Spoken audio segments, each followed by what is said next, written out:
How you doing, guys? Welcome everyone. I even forgot, I was checking several stuff. I forgot to bring the scene for that second as a black screen there that it shouldn't happen. It really shouldn't happen. How you doing, guys? Welcome to the channel. We're going to enjoy with another day in Warlords. It looks like there is a lot of days in front of us, but time will fly, guys. Time will fly because today we finish already round 1. Yeah, round 1 is already over. And tomorrow and Sunday, round 2. In 2 days, round 2. And it will be bye-bye. Please tell me if you noticed the microphone a little bit better today. I was checking yesterday the bot and everything, and I felt that the microphone wasn't the same level that usual in my normal streams. Now today should be much better. It should be much better and should be the normal setup that we have. But we're gonna start to show you guys the program, you know? The program for today. Are you ready? I hope that you are ready to rumble, okay? This is the program for today and I want names. I want you give me names there, you know? I really want you to give me names. Liereyy ViVI. The first series we have, Villese Jordan and Vinchester Nicov. Oh, man. Beautiful. Pretty sick. Pretty sick. Okay. With the co-caster, well, you can check in the title. It's there. There's no surprise. You know, the left side win. Liereyy, Villese, and Vinchester. Well, we will see what it's gonna be. We will see what it's gonna be. Then tomorrow. What is gonna be tomorrow? We have already the series for tomorrow. Tomorrow, my goodness, tomorrow is gonna be a brutal day with 4 series. We start much earlier, as you can see. And tomorrow we have round 2 already. Mr. Yotatot, ACCM Hart, Cito versus Vals, and the last series, Hera versus Doubt. My goodness, that's gonna be tomorrow. Oh man. And this is how it's looking for now, the standings, you know, with only those 6 players without points, you know, without points, and then we will have the matchups complete for the Sunday. Okay. All right. Stark is gonna be with me, but first while we are starting and we have the draft and everything, because the draft is not needed really yet, but ViVI say that is there. ViVI said that is there, and his camera should be there soon, very soon. We have the match, but we don't have the draft yet. We're gonna be there really soon. Okay, and what we're going to do now is to watch, if you don't mind, more videos, or we talk a little bit. I think we can watch a video, right? Because we have several videos to show, and we didn't see all the videos at all. So guys, let's keep listening this for Beast. Okay, let's go.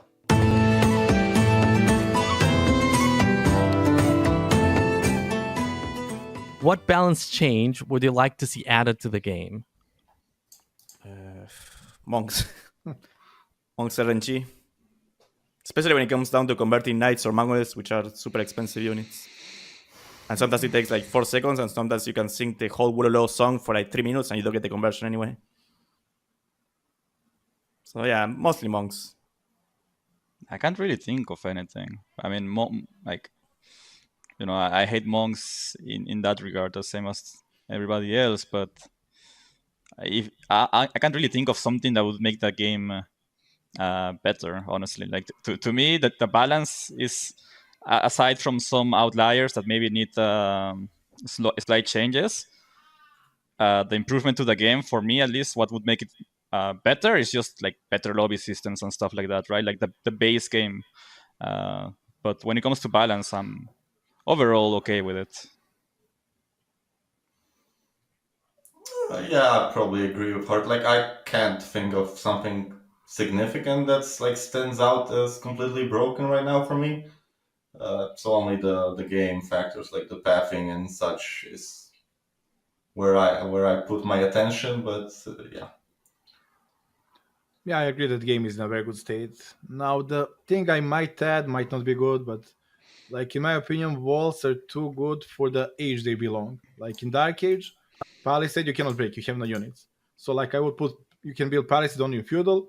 In Castle Age you can build stone walls. In Imperial Age you can build 40-point walls. Just age up the walls by one step, but that might be the major change. I don't know. Good take. I like that actually. First good take from Doubt, the whole interview.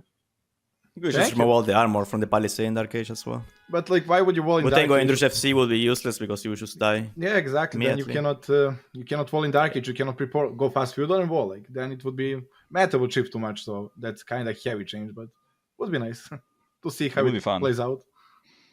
Yeah, for you, right? It would be funny if you have Mongols or Lichuans, something fast like that. If you have slow sea like Koreans, you're dead, like without Palisades. Well, you can make house wall around the. There is a way, and you get feudal age and you build a wall. In feudal age, you can build the Palisade wall. Imagine that aliens are invading Earth and challenging us to a 4v4 Age of Empires 2 match. What are the 4 players you would select to save the planet? Honestly, I'm just picking MBL, Nicov, the boys, and sending them in. And if the world dies, then blame them. I don't know, man. Not me, though. Not me. Too much responsibility, man. I'm out of that. I watch. I would just put ACCMNU and they would get bored, and because they don't resign, they would just leave. Delay the game. They would forever. just leave. Like that's it. Like, they cannot be bothered with this. They can go for another world in that time.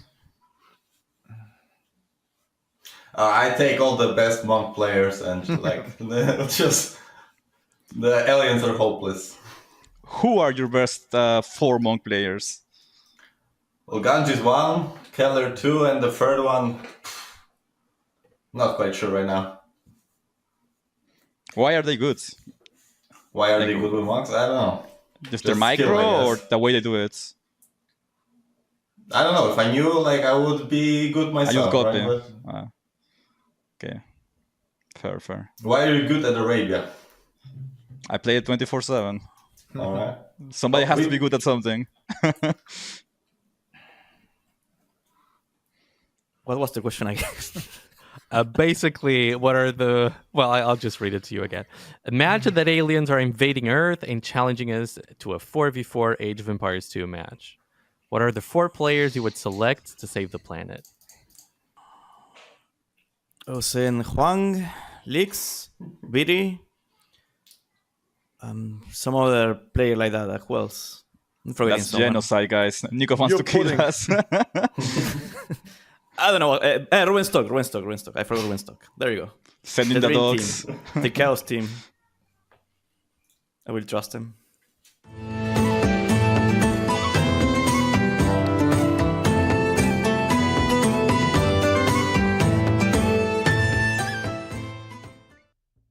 I honestly think that Nicov want us to die, man.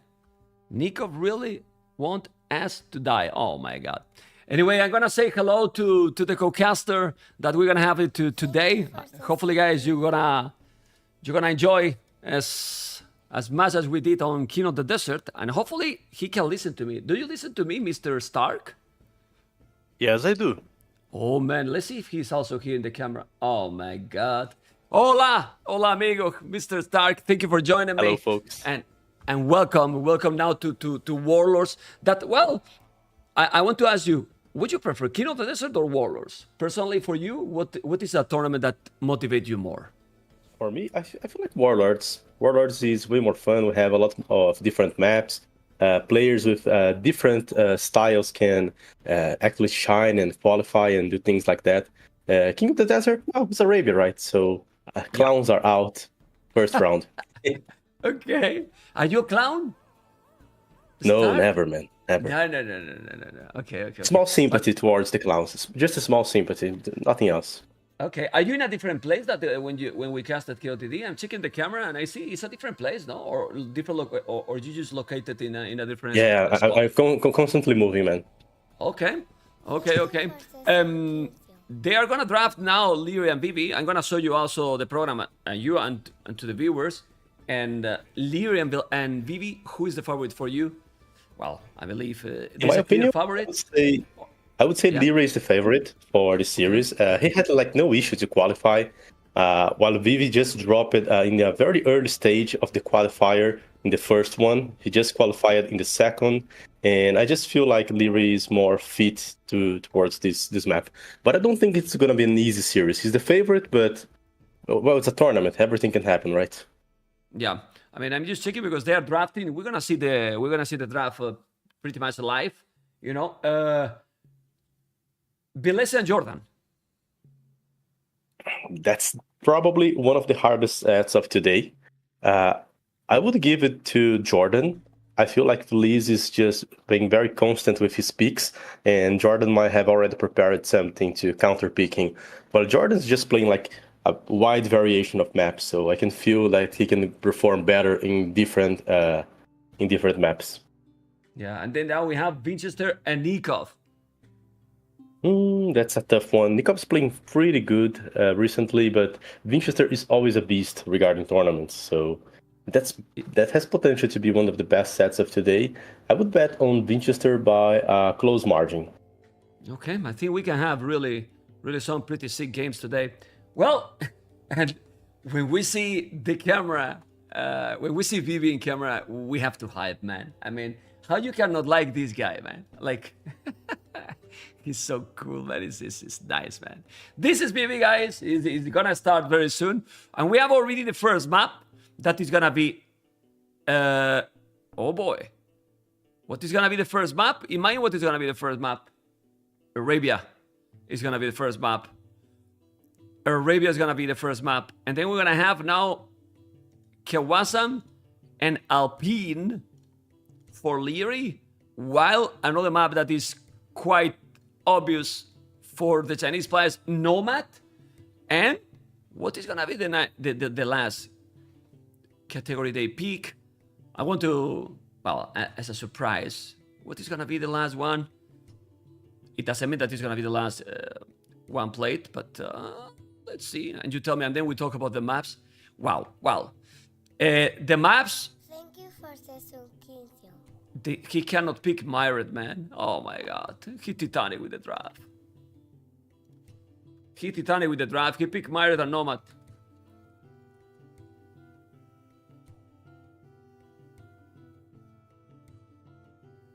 Yeah, he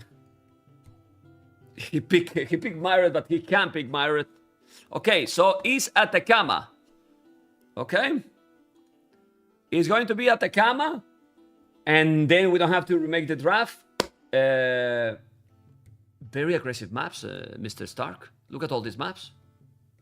Yeah, very aggressive ones. And, well, Nomad is no surprise. I think that ViVI just Nomad in nearly every set, and he's doing great with the unique units. So I expect something like either Conquistadors there, the Wagons from Koreans, the Wagons from the Bohemian. I'm just expecting him to go for Civilization and use unique unit on the Nomad one.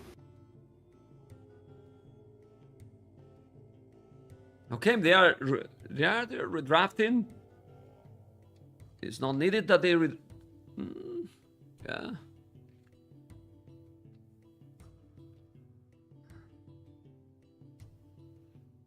Yeah, I'm checking the admin. Yeah, okay. They are going to make the draft again, but those are the maps, you know. It seems that these used to have the links for the overlays. I don't need the links for the overlay myself, but maybe other streamers need it. But they're gonna pick exactly the same maps, you know. Okay.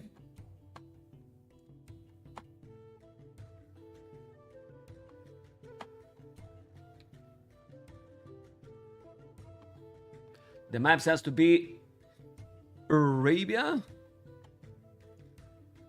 Yeah, we're getting a little bit. They're being slow. The players are being slow. They should have the draft already done, but PB is failing with the settings, Mr. Stark. How is possible that after more than 10 years, he is still doing the same mistakes? Like, he didn't learn any single English, man, in all this time, you know? Man, oh my God. We always get nervous, you know? It's tournament. Okay. We get nervous before big tournaments, man. Okay. So even that they have played, because ViVI, at the end, they'd say that he's not being on his best, but at the end, he always makes the top 16. Yeah, the first qualifier didn't look so great for him. The second one, he just swept like everyone, giving one game for Fire, one game for Velas, but still a very solid performance. It was like not a close call, not like a decider match. No, he just went down and qualified. So he has good days, bad days. Let's hope he's on a good day today to provide us great games. Okay, but in the qualifiers, people was giving. I mean, Velas was the higher seed, and he won. I would say quite clear. Yeah, I agree. Right. He went great. Velas was winning like every Black Forest in every set, but he couldn't get more games out other than Black Forest when he had like more difficult opponents, you know. So the closed map sessions like great for him, but in the others he was struggling a bit. And ViVI just abused of that fact. Both players are also going for very open maps, like you have like Atacama, Arabia, Kawasan. All those are open maps. of maps like people are not expecting to fight during feudal age, to fight very intensively during castle. So we are going to have a lot of confrontation between those two. We'll know also how Liereyy likes to play quite aggressive. It's not, for example, like some of the players don't want to say names, you know, but there's some players that they prefer to, you know, they are more patient. I think actually that makes probably one of his weakness. Like if you in some situations are not that patient, it might cost you some games with the actual meta. That's true, I agree. Another interesting thing about the set is that we are probably not going to see a lot of action on the water, right?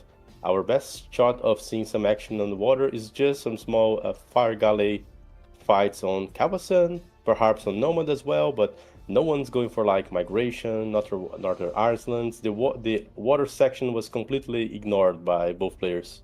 No water maps, no closed maps. Both are going for a very similar game proposition over there. But look at the civilizations. Liereyy don't want to play the new civs.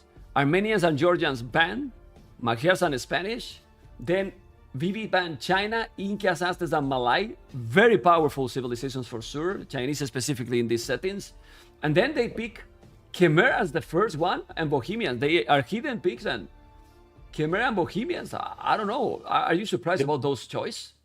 No, not at all, to be honest. Bohemians, ViVI has used it on the qualifiers on Nomad. So people are often banning Spanish because they are afraid of conquistadors. But now people just start becoming even more toxic using the Bohemian wagons. So that's probably what he's cooking over there, going for the Bohemian wagons on Nomad. The Portuguese is great pick for Kawasan. It's becoming quite popular.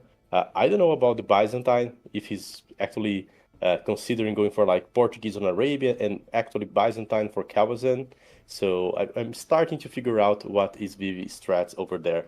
As for Liereyy, man, he has Mongols, Khmer, Mayans. I feel like he's pretty dangerous with like all of those civs. I can totally see he getting like Mongols for Alpine to go for the map control, extra hunt, and so on.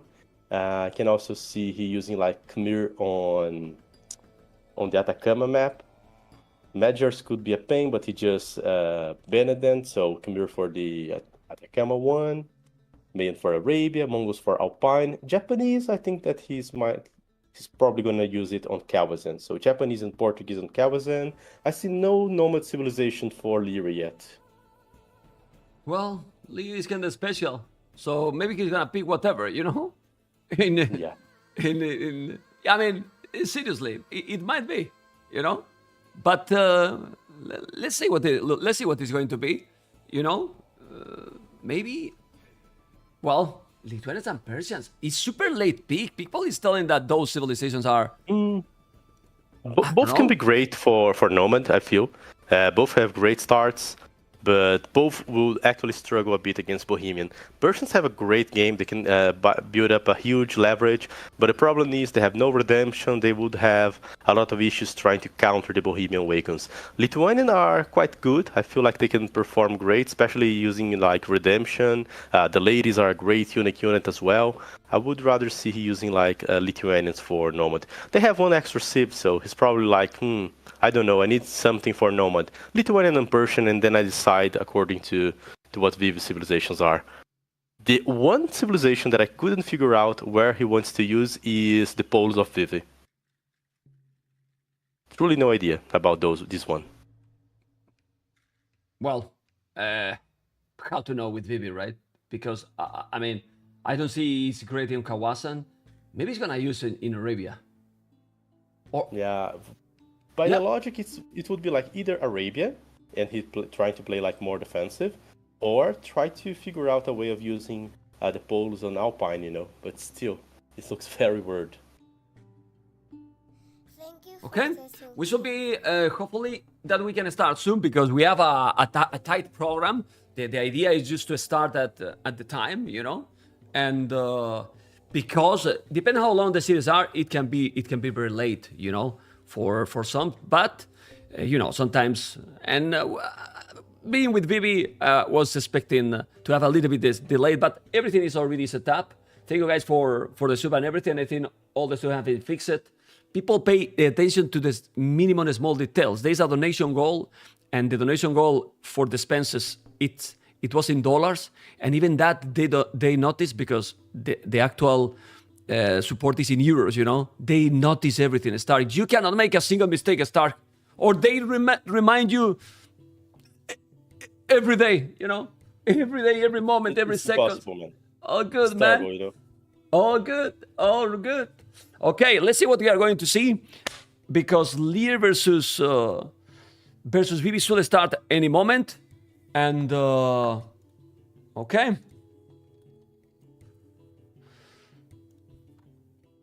In Arabia, Liereyy gonna pick the Mayans. We'll go maybe for the standard Stark.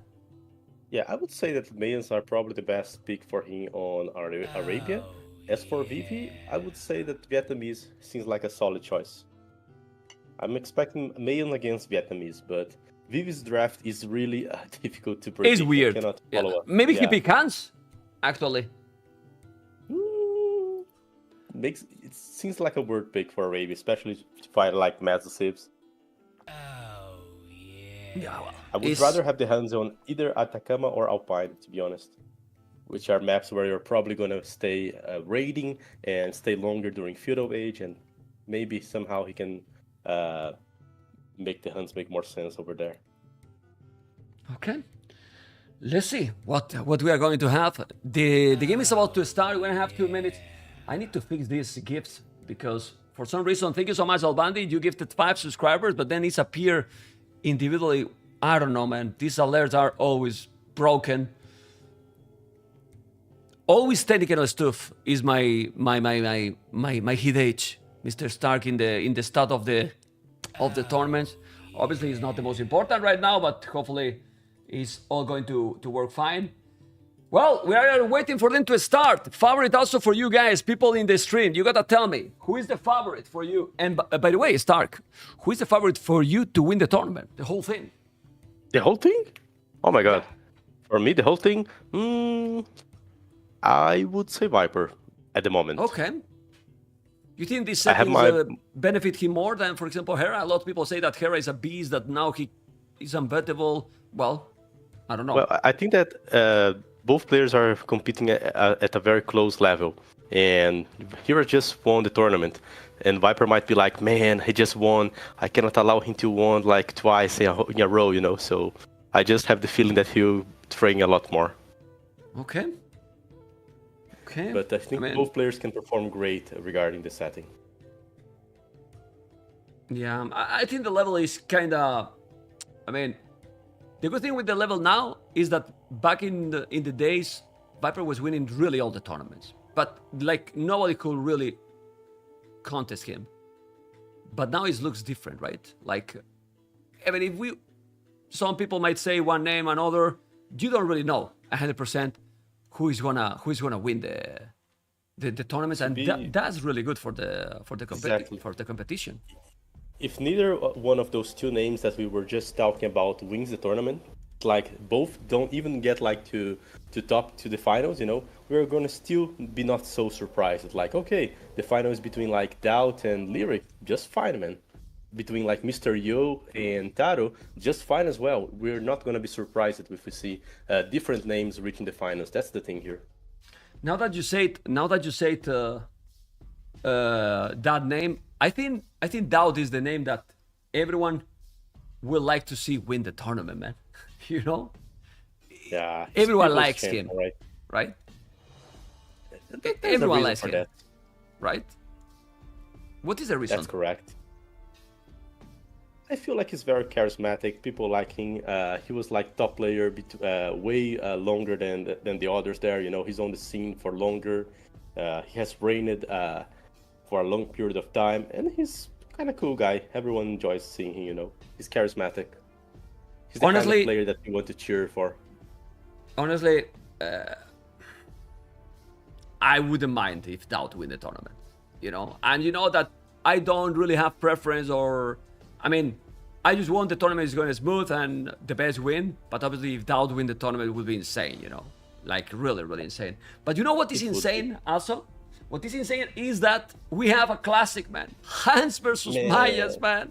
Hans versus Mayans. I can't believe this Hans versus Mayans. This feels like so 2013, 2014, you know? Yeah, pretty crazy, the man. Hans age getting to an end and the Mazosives are Let's go. rising, you know? Let's go. Okay, so, ladies and gentlemen, we are starting, finally. This is the last round, Mr. Stark. The last day of round 1.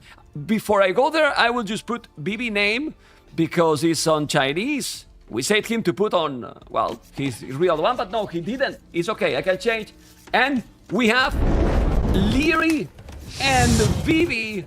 Liereyy as a green, ViVI as a blue, Mayans and Hans with Mr. Stark. As you can see, I have made a small change in the cameras as well to, if there is some people that don't know who are the players, now you have to know, because now the players cameras, the frames are a little bit bigger, and is Arabia. We have not seen yet Arabia, maybe in the tournament, or not too many, to be honest. But with Liereyy and ViVI, Mr. Stark, and we have Mayans and Hans, and checking the saves and checking the maps. Welcome one more time, Mr. Stark.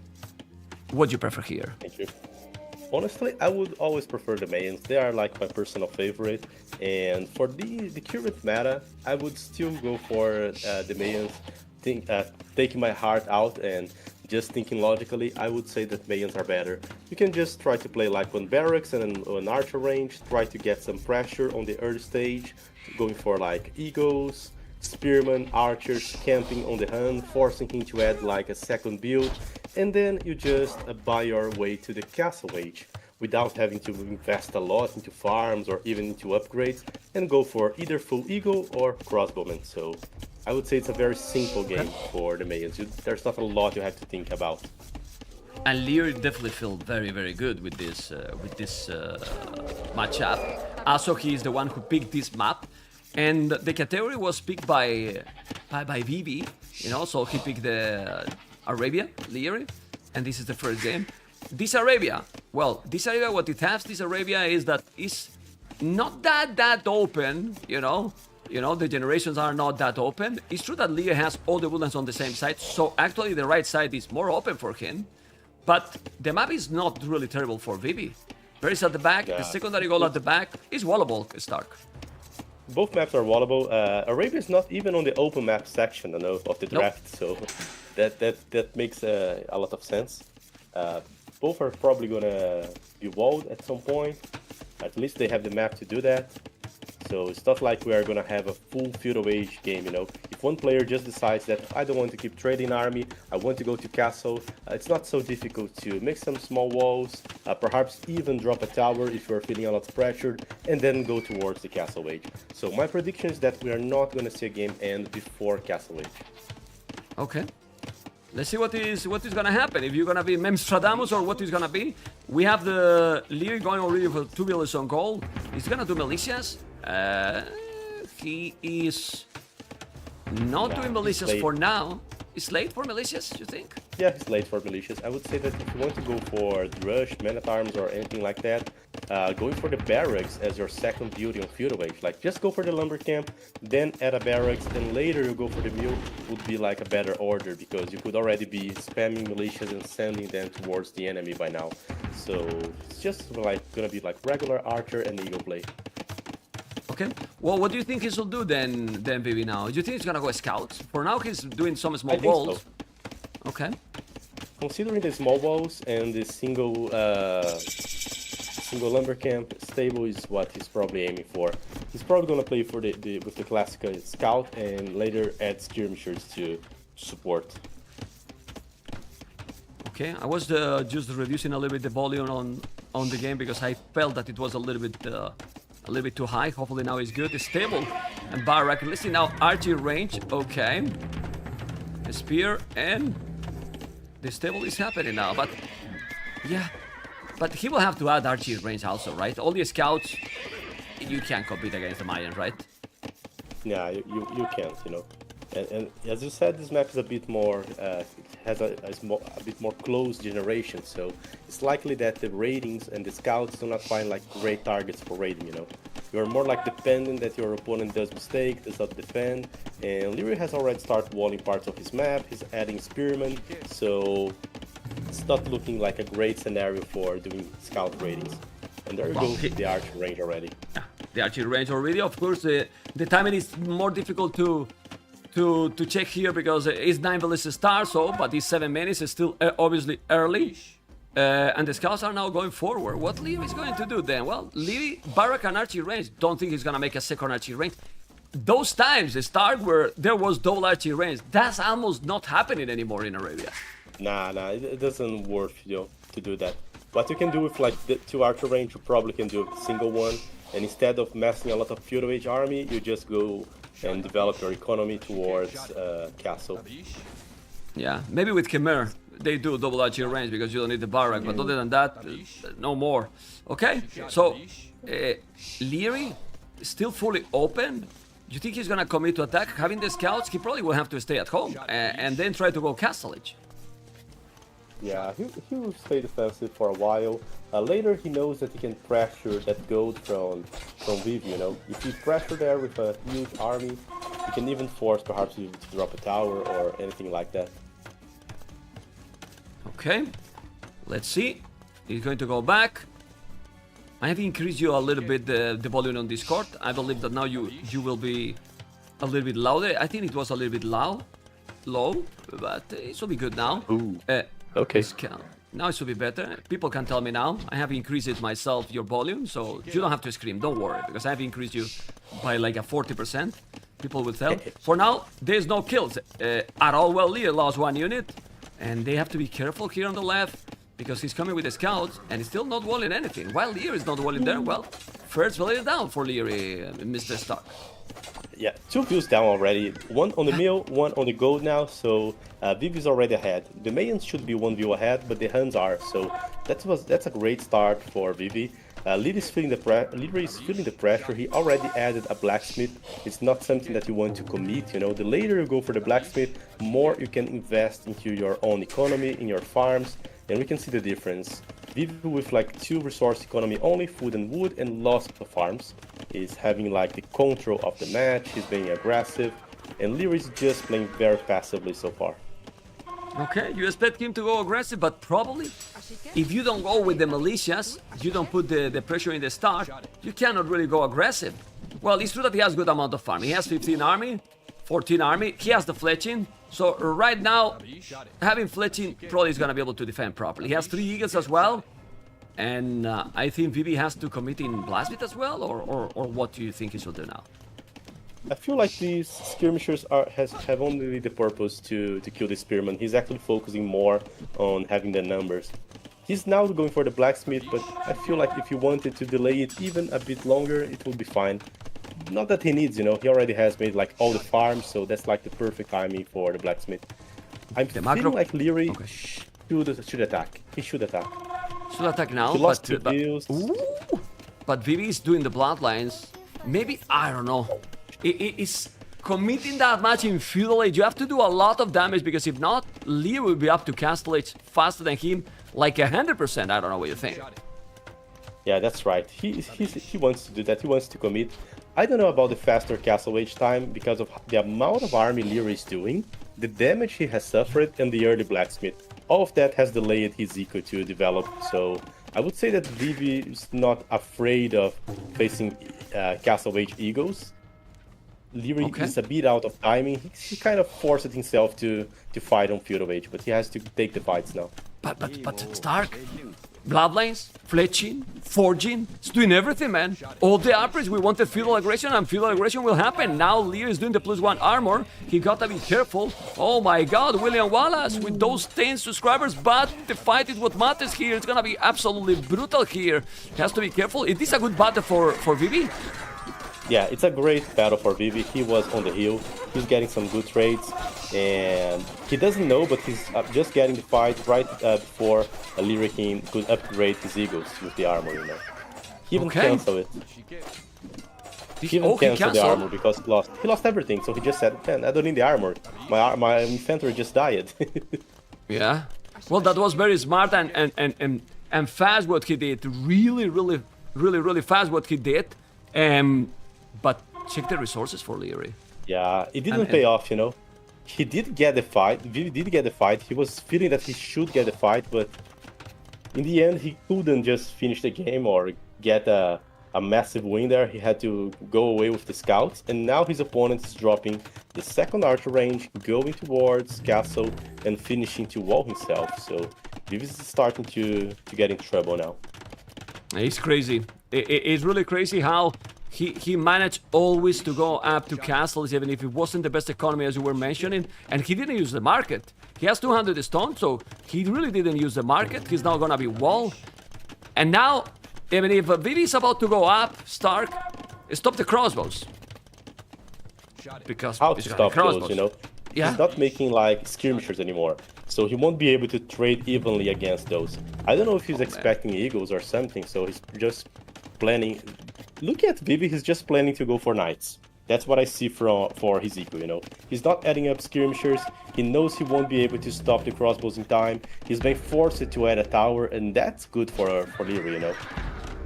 If his opponent adds a tower and he hasn't sold his stone, it means that he can later recover his economy fast by dropping new town centers. Yeah, but the truth is that this tower is probably needed. I mean, he need to do something, or that goal is completely exposed. He also need to make some small walls because he's on the way to castles, but the timing, Stark, the momentum is for the kid right now. That's correct. That's a bad timing for ViVI, and well, there's a massive Mayan army walking towards the wood line, and he just used the stone on the gold, so what does he do now? The arrows are still gonna hit the villagers over there. Yeah, that's really terrible. He has only that wood. He should go for on the right side to make another Lumbercan, which is not happening. Liereyy didn't even make double attacks. I just noticed now. Oh my god. Not the best, but this is the question. You don't feel that Liereyy is playing a spectacular game and he still have the advantage? Yeah, he's doing great. I feel like he's in a good position right now. He has the castle leverage. He's already adding a monastery, so he won't suffer at all with the knights. And he knows that his eco is gonna be ahead, you know. Yeah. Okay, he's also denying now the farmers. The wood is... Oh, well, don't have 100 wood to make another Lumbercamp yet, ViVI. He's gonna get it now. Still almost the same idle time from both. It's true that he has good amount of food and gold. So if he's massing, how many knights he need to clean this? I would say that with the +2 armor, 6 knights should do the job without trouble. Okay. Remember that the He's hands... doing the +2. Yeah, he's doing. And the hands produce 20% faster, but look at the idle time now he has. At the bottom right corner, guys, the efficiency. The efficiency for ViVI, it's really, really low now with the economy, only 54%, Liereyy around 80%. So it's not only about the village and about the numbers. Look at the population, 71-51. It's, well, also that you are using them properly. And now the micro, because you said, how many? 6 knights. He has already 4, he's gonna have... Now that he has reinforced it, I wouldn't feel comfortable to get the fight unless I had like at least 8 knights, to be honest. Okay. Because of the reinforcements. But he's going. 6 knights, 2 more in the queue. Crows are going back. I think Lee is trying to probably get the monks into that battle. Is ViVI gonna go a siege workshop forward? No, he's mining a stone. And now the micro, trying to micro against those knights. He's doing the second town center.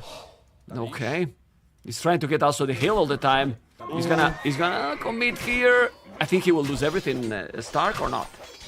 Yeah, it doesn't look so great, you know, this fight. The crossbows are just walking towards the hill, getting the bonus. The spearmen are hitting without any issue. Well, it's still... Monastery now for ViVI. Okay. He lost only 2 knights. Now he can heal those knights. And the KD is still in favor to ViVI. It wasn't a terrible battle for ViVI. It wasn't. He tried, you know. He tried. Yeah. It wasn't a bad one. He doesn't want to... You never want to allow the Mayan to keep stacking, you know. Whenever you're fighting like knights against crossbows, you want to get as much fights as possible. Because the higher the number of crossbows goes up, the harder it goes to get a good fight, to commit. So ViVI want to get the fight for that very reason. Ooh, but that's your show. First is too greedy. It's not gonna happen. Also now, Mr. Stark with Thumbrin. The village is down. This is Thumbrin in a moment. Now he's gonna kill everything. This is a terrible move here by Baby. He's now going back. Okay, you need a siege workshop at home 100%. Like, with the amount of army Liereyy has, you cannot go forward with that village, Stark. Not at all, man. Without the map control, you know, I feel like if you want to go forward, either a sneaky Villese, one style going towards the flanks, or he got the siege workshop denied. But you need to secure that you need to secure that siege workshop. Just do at the back. You got the tower. You just need the siege going, because remember that Mayans don't have redemption or anything. It's just the crossbows, the monks, and that's it. So he's doing some sloppy mistakes, I will say, and he's gonna lose more villages. It's not gonna be up that siege workshop. Well, if he's doing it, it's a mistake also for Liereyy, because with the archers there, yeah, no, it's not gonna be up. That's a terrible scenario, you know. How many knights do you need to engage now? Keep in mind there are like 3 monks over there. Those crossbows have like tumbling. There's a lot of hills behind the crossbow, so Liereyy can always keep going and abuse of the reels to get good fights. What? He's converting one crossbow with the monk. Oh my god. Well, he's trying to make a counter-attack, but Liereyy is fully wall at home, which is something that surprised me, because Liereyy usually have hold or not wall at all, but no, this time he's wall completely. There's a monk that is going to convert the knight. Why he's not doing another siege workshop? Look at the wood he has. I don't understand ViVI gameplay right now, Mr. Stark.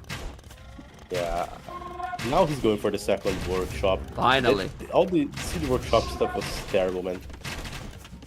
And this is truly not paying off, you know. And just look how Stark, he's still only 8 villages ahead. Liereyy has been some idle time on the TCs. He didn't have the 30 TC till now. So imagine if in these few minutes he will have already the Mangonels. He will be in a much better position, because, well, at the end he got a good amount of knights, so he could probably do the job against that army with some siege. Mangonel, Scorpion, but I don't know. Yeah, he has tools, you know. He has tools to get back to the game. He has light cav to help himself sniping the monks. He does have the +2 knights, which are overall a great unit to play during Castle Age. But still, that's a very, very bad position. Eagles are diving his own monks. Okay, he's trying to kill the monks. He's not gonna kill that one. I think he will. At the end, the tower is helping. He's doing finally the Mangonel. Sloppy play. Sloppy play here for sure from ViVI. He started very well, but then the transition has been kind of like panic, no? Yeah, that transition was truly bad. He had like no army on the meantime to fight back against the crossbows. He was just waiting for the knights, and that's a very complicated transition, you know. Unless you have army, or if you have like a better uptime, like you going faster to Castle Age, knights are often very awkward to play. Yeah, and now he is losing the Mangonel. He's losing the Mangonel. He's gonna go where? To make what? Look at those villages on the right. He has no wood. This game is already over, and oof. Yeah, it's been a little bit of a disaster. So go on. And if you check the resources for Liereyy, man, he's likely very close to go towards Imperial Age. Oh my and God. then Mangonels are just going to be very obsolete, you know, because the Arbalest or the Bracer crossbows already can be able to outrange and beat them, especially with his level of micromanagement, you know. Well, Mangonel is gonna do nothing. He converted the knight. Look at the resources. He's going up to Imperial. He feels so good right now because Liereyy is not losing army at all. 2 knights. The amount of crossbows he has now is insane. Really insane. He's gonna take all the knights now. Converted another one. It's over, man. It's total domination in this one, Mr. I mean, it's started sloppy. A little bit slow, more than sloppy. Liereyy, but after that, he didn't give a single chance to his opponent. Do you think really that this APM difference matters in this kind of map? 105, 58. Well, it does. To some extent, it does. Liereyy being faster, having more actions per minute, getting better fights is actually quite important for him. He was able to win a fight, fighting from downhill, and against a guy who already had bloodlines, who was about to finish forging, who had flashing skirmishers, and he still didn't have all his weapons. So he not only won the fight, but he could also cancel the armor for his infantry, you know. He was not feeling that pressured, and that allowed him to go for a faster up, and then he just snowballed with the gold army from the Mayans. Okay, we see the trap there now, and let's see what is gonna be the next map, because they are already in the, well, I mean, I'm just checking, and it's quite obvious which one it is, you know. It is Nomad. It is Nomad, and there we are with Nomad right now. And what is gonna be the civilization they are going to pick in Nomad now? I believe the Persians, no? That's Bohemians for sure. Bohemians for Okay. sure for ViVI. I think we can already say that. About Liereyy, he has two civilizations that behave quite well: Lithuanians and Persians. What would be my issue here with the Persians? They do have like a great early game. They can probably win the water. They can like outboon the Bohemian because of their fast working town centers and so on. But then what counter do you have against the Wagons, you know? If ViVI just start making like Wagons and monks, how do you counter that with Persian? You either finish the game before the guy starts spamming the Wagons, or you are going to be in a lot of trouble. And for that regard, I would say the Lithuanian have a bit more tools to deal with the matchup. So I would bet on Lithuanian against Bohemian. He picked Japanese. Neither one of the ones I was betting on. Yeah, he picked. Well, but it makes the point you were talking, right? Like he just now have counter to those wagons because Japanese good monks. Yeah, exactly. He does have good monks. Good fish. Japanese also have crazy eco. Yeah, with the fish, it's a crazy economy. Good monks. I'm just wondering, like, I was very into the idea that he was saving up Japanese for Kawazan, but well, they can do something here. Yeah, like I want to say. Monastery. Okay, sorry. I want to first say thank you so much to MBL for the rate. Welcome MBL and everyone to the channel. We have Japanese versus Bohemians. Bohemians versus Japanese. Game number 2 is gonna be Nomad, and well, thank you so much for supporting the tournament. Do you prefer what civilization here? Because personally, I prefer Japan. Bohemians.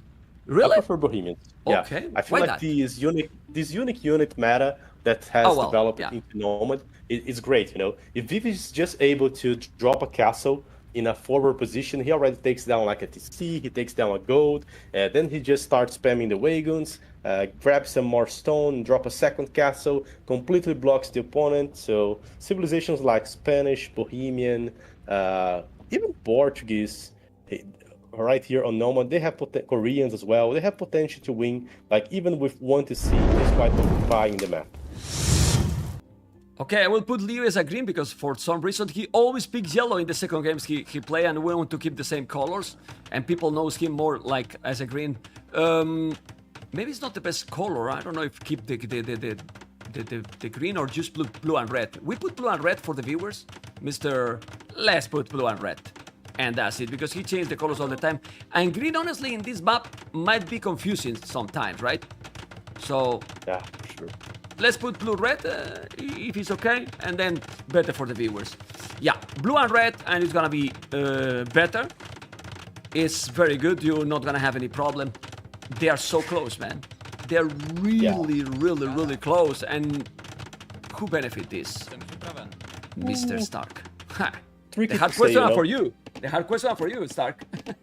It's tricky to say. At some point, I would say that it can be good for Liereyy to rush, force up some early fights, and disrupt the idea of a fast castle without any issue for the Bohemian, you know. With Japanese and that close, you can like drop a tower on enemy gold, go around, make a few archers or any other kind of unit, try to raid his stuff. So you have this possibility. The problem is, if somehow Bohemians manage to wall himself or get a safe stone, the dude will just be on Castle Age, and within, he can just drop a castle on his own town center, and that would still be able to kill like Lierey's town center. So it's good, you have the opportunity to punish the opponent, but you can also get way more hurt if you don't do that, you know. The question Put more here pressure on Liereyy. Yeah. The question here is, Stark, they don't see each other yet. when they see each other and knowing how Liereyy likes to play, do you think he's gonna go for the castle age? I think he will try to do some early aggression somehow. I mean, being that close, can be archers, can be towers, or you think here the water matters even more? I feel like he should focus on the land, try to deny the stone, the gold, try to punish and delay the castle from the Bohemian until he's fine to do his own counter stuff, like monks or anything like that. In the water, well, he's Japanese, so it's not like he has to worry a lot about Bohemian forcing him on the water. And from the Nomad civilizations, Lithuanian, Persians, Medians, Spanish, I would say that like every one of those should have the leverage if they try to fight water against like Bohemian. So it's not like ViVI's counting on having the water for longer, I think. Okay, I'm just checking in the POV. He can see the board at the back. He has tiers. He has the goal close to the TC. The stone is not too far. He see the other stone in front. And now Liereyy is gonna find the TC from. Well, he found it, Liereyy, ViVI TC, because the villager is down. Okay. I feel like he's pretty sure about the location right now. Yeah. Do you think he's gonna forget? No, Probably not, right? I don't think so. That's actually great for the memory. Okay. And what is Liereyy do? Oh, look at Liereyy doing close to the dock. He palisades his own village. He's luring the boar to make a mill in that boar because he's super far. And if he's 50 wood, it's worth it to make probably that mill. And you need a mill at the end. That's such a unique play. I would never think about that. Like 2 views wall to kill the boar. It's pretty sick, man. And he's going very fast to feudal age, as you can see, you know. But use those villages, right? Yeah. Yeah, but I think he's now even more happy because he feels like, okay, I'm going up super quick. My opponent is super close. I can do damage. Yeah. And he knows that he just saw the boar being taken here on the left side. So Liereyy probably knows that ViVI is not going for the very fast feudal age, so I have some time to do the damage. He's probably planning a fast castle. I feel like he already got the idea, you know. One big issue for Liereyy is the scouting, man. He has no access to gold. He haven't found a gold. He has currently like 4 views going around every possible corner there, trying to find the gold, man. The gold, he found it now. He see one gold. Just look. Oh my god. For one tile, you know, and if he move a little bit more to the north, he's still searching. But now he found it. And he's gonna be happy. He's doing the barrack already. And he's gonna go archers, I believe. He's just gonna go archers and try to surround his opponent constantly. I think so. Yeah, he wants to delay. He wants to do something. An interesting note about ViVI's gameplay, and I saw he doing this on some qualifier games. On this map, on this Nomad generation, we always have this small lake. I don't know if always, but in all the times that I have seen, we have this small lake. And he's just investing there, make a dock, and he's gonna have free fish. Stark, I was mentioning yesterday, and I think in every game I have seen, I think that this kind of lake is there, you know? But what is he doing? Oh my god! Okay! Doing the mining camel, Liereyy TC, you gotta be kidding me, man! Well, he's going away, right? But man, you got the stone at the back, and then he was going to make the mining camp in the forward stone, like seriously, man. I don't know, man. This ViVI, yeah, man. Like, you saw the village come, but ViVI, you saw the. I just told him. Yeah. I just told him he has the stone on the back. Don't worry. Okay. But Stark, he saw the village come from this area, and you have a stone at the back. Why you go mine a stone forward? Doesn't make sense to me, honestly. He probably didn't realize that the enemy town center was that close. Now no, that's for sure. That's obvious. By the way, nothing is crazy. It's worth mentioning that ViVI has no loan. There's tower on his back, there are army there, and he still has no loan to deal with that. Archer is coming, he's not doing a counter tower, his resources are good, but right now, ViVI has no village on gold. What is he doing? Oh, because he cannot see the tower yet. He's doing the outpost, now he's gonna see, but he's gonna be late, the tower is gonna be up, and now he's gonna take the wood. ViVI is in a very rough spot right now, that's why he's forced to make a counter tower. Yeah, Lierey's doing some good pressure.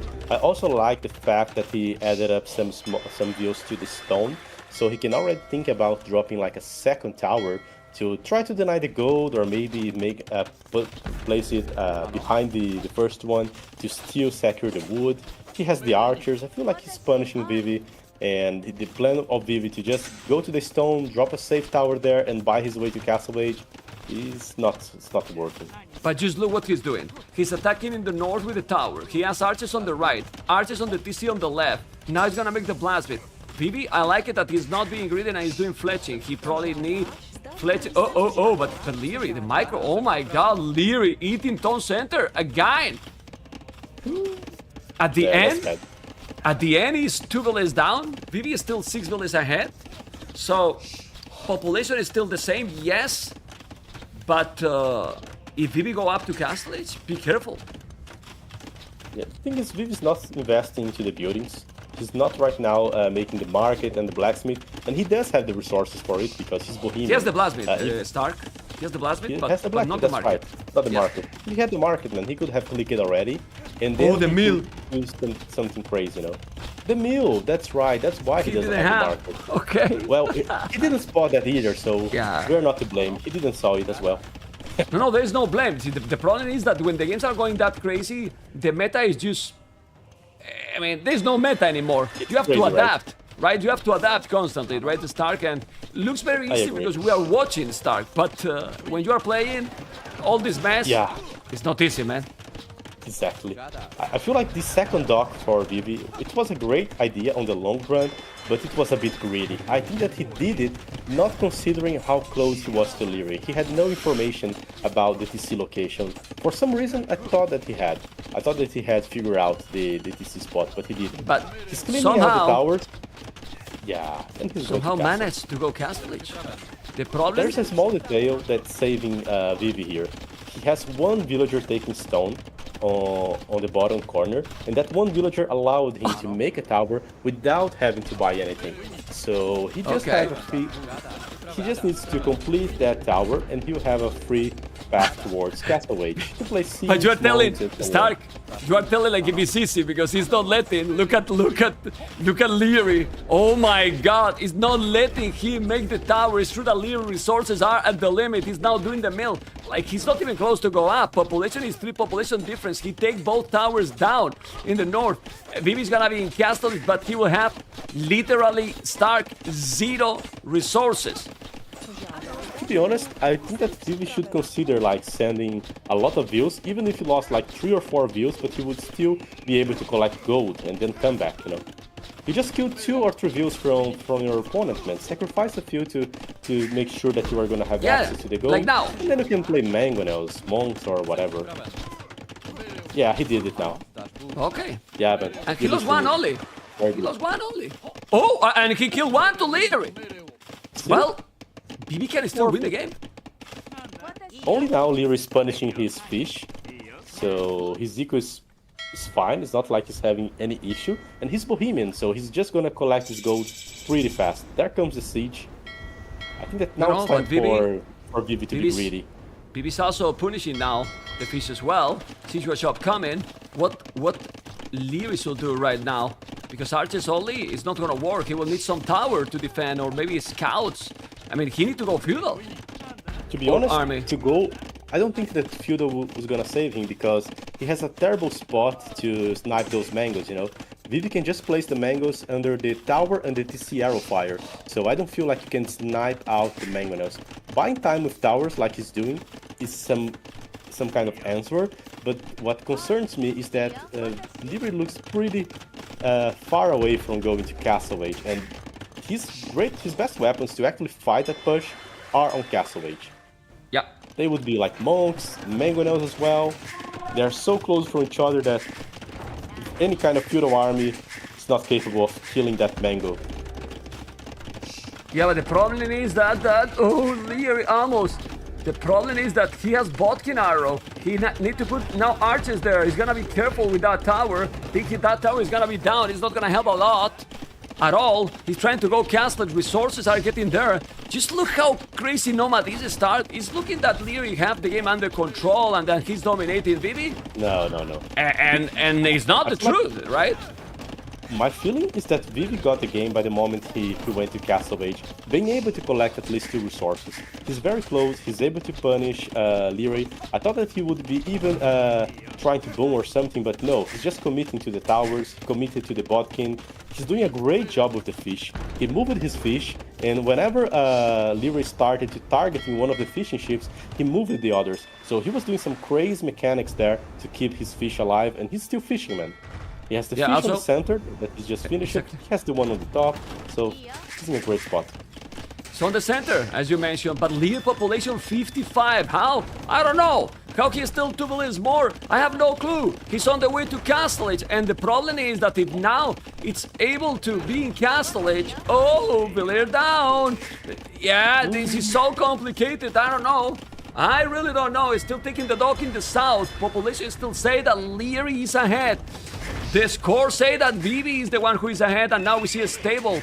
One big problem here for ViVI, Mr. Stark, is that I don't see the monastery, and he need to have monks before Liereyy reach Castle. It's because the knights can take, well, everything he has, which is not a lot. It's 1 mangonel. Exactly. 1 monk would just prevent the knights to kill it. I feel like even one single knight would struggle a bit to kill that mango because of all the towers, the town center. The mango is in a very safe spot.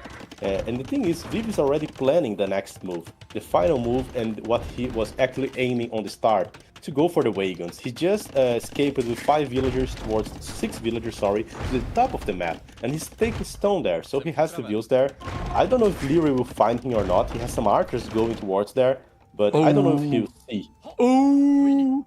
He's almost there, but he's smelling this. This can be a disaster. No, he's missing it. He's missing it, and he's going to the left. And if he was going to the top, it would be great. But the castle is on his face. War Galley upgrade. The archers are just going to the wrong direction. Okay, and now he's gonna go with the monks. Okay, castle is coming. Imagine if he was going to kill those villages that are absolutely lonely there.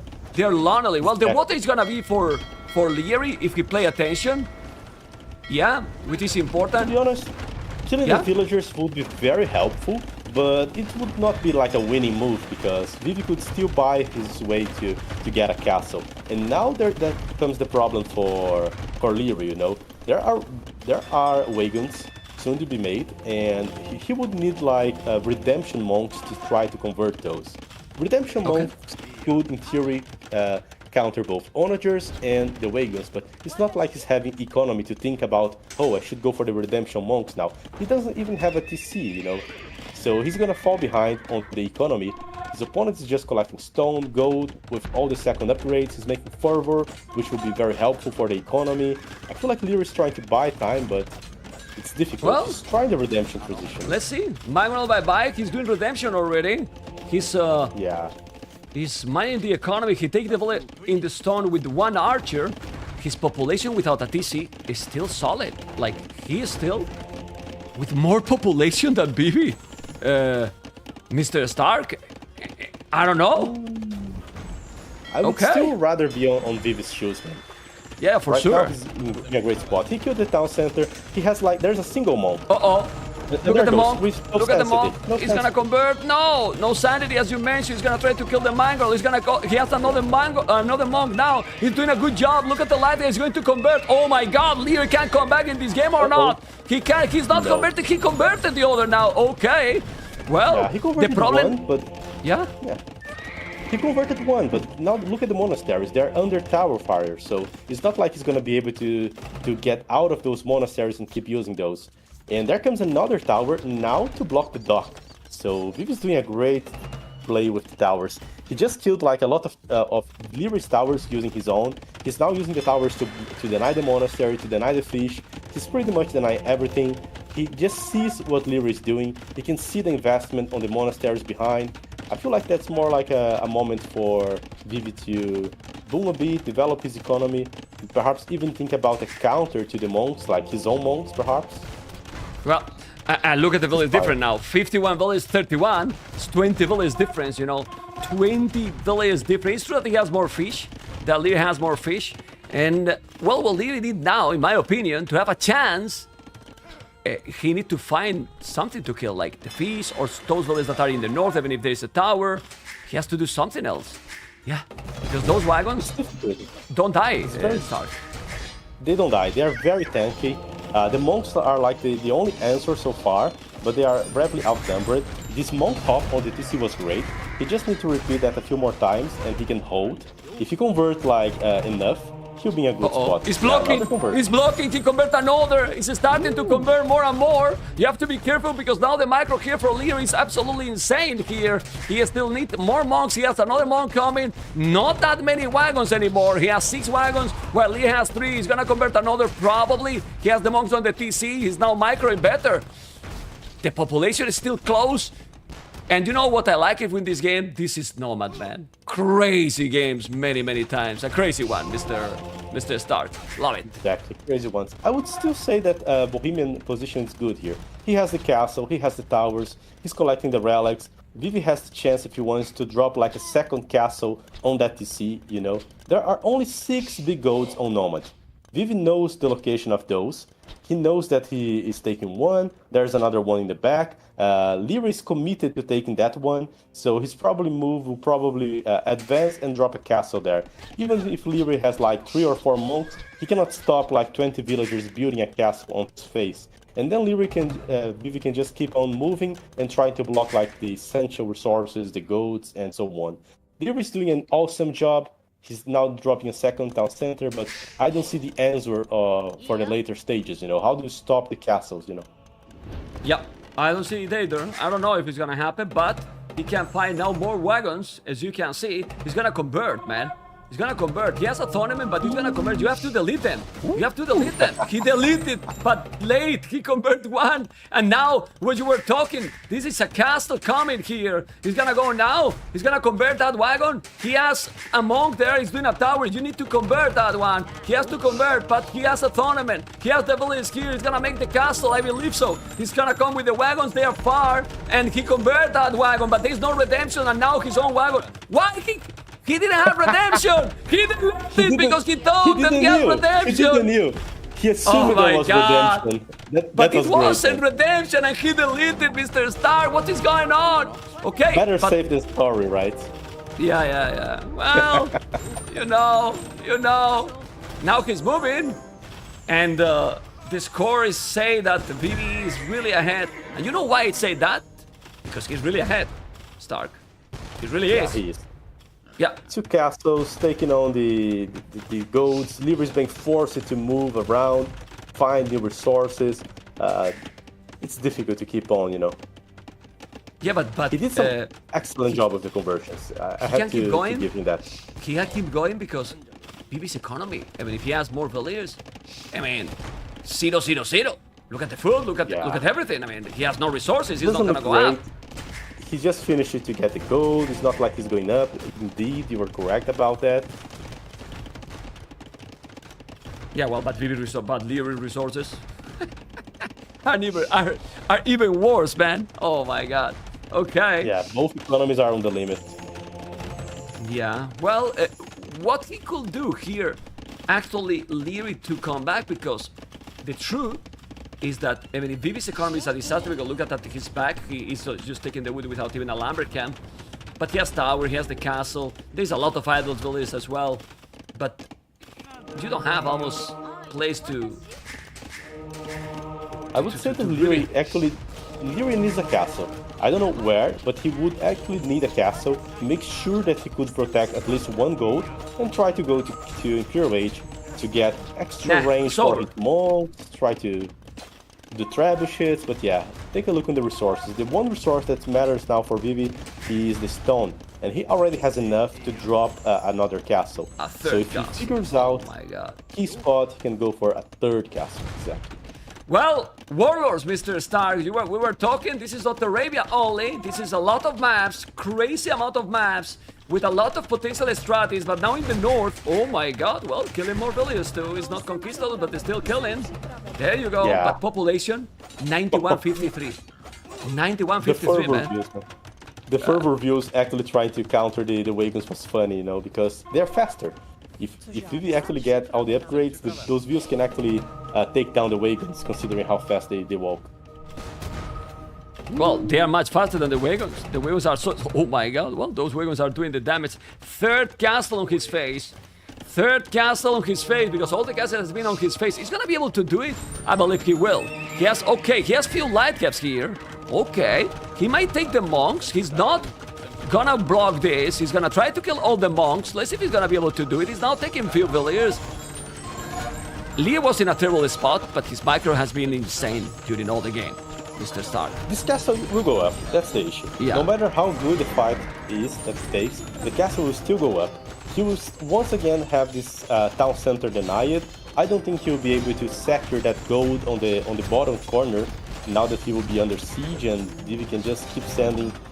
Now it's over. He will resign. There you go. Yeah, that's it. Brutal Very game, difficult. man. Brutal. Very difficult. Brutal game, and you were right, man. Bohemians, man. Bohemians insane. Liereyy did everything he could to take this, but man, what a domination here by the Chinese. The experience in the look at the APM, man. His highest APM, it was Lierey's average APM, but who cares about that, right? Oh my Exactly. god. I mean, Stark, amazing game to watch, man. Really. Amazing one, for sure. ViVI actually did a very similar game on the qualifiers. I don't recall against who he did that, but he did play in that way, and it was very difficult to counter. It was very difficult to stop. By the moment you were doing redemption, okay, you can deal with the wagons. How do you deal with the castles on killing your town center, you know? Yeah, I don't know. Maybe it was against you, and for that reason you don't want to remember who was against? No, it wasn't. Yeah, I know. I'm joking. But well, let's check the draft and see what is going to be now. Let me update the score. 1-1.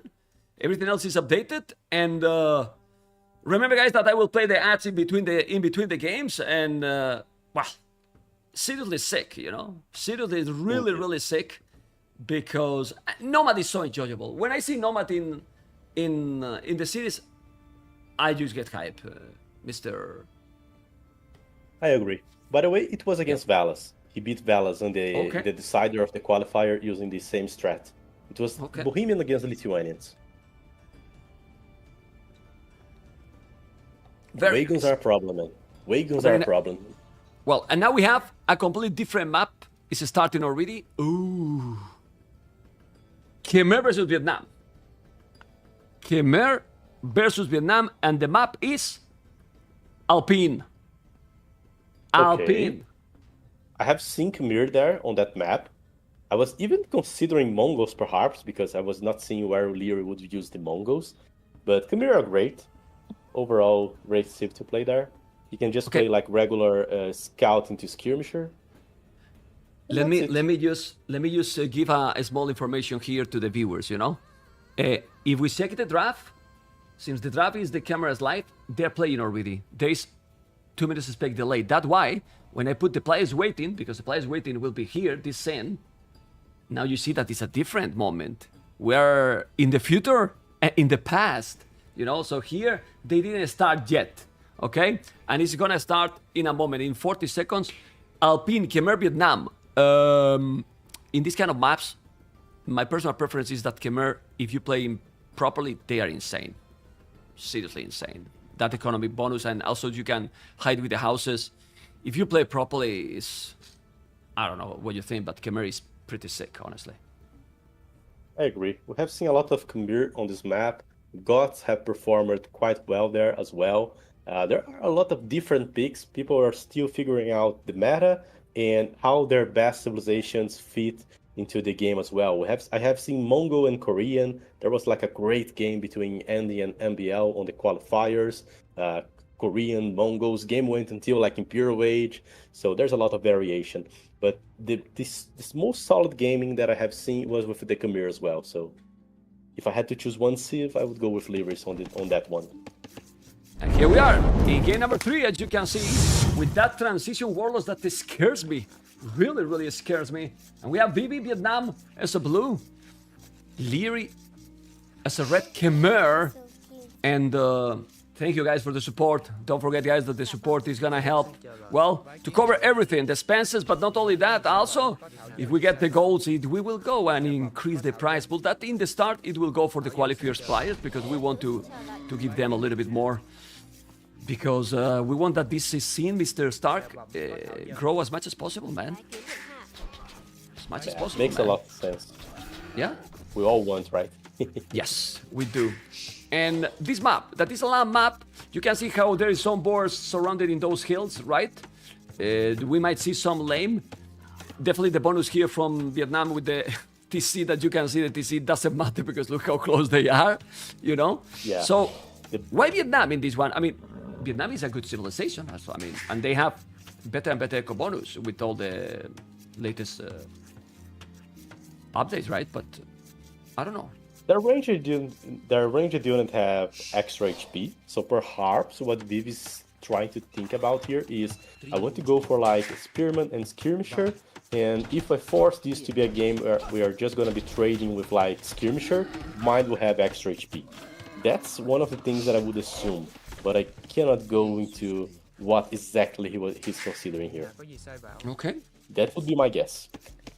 But I don't know if you said, because I have millions things in my mind, Mr. Stark, but do you prefer Khmer or Vietnam here? I prefer Khmer. I would say that their eco is great. You also have the houses as good defensive tools. I actually saw a game from ACCM that just shows to me why Khmer is great. He just went for scouts, walled the villagers on one of those woods on the outside of the map, you know, just so that no one would bother him. If the opponent committed to bothering him, perhaps he would have considered adding a tower. Then he just kept playing scouts into Castle Age. Nothing else than that. Okay. You don't even have to focus a lot on feudal, you know. Yeah. Well, Liereyy is up with 17 population. I was going to say 18, but it doesn't count the horse, so it's 17 villages. ViVI is still doing more, and this is the thing. In a map like this, as you are that close, being up faster a minute or 50 seconds can be a lot, no? Yeah, it can be helpful, but the thing is, you don't have a need to scout to do the damage, you know. Yeah. So True. Liereyy still has to choose. Does he want to play with scouts and raid, or does he actually want to play a bit more, perhaps defensive, or answering to an archer range? I would say that Liereyy will probably go for the scouts. It would make more sense, and it's very cheap to afford. The laming happening. Yeah, I was there. So, nah, he's gonna be fine. Nah. He's gonna be fine. Was an attempt, right? Honestly, I think that the stable and archery range makes sense here. Like, very aggressive, and you can commit to go feudal. skirmishers. Yeah. No? Scouts and skirmishers are probably the best answer to the spearman and skirmisher approach that the Vietnamese might actually try to impose here. Liereyy also confirms that there's no one taking the gold, so ViVI is going for either scouts himself or going for the spearman and skirmisher, which would actually make more sense and give some purpose to his civ pick. Well, you can see how he's doing the stable. Remember, guys, that Vietnam not only make the upgrades now 100% faster, also all those upgrades cost no wood. No wood at all, you know? So, it's definitely important. Let's see what is gonna happen. Because we have the stable, is doing now the scouts, and what is gonna happen here now with the ViVI? He's gonna do archery range. Yeah. I mean, what we were talking, but Liereyy didn't make horse collar. Would you make horse collar here, or even more with this civilization? I don't. I feel like this map is very aggressive. I would rather have army faster than having the eco upgrade, like a secondary eco upgrade, you know. Yeah, now if you want to make archery range, exactly. If he did horse collar, he cannot make the archery range, which is happening right now. He's doing the archery range. He will go scout on skirmishes, and ViVI will need a stable. I mean, against Liereyy with Khmer, doing farmers already, scouts and skirmishes on the field, what you can do with archery range only. You know, it's not like he will be able to add a stable so fast, you know. Not before he has at least like 28 builds, I would say. That would be a bit more healthy for his eco. So I'd say that he just needs to grab the fights, get the hill like he's doing, and force the fight. With 3 Spearmen, Liereyy is less likely to commit to that fight. If he's using villagers, well, those villagers are idle, and ViVI just goes back, you know. Yeah. So, I'm yeah, surprised. idle I'm build, surprised. idle build. Yeah, I'm surprised Starkey didn't make a house there, because now might lose a villager. I mean, that army is not really strong, but well, as you mentioned, he's idling villages. He's gonna try to take that one. He's trying to block. Oh, man. Yeah, he does have the greatest AP, but he's gonna save it, man. Look at the house, how important it is. You can save it. But well, 4 villages are idle for Liereyy. Yeah, Exactly. which matters. Liereyy cannot find damage with his scouts. The wood is walled, and all the food eco is under the TC. So his scouts are not finding any kills. He actually needs to take down the spearmen so that his scouts can be relevant on the fight. That's what he's doing now with the skin, but he took already 1 villager down. Still, Liereyy prioritized the army now. He's housed. Now Liereyy need to make more houses, because he's housed for a little bit. Yeah, for quite a while, I will say now. Yeah, and he's still not doing the houses. Oh my god. Good Now start he's doing for the house. ViVI. Truly a good start for ViVI. He Okay. did the trades, he forced the fights, killed the vills, his enemy was housed. I feel like he's just fulfilling what he was intending to do. And the use of horse was critical for him to be able to snipe the vills. I can tell you, Stark, that Liereyy has been more than a minute idle there. Because he got 47 second idle TC, but that happens because he was housed even before get idle TC. So it's crazy that at this level, that's the huge difference. 4 villages ahead, but I prefer Lierey's army right now. If you micro properly and take the spears, you kill everything. Army composition way better for Liereyy, but the start was better for ViVI regarding how much damage he could do. Yeah, but now... he needs to get more numbers, right? Man. Yeah, but he still have now something else. He's gonna kill everything now. Yeah, he's taking all the spears. He's gonna kill the skillers. He's gonna take everything. You can see how he's gonna kill a lot. The KD now is insane. He's gonna take all the army. He need to go back. And if he's going to the woodland, now he forced him to make a tower. And that's the problem here. Double the army. Don't think he will break in. The skirmish is not gonna be in time. The tower will be up, okay. But Khmer is just insane. Wood's a no-go. Dude made a tower. What can Liereyy actually do now? He can actually try to pressure more around the TC, using the skirmisher, the scouts. If he wants, he can even drop a tower there to block like 4 or 5 farms, and ViVI would have no answer to that, because he just uses the stone, you know. Yeah. There's also that would you do that then? possibility. Would you make a tower there, or try to deny the woodline? If I want to go super aggressive, not to deny the woodline, but just like a tower next close to the blacksmith, to deny like at least 4 to 5 farms, that would delay a lot and would force ViVI to stay longer on Feudal Age. Yeah. There's no even village on cold right now. Okay, but nah, but he's have a lot of farm. He's gonna kill all the units now. Oh my god. What a massacre. It's just a massacre, man. It's just 22 army, man. 22 army. He's 4 villages behind, but he has Khmer farms that is, well, more or less, yeah, he has the same farmers than ViVI. He's now trying to go on goal, but that's the problem. You are 4 villages ahead now, but you're gonna be delayed all the time. Like with this amount of farming, Khmer is really strong, man. It is really strong. Well, his first pick. His first pick for a reason, Stark. Yeah, Liereyy is great playing that Civ, you know, it's difficult to find him. ViVI did found a good fight, but he overextended a bit, couldn't keep his numbers up, he couldn't trade evenly against the skirmishers, and ended up getting all his spearmen injured, and Liereyy was just waiting for that opportunity. I would say that right now he has a huge advantage. What he could do right now is start to being toxic and denying the farms, like 1 skirmisher per farm, and they are just gonna go idle, you know. Well, he's being even more toxic. He's doing forging, you know, so be super toxic with the scouts. He's not leaving ViVI an option, you know. Yeah, man. Okay. Let's see now the scouts and those skirmishers. Okay. Gonna be careful now. Like. Okay. But Liereyy is being housed a lot. Like yeah, really a lot. If not, he will be in a perfect position, right? like really in a perfect position because Liereyy is still not mining gold. Well, but he's denying the gold for ViVI too, so no problem. Yeah, he knows his opponent's not going so early towards the next stage. He's not even investing into another lumber camp, Liereyy, so he's fully focusing here on the aggression. But it's difficult. At this point, oh my god, he was lambing the farms with the Vil. Look at that, some of the farms are already his, you know. Okay.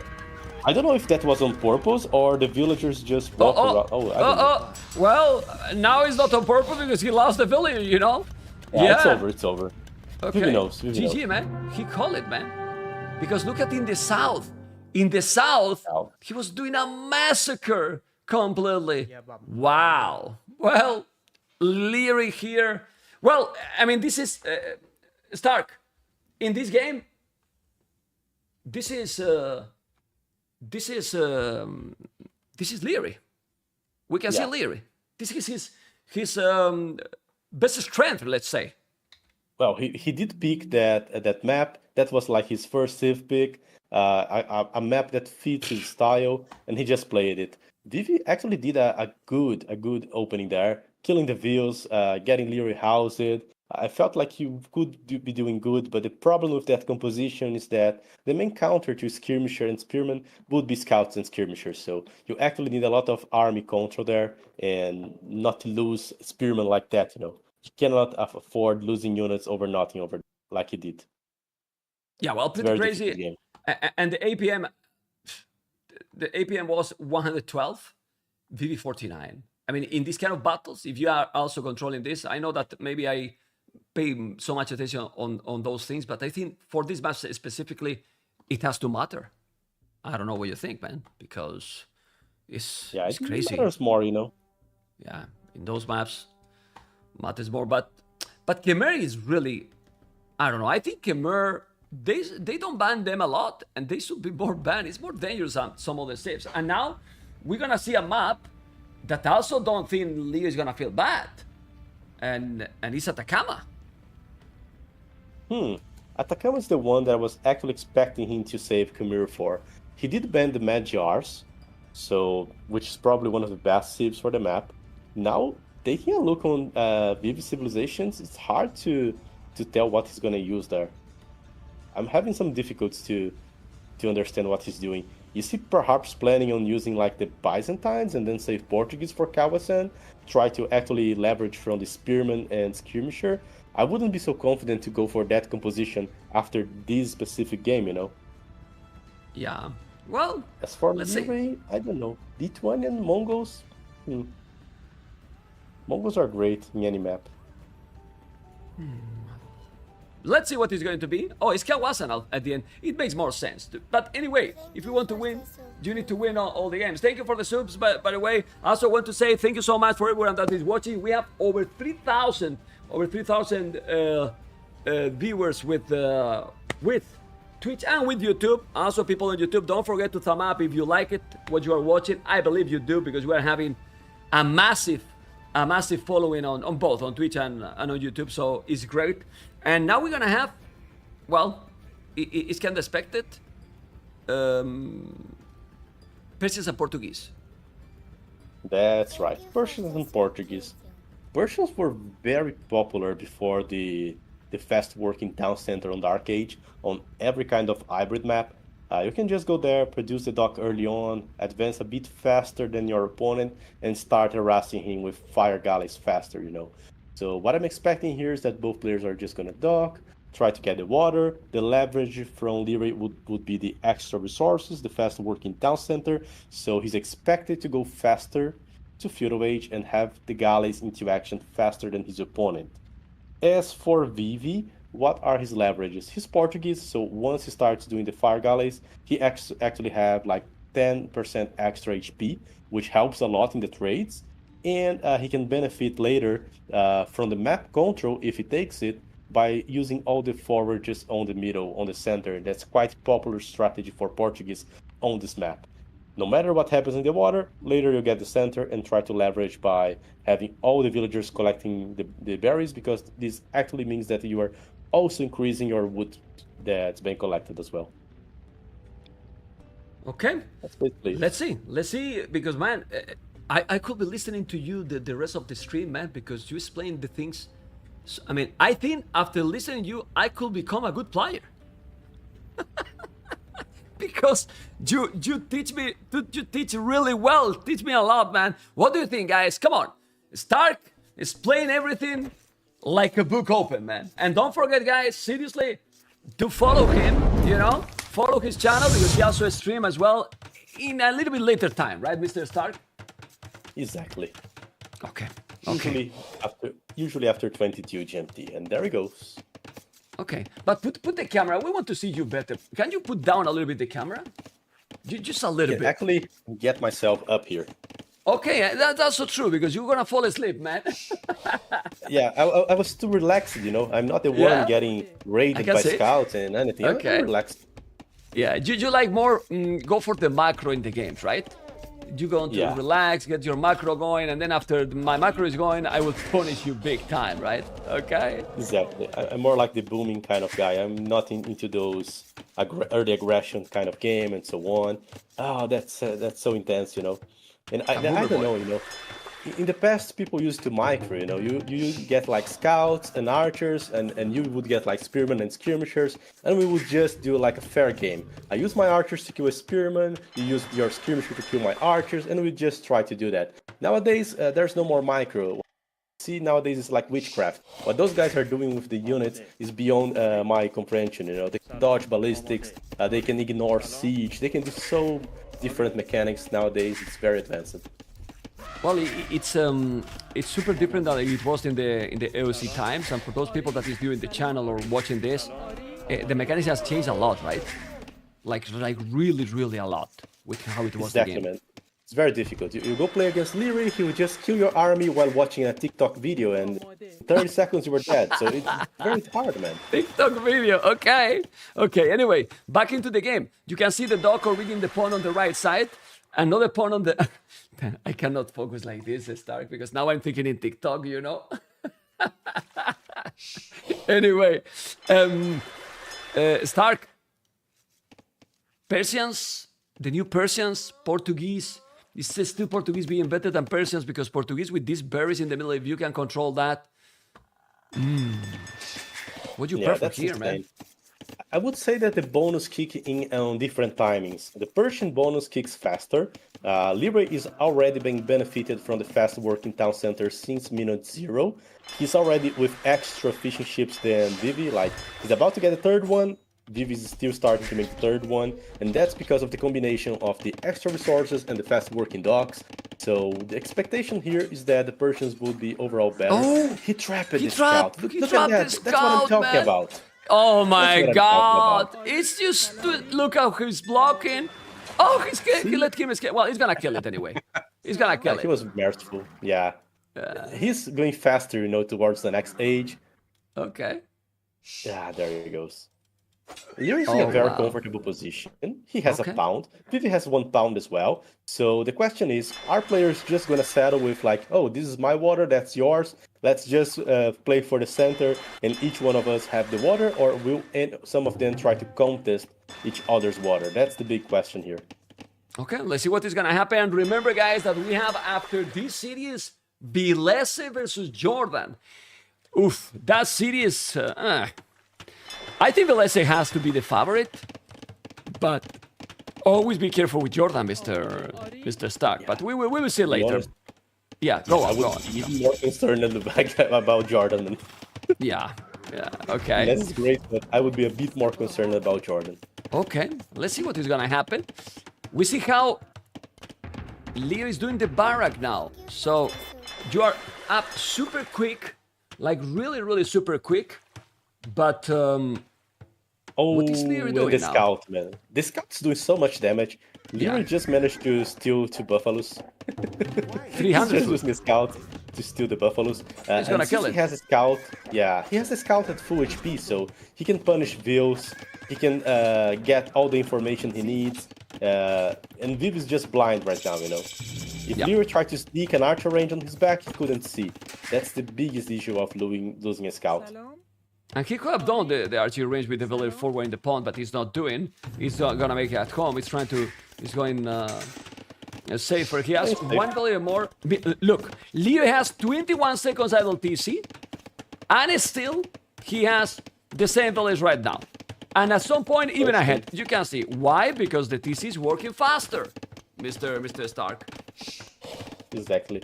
Man, ViVI is very sneaky, you know. There's a scout going around, stealing stuff, killing everything, and still ViVI managed to sneak a view to make a dock. And Liereyy, even with the buildings that he made, couldn't get that information. Yeah, It now he was see a it. very sneaky dock. Yeah, now he see it. And, oh, but that village is gonna die. Nah. Yeah, well, he's gonna block. He's gonna block. He's gonna block with that village. He's gonna wall. He's trying, but he knows, and now he's going away. Okay, yeah. And Liereyy need to kill it. Liereyy, he's gonna take it. The scout is there. I don't And think he's there gonna comes quick the wall. scout. Yeah. So the village is down, and he has the dog.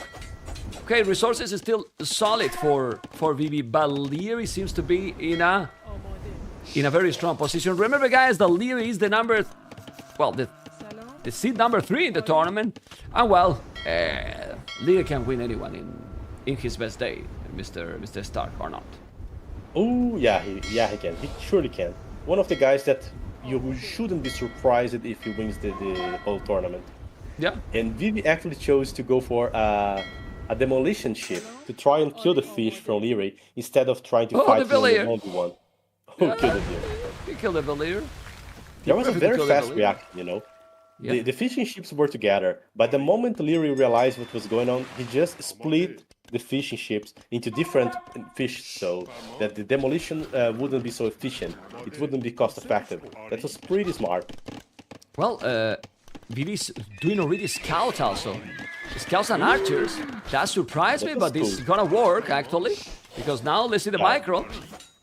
Yeah. That scout was very surprising. Well, he's doing more than one. He's doing even more now. He has to be careful with those archers. He's doing the blast with, and he has now the pawn on the left. He's doing the market Liereyy and going only with archers, but Lierey's walling. Liereyy want to go castle age. Exactly. Okay. Oh, look at Lierey's doing. Liereyy micro is just something else. He was fighting on the lake with the fire ship, and he just placed a fishing ship there to tank some of the damage, then come with a Yeah. second fire galley. Like with 1 or 2 Got units, it. he can dominate the waterman. It's Yeah. insane. He Now has he's so much on wall. attention to the detail. Yeah, he sold everything, man. Look at he sold the stone. He's just trying to go castle it as quick as possible. He probably knows that he need to be castle is faster than Persians, than Portuguese, because Portuguese is dangerous civilization, and you want to have the momentum. But look at the resources. Oh man. Oh, but he's coming with a lot of army, and he's not gonna wall in time. No, he's not gonna wall in. Oh, but he has a lot of archers. He's fine. Look at the archery range. He still have good archers in the. And with fletching, so he will micro. He's gonna be fine. I think. I don't know what you think, but I think Liereyy, he'll man. be fine as well. He can just micro, he has some views to help. There are not all the upgrades there for ViVI. It's not like those scouts can tank a lot of damage. I feel like Liereyy is a good spot regarding what he's doing, and ViVI is actually investing more into Feudal Age because he does want the map control. Look how heavy he's going for the berries, you know. He has like 8 views at home eating the berries. He has more 8 views on the center trying to eat the berries as well. So that's what Portuguese try to benefit most from this map. He's fishing on 1 pound and he's actually focusing a lot on having the map control. yeah, but Lee's up. I mean, they have the same population. The macro is just brutal. I think it was Mr. Yo in one interview. I don't remember what tournament it was, One King of the Desert, or I don't know. And he said, "Don't want to face Liereyy. He always reach the next age faster than you." Now he's taking a good damage here. Liereyy do not notice. That's crazy. What happened? Those Stark. scouts were very sneaky. He was focusing on the water. ViVI was constantly trying to raid his fish. He was actually microing the Okay. fishing ship there, and he didn't felt like ViVI would disrespect his wall and go into the TC. Well, ViVI did. Yeah, but ViVI might now be feeling, oh man, what a great raid I did, what a domination. And then when in 30 seconds he see that his opponent is in castle, he's gonna be like, what? Like, He can still be what fine, the- you know. He just needs to keep the Okay. control over the center. It's Okay. not like he's gonna be dead. He's gonna have a problem, that's for sure, and he has to do something about it. But it's not like he's super dead. Yeah, but look at Liereyy. He's gonna buy a stone. He's gonna make a TC on the berries. I think so. But this is gonna be now crossbow, bodkin arrow. I'm checking ViVI. ViVI, no reaction. He buy resources. He's gonna have the TC there because he know that he need to go to the middle. He has to deny those berries from his opponent, and he's gonna be able to do it. I believe so. Crossbow and bodkin arrow. Well, he has skirmishes on the tower, so maybe it's fine. It's not walling that one. He's gonna make a tower. Ooh. Is that tower gonna be able to? Nah. He need to go back, actually. Yeah, he needed more leverage there. ViVI is trying to figure out what to do right now. He will just try to protect his views. Liereyy will try to snipe it. I can totally see a second build already for Liereyy, like either a monastery or a siege workshop would actually be great to pressure that position from ViVI. And ViVI is going Revi for the stone. So Honestly, I don't know, is he planning to just use the stone for protection, or is there something else, like trying to later go into the unit, the organ gun? I think his macro has been very off. Now he doesn't have the resources, but 1 minute ago, if he had the market, he could be up to Castle Age already. He got like 600 wood. Obviously now he's doing towers, he's doing... The market didn't have the market, okay. Now he has no goal either. I know that the population is almost the same, but being in Castle is that quicker. It's just huge in my opinion. And right now, ViVI is just gonna fall more and more behind. I don't know. Yeah, population is solid. He still have more village than his opponent, also more fish. But how you stop the crossbows? And I don't know. Well, ViVI is trying to buy time using the towers. So first task is, I cannot kill the crossbows, let's focus on not dying. And I think that he's doing this quite well with the towers. He did buy his ticket to Castle Age. It's not like Liereyy is going to be able to finish the game during the next few minutes, and that's because of the towers. He cannot just dive the towers. If he dive the towers, he's just gonna have to sacrifice a few crossbows, then ViVI can either escape with the views or bring the skirmishers to fight. That's not a great fight. So Liereyy is actually trying to recover the views that he has lost with the TC, trying to get some map control. I think that ViVI is doing a good job so far regarding what happened. And he has a plan. He's strong for the stone. He's even going for a second lumber camp on the stone. So he does want to keep those villagers there so that he can place a castle in the center. Yeah, he did He's even a man with a plan. he even made the stone mining upgrade, but the problem is that Liereyy will have crossbows and he's doing knights. Those knights are gonna have +1 armor as well, no bloodlines though. And he has a tower there, so ViVI is not gonna have probably the army to support those villages to make the castle in the middle. That's what he's probably want. So, and siege workshop, monastery, I feel that is impossible, honestly. I feel that is impossible. That's the pressure. That's the pressure that I was actually expecting for Liereyy, you know. Driving the Portuguese out of the center, that's a win condition on that game. To keep on the center is what ViVI actually needed. Perhaps he underestimated a bit the power from Liereyy and tried to defend with like only a single tower. Perhaps he actually needed a secondary tower over there, you know. With like two towers, it's hard to dive. You can actually hide like 10 views, which is a good amount of views to later try to place a castle, but no. He just got pushed back and he'll have to make the castle back at home. Maybe also even guard tower, but you can see how he's going now with the crossbows. He's diving inside, so again, no village on goal. He got 700, almost 800. Look at the castle! Super aggressive castle, Mr. Stark! An amazing castle to resign, my goodness. But well, where you can do it, to be honest. Where you can do the castle. Like, it's not a good castle, but yeah. It was not the original plan. He was kind of driving out to make that. He was forced to add towers on his base to defend, and he couldn't actually control the center despite the amount of army that he invested into. And that's all credits to Liereyy because of his army control and the fights he got. KD is like reveling in his favor. It's more than in a 2-to-1 proportion. So that's great. Crazy. No, crazy. There's still a win condition for ViVI. He can try to mess up some of the unit, try to get 1 or 2 good fights, and then try to get second castle in the center. Like this kind of game of like I will go like a clown, want to see, right? A clown approach. Yeah, but Liereyy still have a lot of crossbows. He needs monks as well to convert, not only the organ guns. He has only 2 organ guns. The organ guns is true that can destroy those archers if you get some good hits, but the population difference is scary. It is really scary. And let's be honest, for now, except Nomad, in the other 3 games, Liereyy has been really in another level, Mr. Stark. I agree. His army control is insane. So trying to fight a 1v1 army against him is always a terrible idea. Give me 5 archers against him, against 5 of his archers, and I will probably lose all my 5 without killing a single one. It's crazy. That's what I would think too. Yeah. And you are... What is your maximum rated in 1v1 LO? 2k4, 2k5, around that. Which is okay, right? Yeah. It is okay, but these guys, man, it's true that these guys make, you know what I mean. I'm not trying need to troll or anything, but some of these players make 2.4k. Looks much better, much worse, sorry, when they are facing in these kind of battles. You understand my point, right?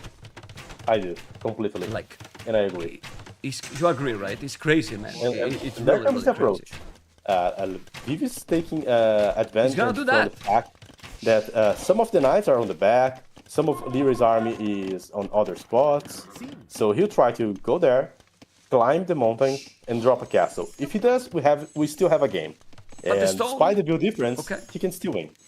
Okay, look at the castle he's doing. Now this is the mangonel. He need to go with the crossbows. You can lose the mangonel for sure. Man, The 2 problem- mangonels, Yeah. 2 mangonels, and +2 knights. Yeah, that's Stark, so good. the old organ guns can deal with those mangonels, but not this one. These ones are very good against the units, but not against the siege.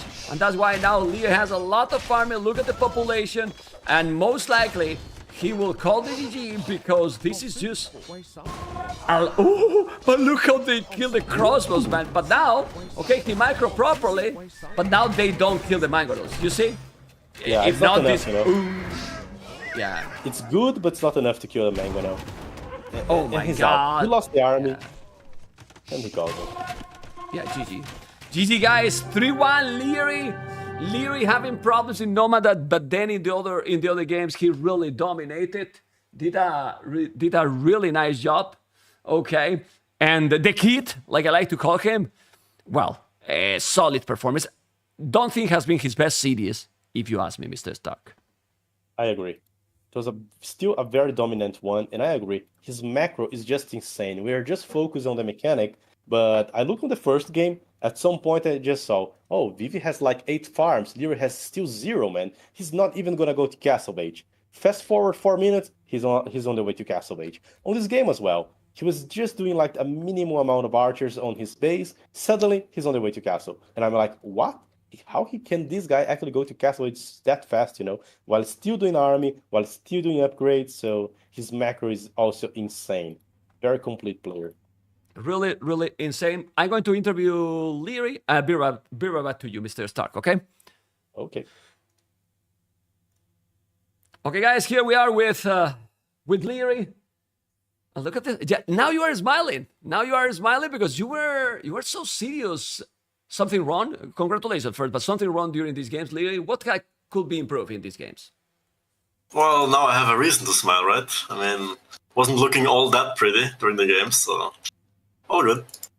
Okay, 3-1, solid, controlling those units most of the times. Losing also some Villese that some start that against some opponents harder. It can cause you some surprise. Yeah, it wasn't the cleanest set, honestly. But I did the things that I had to do. Played solid. I wouldn't say perfect by any means, but, you know. Okay, well, in Arabia, with Mayans versus Hans, you were happy with that matchup. I thought so, but the game felt pretty awkward. Obviously, first game, bit nerves, you know, excited, but it still went okay-ish. But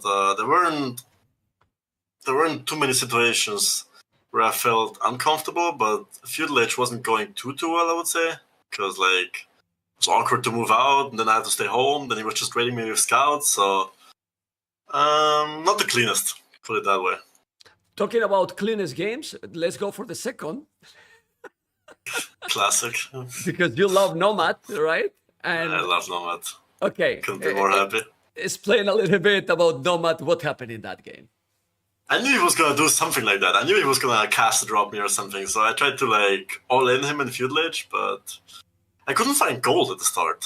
I only realized when I clicked up to Feudalage that I had no gold explored. So I was a bit late on gold, so I couldn't make fire galleys and range units. So I just decided to go forward, then I lost some vills for no reason at all. Then it got messy, and then he got the market up, so I knew the game was hard, because, you know, strongest building in the game, and then I knew the game was actually still even. So, are you Liereyy, sorry to interrupt you now. Are you still now controlling the units? Because I'm listening all your clicks right now. Can you stop controlling the archers during the interview? Oh my god. Damn it, you realized, fuck. He caught me, what the fuck? You can hear my clicks, what the hell? Stop controlling stop controlling the archers. Well, this is a good compliment for your microphone. You have a good microphone. Finally. At least something. Okay. Well, actually, it's broken right now, because the arm doesn't hold, so I had to be creative. Wait, I'll show you. Okay. You see this? It's like completely broken. But, I had to get creative. But at least it picked up the sound. But Liereyy, you can move the camera. I can move the camera, imagine.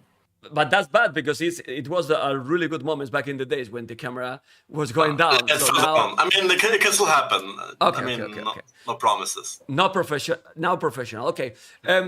It's frustrating for a pro player also, or your caliber, that you know what your opponent is going to do and is still unable to stop. And you know that he was going to do that strategy, and then it's not possible to stop. I feel like it's frustrating everywhere, no matter in what sports, no matter in life. If you know something is coming, you can't stop it. It's like, what do I do? Do I have to play it myself? Or I guess I made some mistakes there as well. But yeah, I mean, still a strong strat, right? Otherwise, he wouldn't pick it. It was also his first pick, his home map. So I was like, still good. Okay. And then what was the third game? My goodness. Alpine. In Alpine, Khmer is, in my opinion, is much better civilization. I think so too. Not sure why he went Vietnamese there. I thought he would go Byzantines. Okay. And Vietnamese for elsewhere, but he went for Vietnamese there, which, I mean, I can see why, because, like, your skirms have more HP, and then you save some wood and the eco upgrades, but, like, does it really make a difference? So I was like... No, but for going to do what he was doing, better Byzantines. Cheaper army, also Tone Watch for free, you know, defensive much better. Anyway, and then in the last game, also, is Persians much stronger than before? I think they're definitely a bit better, yeah. They feel a bit faster, but not sure if they're better than Portuguese. Obviously, he lost his scout, so, you know, at that point, you can't really play standard anymore. So that wasn't too nice for him. But not sure. He tried to go all in Feudalage for whatever reason. I mean, I guess he tried something, like all Feudalage into, like, Castle Drop in the middle with towers. But it's obviously, like, all in again, right? So it's like, if I see it and I saw it pretty early, it's, like, pretty easy for me to stop. I just have to do the right snaps, which I did, and then the game just plays itself. Who you prefer to play on Sunday? Because you will play on Sunday. Who you prefer to play? You know your potential opponents? Come on, Liereyy. Yeah, Nicov or Vinchester. Who you prefer? Who I prefer to play? Well, I'm the winner now, so I face the winner of the next opponent. So if I have to say who's going to win or who I want to win, it's obviously Nicov. So I would like to face Nicov. Because you want to kill him. Well, that too, but, like, you know, it's easier to, like, kill your opponent if he's 1-0 than 0-1, you know? Better. Of course.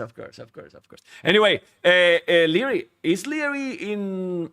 Obviously, I'm not telling today. Is Liereyy feeling in a shape that he can get, finally, sorry to say like this, another S-tier tournament? Finally. I'm not there yet, I would say, but I'm in a good way, I would put it. Still need a couple more practice sets. To get in top shape, but yeah, I mean, we'll see. Find out. What I mean is the Swiss stage, also the Warlords waiting room, it helps also to get that shape, like with the practice and during having more rounds, because the previous tournament were shorter. Now it's a little bit each one round more, no matter what. Yeah, now it's a bit more structured, right? You have 5 group stage games at most, and then it's like knockout stage. So you know what's coming, you know your opponent, you know how to prepare, you know the maps, the settings, new civs and stuff. So I feel like should be enough days to get to my top shape. To get there. Okay, Liereyy, thank you. Congratulations. And let's see if he's going to be Nicov or he's going to be Vinchester on Sunday. Good luck. Thank you. Take care. Okay, guys, this is the kid, like I like to call him. He won. He won strong. He was a favorite. And, well, he will face those two. Remember that if you're watching on YouTube, thumb up, subscribe, leave a commentary. It really helps a lot. Guys, hopefully you have enjoyed. Now we're going to have Villese, guys, versus Jordan. I'm going to prepare everything. Hopefully I can find, yeah, all good there. And be right back very fast. Very, very fast. And we keep going, okay? Stay tuned. We love this game.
Okay, guys, we keep going. Hopefully you enjoy. Hopefully you really do enjoy with the stream. You have seen the Liereyy, the kid, how he's in a very good shape, but he admit that he's not in the best position, you know, in the best shape yet. Remember that this is the program for today. We have seen already Liereyy, ViVI. Then now, Villese versus Jordan. The plays are ready, if I'm not mistaken. Let me just check if they are ready.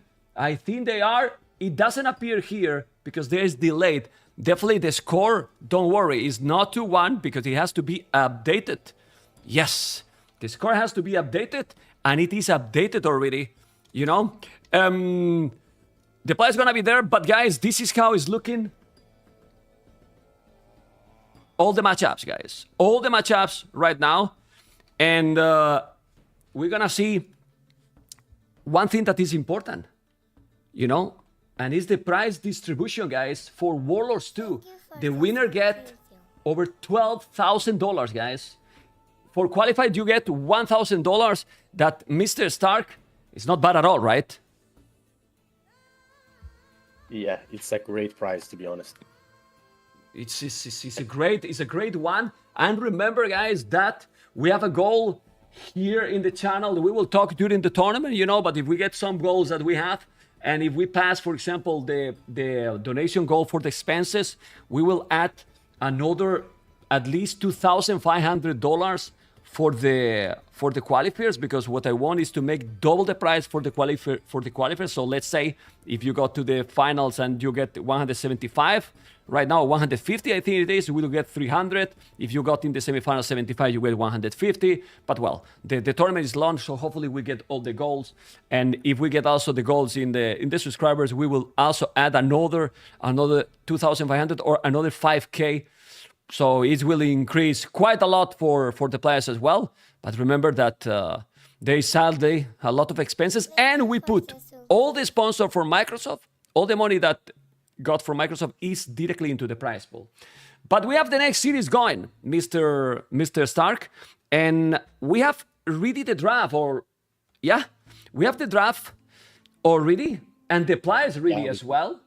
And this is the maps. Okay, let me just remove the Atacama, because Atacama shouldn't be there. And look at the maps, man. Oh, man. Alpine also shouldn't be there. Sorry, guys, but I have to control everything. Now it's correct. Land Madness, Gold Rush, Arena, Nomad, and Scandinavia, Mr. Stark. Very interesting. Very interesting choices. We have a lot of different maps from the previous one. So that's why Warlords, at least to me, it's like great tournament, even better than King of the Desert, because of this variation. We got to see like many different strategies and approaches. Stark, sorry that I interrupt you. You know that I am the host of both tournaments, and that that I like OTD because it's like my little kid. I prefer Warlords myself too. You have a favorite kid, man? Come on. I do. Oh. I'm in love with the Warlords, you know? I'm really in love with the Warlords, and what I like it is that we were supposed to start this series on 5 minutes, and we're starting already. I think Warlords is a fantastic series, in my opinion, and it has everything. I mean, it represents basically almost all the Age of Empires categories. Like, look at the map pool, and now we have Nomad guy in Arena. You might like more maps than others, but that happens in everything in life. But here you got everything. You have to be a super complete player. Otherwise, there's no chance that you can win a tournament like this. Exactly. You can always get like one game in a set if you're very good at a specific map, but then you might get either outdrafted or being forced to play maps where you are not comfortable with. I find it interesting that we have Land Madness. So what do we always expect there? Some Revit trades during Feudal Age, Castle Age, a massive amount of fights during the game, way more aggressive game. Then we have Gold Rush that can usually go multiple ways, but Fast Castle on Gold Rush is not something that is so unusual. In Gold Rush you can see either some approach with like unique units like Bohemian, Spanish for Jordan, or some regular play like Incas for Villese as well, trying to control the center with Eagles, with Monks, so different kind of strategies fit this scenario. Then we go to the Clown World of Arena, where we can see like Poles, Bohemians, Spanish. Villese has like great picks, such as Teutons to counter the Monk play and go for a more solid approach. Portuguese as well, great Clown Civ as well. We just see organ guns. Imagine even a map where the Portuguese can just be focused on going for the map control, cheaper monks, great unique unit. And of course we have the Nomad. We just saw how strong some of the civs are, right? Bohemian, Spanish for Jordan once again can show up here. Koreans and Portuguese for Villese. I feel like both players have at least one or two decent options for each one of the maps. The one that's less predictable here regarding the ones that's more like closest regarding civilizations is the Scandinavia, where Jordan's probably going to use his Mongols, trying to leverage from all the hunt bonus, while Villese will try to play a bit more defensive and use the Japanese. That would be my guess there. And you are, yes, absolutely correct. So there you go. Ladies and gentlemen, Villese versus Jordan, Scandinavia. Like this professional Stark was talking. Yes, Japanese and the Mongols. Well, a lot of people say that Jordan is not an aggressive player, but now he picked, in my opinion, one of the best civilizations for this map. He should be aggressive. He should play aggressive in this one with the Mongols, Mr. Stark. Yeah, for sure. As Mongols, you need to have some leverage. In a map with 3 boards and 8 tiers, I expect the Mongols to go up super fast, to contest the enemy water, or to just try to harass him during feudal age, like just spam a lot of scouts, skirmishers, before the enemy can even react. So using the timing to be very aggressive and control the game, that's what Mongol needs to do here. But there's a problem here, right? Stark, there's a problem that I see here. Like, what you do? Go for the scouts, go for the water.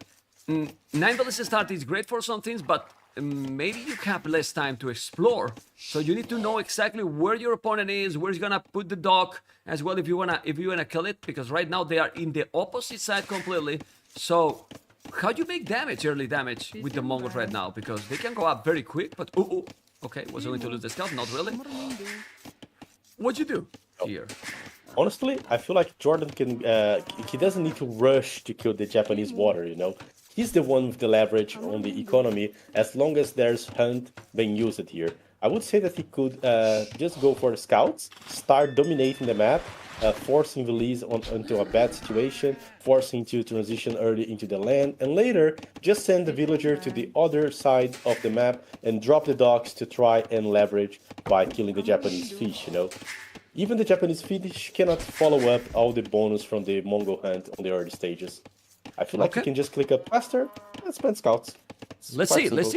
I mean, in theory, this is 7 seed versus 11. It's not like 1 versus 16. It's very close. So anyone could win here, if you ask me. And this would be a close series. 3-2-3. You think it can be? It can happen? I think it's very likely. I feel like both players are respecting each other. Even from the SIP draft, you could see that. For example, Cumans. Are Cumans so broken in any of those maps, like Gold Rush, Arena? It's not like they're very broken, but Villese is very fond of the civilization, and Jordan answered by banning it, so both players are aware of the danger that each other represents.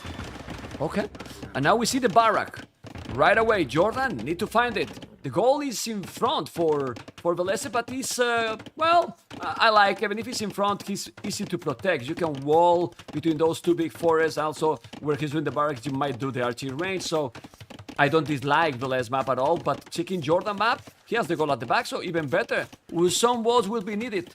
And Scandinavia Stark has been always a wallable map. We have decreased a little bit the wood, not like a huge one, but it's a little bit more open. But we cannot make it super open because it still have to be Scandinavia, Mr. Stark. Exactly. Still, there's plenty of room to try and be aggressive over your opponent. Even if you can wall with like all the 8 tiers inside, can Villese actually do that? Because if you just try to play like way too passive, Jordan could just send villagers forward, drop like a tower, use his own deers against him. And I actually like what Villese is doing. He's the one actually saying, no man, I'm gonna hit first. I'm gonna start here with the militias. I'm not gonna allow you to just dominate the map. And Jordan's actually being forced to answer this by going for archers instead. Yeah. Let's remember, guys, that Jordan didn't leave the game, as you can see. He qualified also for the main event, which is obviously a big thing if we think that what he did was that he's not full-time AoE anymore, but that doesn't mean that he left the game, as you can see. So this only talk about how big level also has. He's not playing as much as before, and he still managed to qualify, Mr. Stark. Yeah, he did. And damn, this Drush is so smart. I just realized what's Villese's intention here. He was not aiming to kill like any build. He was actually aiming at the But look at Jordan! But look at Jordan, what he's doing. He's luring them all. He's luring them all, or trying to lure as much as possible. Awesome. Yeah. Well, Obviously, you're gonna lose some food, but it's not what he wanted, Villese, because he's killing some, but still he's getting some food. It's the Mongols. You can still make a meal there if you want, and he's doing the meal, which is the right decision in my opinion. Both are not trying to go for the water at all, and not even an archery range. So now Jordan, if he's starting to make some archers, should be fine and clean that one. But Villese will have to make an archer himself. Archery range himself. This was very smart from Villese. He's just trying to hurt Mongol where it hurts the most, and it's on the hunt, you know. If you can deny Mongol to properly hunt or abuse of its hunt, you are just doing something very right here. So that was pretty good. And Villese, on top of that, he was not doing like an archer range or anything. Now he's doing, but the thing is, he was actually investing more into the fishing ship. Now he has twice the fishing ships as Jordan, so he's actually gonna be able to reach regarding the economy there. Whatever the Mongol has hunt so far, it will be over at some point, and Villese will be fishing heavily as Japanese. So he has good chances of even reaching Castle Age faster. Yeah, well, Villese need to walk between those two big forests. He can see this open. He has archery range, no blast as you mentioned. He's also taking the whole deers. Only bad thing here for Villese is that 22 seconds LTC does like losing a villager, but since he has more fish and he's Japanese fishing ships, Villese is with the, in my opinion, with the lead here. Even if you see that Jordan Resources looks a little bit better, I think if Villese now do the market, he might go up Castle Age faster than the Mongols. Yeah, there's this option, and he's trying to go for that sneaky dog as well. He's there. Well, Jordan can see it. He's gonna now take that village. Probably he will go with the archers. At the end, no. Jordan, look at Jordan. Well, you still have the Mongols, and he lured a lot of those deers. Wow, look at the resources for the German. He's on the way to Castle Age. Okay, I couldn't be more wrong. He didn't do too much army, and he's on the way to Castle Age. That's pretty sick, Mr. Stark. Yeah, it's not like he was using his food anywhere else, you know. He just did like the wood up and nothing else. All the food he was hunting was just going towards this Castle Age idea. What will he do next on Castle Age? Will he add like Siege Workshop? Will he try to play with the Mighty Step Lancers? There's plenty of doubts that we have now. Would he be even greedy and try to immediately drop like 2 town centers? Many options here, but well, Lancers. Like gonna be... Yeah, it's the Lancers. Yeah, he's just telling us. Yeah, I see the forging. Also, the second is stable. For a second, I was thinking that maybe Stark could be Cav Archers, but it's the Lancers. The Lancers might kill this army for sure. And I'm gonna tell you something. If Villese is not walling and quick, he might have a problem because those Lancers eat the village so fast, Mr. Stark. Yeah, and the timing. The timing is very important. If your opponent has crossbows and you are starting to make lancers, you are in a bad spot. Your opponent has feudal age army and you are the faster one to Castle Age, and you are starting to surround him and raid him with. Then you have a huge lead. So this is actually a good game here for Jordan. Okay, let's see those. Let's see those archers. He's going back now. Skirmishes. He's going up to Castle Age. He's gonna have 1 minute and 40 seconds almost, or 50 even, to make the damage. He's not doing any scout. Maybe he could have done few scouts and make light caps. You know, they could have destroyed also and have the army already. Anyway, the Lancer is gonna be there, but he could have already the light caps. I don't think it will be bad. It will kill a lot, really. And now his opponent is not doing spears. He doesn't know probably if he's coming. No, he doesn't know what army is bringing. And I'm very surprised that Villese is not doing any walls, Mr. Stark. And you're gonna have... Ooh, Siege Workshop! Whoa, but he spotted the villager. Oh, man. Don't lose it. Nah, it's not gonna lose it. It's fine. Not gonna lose it. That's the second time forward Siege Workshop got spotted. Still, Villese knows there's only one villager there. It's an injured one, so he can try to be a bit more greedy there and send like a single archer to try and snipe it. I don't know if you do that or if you just accept the fact that you will have to deal with the Siege Workshop. And there goes the Step Lancers. Okay, we were talking about Jordan being aggressive, and oh man, he is being aggressive, really aggressive right now. He's behind in population, yes, but he has the timing and he has the momentum. Now he needs to micro with those Lancers. They don't have bloodlines. The Lancers got more HP. Yes, because they are from the Mongols. And now Spears, Archers, War Galley Upgrade, and Pike. War Galley Upgrade because he wants to take the water in the south, but I think he need to worry more about the land. I don't know if I will have done the War Galley Upgrade now, when you see that he's coming with Siege and Lancers, Stark. I agree. I wouldn't be so cold-blooded to say, hey man, I'm getting attacked by Step Lancer and Siege, but it's fine, I think that I can invest into the water. Nah man, I think that your priority should actually be on the land, man. You are already fishing, it's not like you're being threatened on the water, you know. Okay, Siege is coming, but this is the Lancers now going aggressive. He can commit and kill. He can go in. There's a hole. I think he's gonna be in the woodline. He's gonna be in the woodline. It can be a massacre. He's gonna take how many villages? He's gonna take one. He's gonna take more. He's gonna take two. He's gonna take more. No, he's going away. But then he's coming with the Scorpion. He's gonna have the monastery as well with the monks. He need to make a Magro, and he's doing. I like a lot that he did first Scorpions. Honestly, I really like it. I think it's a right decision here. I like it, especially since he's facing pikemen. He needs something.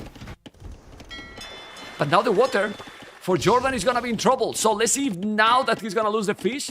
Well, it's quite a lot of fish and he's gonna lose it. Jordan has killed 4 villages, but now he's gonna lose the fish. The good thing is that how many villages got Villese on goal right now? Aye, aye, aye. Look at his economy, man. Zero villages on goal, Mr. Stark. Zero. Exactly, zero, man. He's in a lot of trouble there. Step Lancers are doing whatever they want. There's a Scorpion going there to try and annoy the wood from behind. If Villese does like one bad trade with this Mango now, he's doomed, you know. I mean, the score lie right now.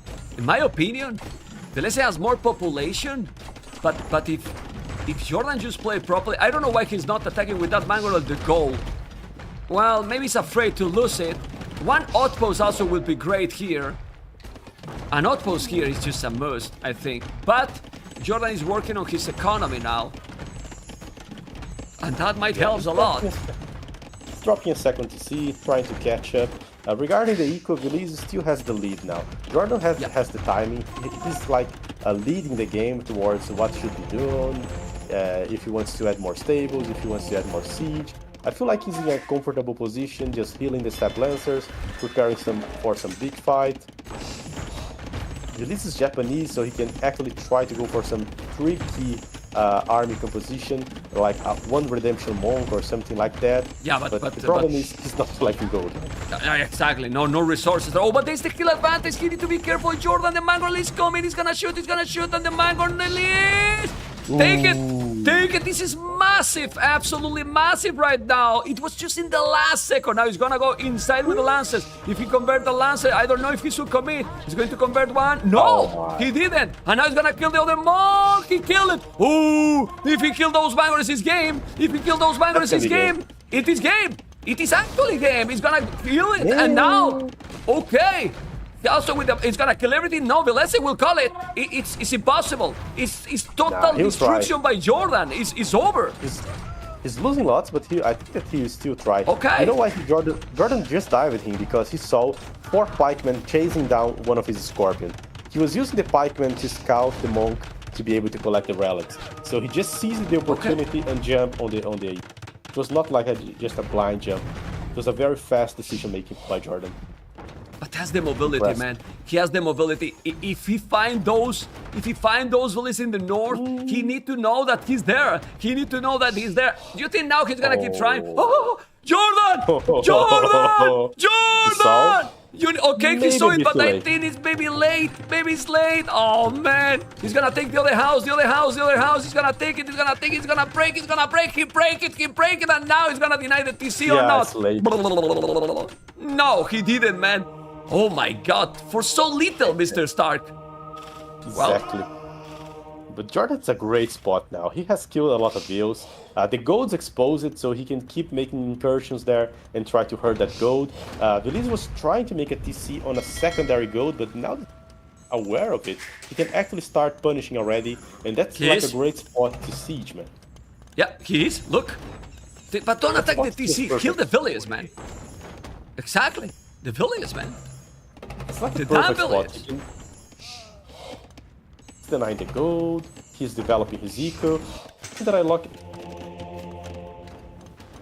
stone there, so he can soon make a move and perhaps drop, blocking Jordan's golds there. The main in the other one, just drop like a castle, very blacksmith. He's cutting a little bit. Do you hear Stark all the time, or is cutting a little bit with the... You guys hear me? Yeah, but it was cutting a little bit. I don't know. Oh, sorry. Okay. Let's see the Scorpion now with the Mangonel. Man. Still no conversions there. Okay. Let's see what is gonna happen. Villese has no idea that there's a castle being prepared for him, you know? Okay. Let's see what is going to be. 2 Myros now is gonna take the town center. And well, population surprisingly is ooh, well, not a bad castle. Not a bad castle here. And he calls it. Well, it wasn't a bad castle. It was a great castle, and I'm very, very glad to see this kind of gameplay, Mr. Stark, because Jordan has proved in this game that if he has to be aggressive, he can be aggressive, and he is going aggressive, and he did, in my opinion, a fantastic game with the civilization and with the map. I agree. He just did great, man. He played what the civilization was asking him to play. To abuse of the timings, abuse of the early timing that he would have as go. He went very fast, did some damage with the archers, forced Villese to invest into feudal age, into like some feudal age army, trying to counter him, just for him to jump into the castle age and finish the game with 1 or 2 small movements. The decision making was very on point. Like he saw the pikemen on the other side, he immediately jumped on the monks, on the archers, whatever, and that was actually winning him the game. Villese seemed to be a bit greedy, in my opinion, on that game. Like, he was under pressure, and he was the one trying to upgrade the boats. He was the one trying to go for the relics. I would actually have other priorities on that scenario, you know? And so Jordan was Stark, able to punish him. How many conversions in this game? I would say 0, man. I don't remember. 0, man. Literally 0, man. Whoa, okay. 0 conversions. I mean, he needed conversions, but I really believe that even with the conversions, it wouldn't change. Like, I think the approach was really perfect. It was really the right one with the Mongols there. Exactly. Oh man, I but now think we it was have just perfect. Okay, we have now Villese and Jordan playing the Battle of the Clowns. Ladies and gentlemen, the Teutons versus the Bohemians. And what do you prefer here, Mr. Stark? Hard to say. I would say that Teuton are great to counter like monk meta. So if I were Villese, I would just say, I'm against Bohemian, whatever, let me rush him with like double or triple monastery and siege already, you know? I would just go on all-in monks there, because what would Bohemian do against? Bohemian playing like light cav? That would be so counterintuitive for the civilization. I would rather have the Teutons. Difficult to play, but they can fit a great game. Okay. I'm listening to you, man. You're the pro here. I'm listening. I'm really listening. And I think this is a very interesting matchup. You know that I'm not a fan of a arena tournament. Like casting arena all the time when most of the people is going to use scouts. But we are back into the topic that we were talking before. If we have one whole series with all kind of maps, then for me, arena map is a nice one to watch. You know? Yeah. And a nice one. I totally understand. Yes, go on. I totally understand you. You go to the circus one time, you see the clown, you laugh, oh, it's funny. Go to the circus like 3 times, you are already like bored to hell with the clown, you know. So it has to have. You are a need dad, some right? variation. You are a dad, right? I am. You will bring your kid to the circus Friday, Saturday, and Sunday? No, you go only No, on Sunday. no, never. Right? You go only on Sunday Exactly. to the circus, but not all the 3 days because your kid is gonna scream. He's gonna, Papi, what are you doing? Not the What are you clown doing? again. No, please. To the park, to the cinema, somewhere else, somewhere else, Anyway, jokes aside, Teutons. Well, relative distribution looks a little bit better for Villese, but it is more or less okay. They have to fight for it. Do you think it's gonna go for scouts? Because here, Teutons don't have light caps. Yeah, they don't. Right? They So- indeed lack light caps. Maybe- Bohemians are not likely a very good civ to play light cavs as well. If you're playing light cavs as Bohemian, you are not actually benefiting from the best things that your civ gives you.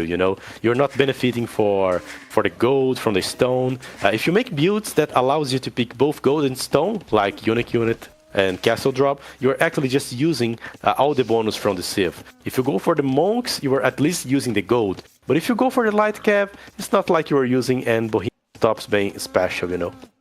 Okay. And one thing is here with the I'm old, man. I forgot what I wanted to tell you. I have many things in my mind. I forgot completely.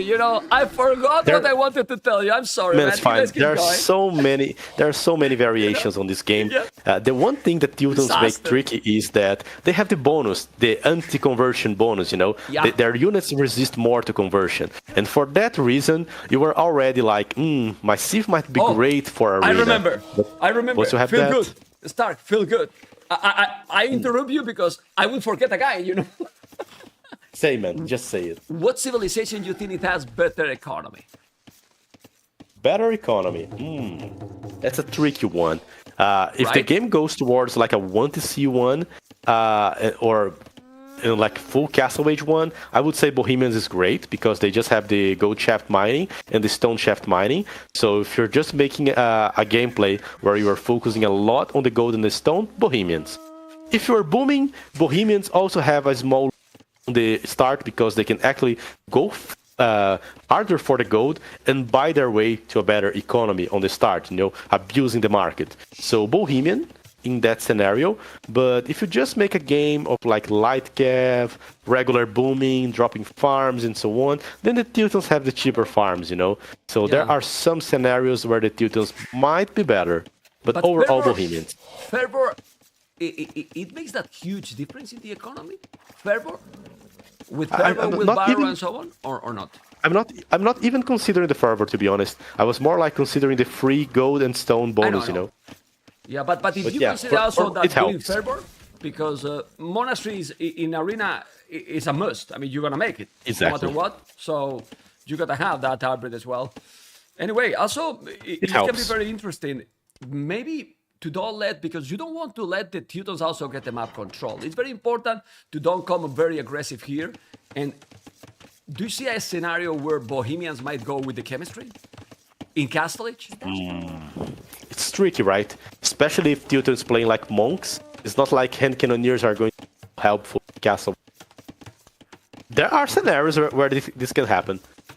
Especially considering your monks are not like a great answering to the Bohemian. You might try to use that, but it's tricky. Considering both players' uptimes, both are going for a market and blacksmith up. And I would say that Villese is probably planning to go for monasteries. Jordan, I don't know. If you just try to boom and maybe get like 1 or 2 relics, I don't know. That's clearly not a build for someone going for light cap. Or neither of those guys. Well, I mean, he doesn't even have the barrack, But who has been, because with the crazy and amazing dashboard from Happy Leaves, we have got.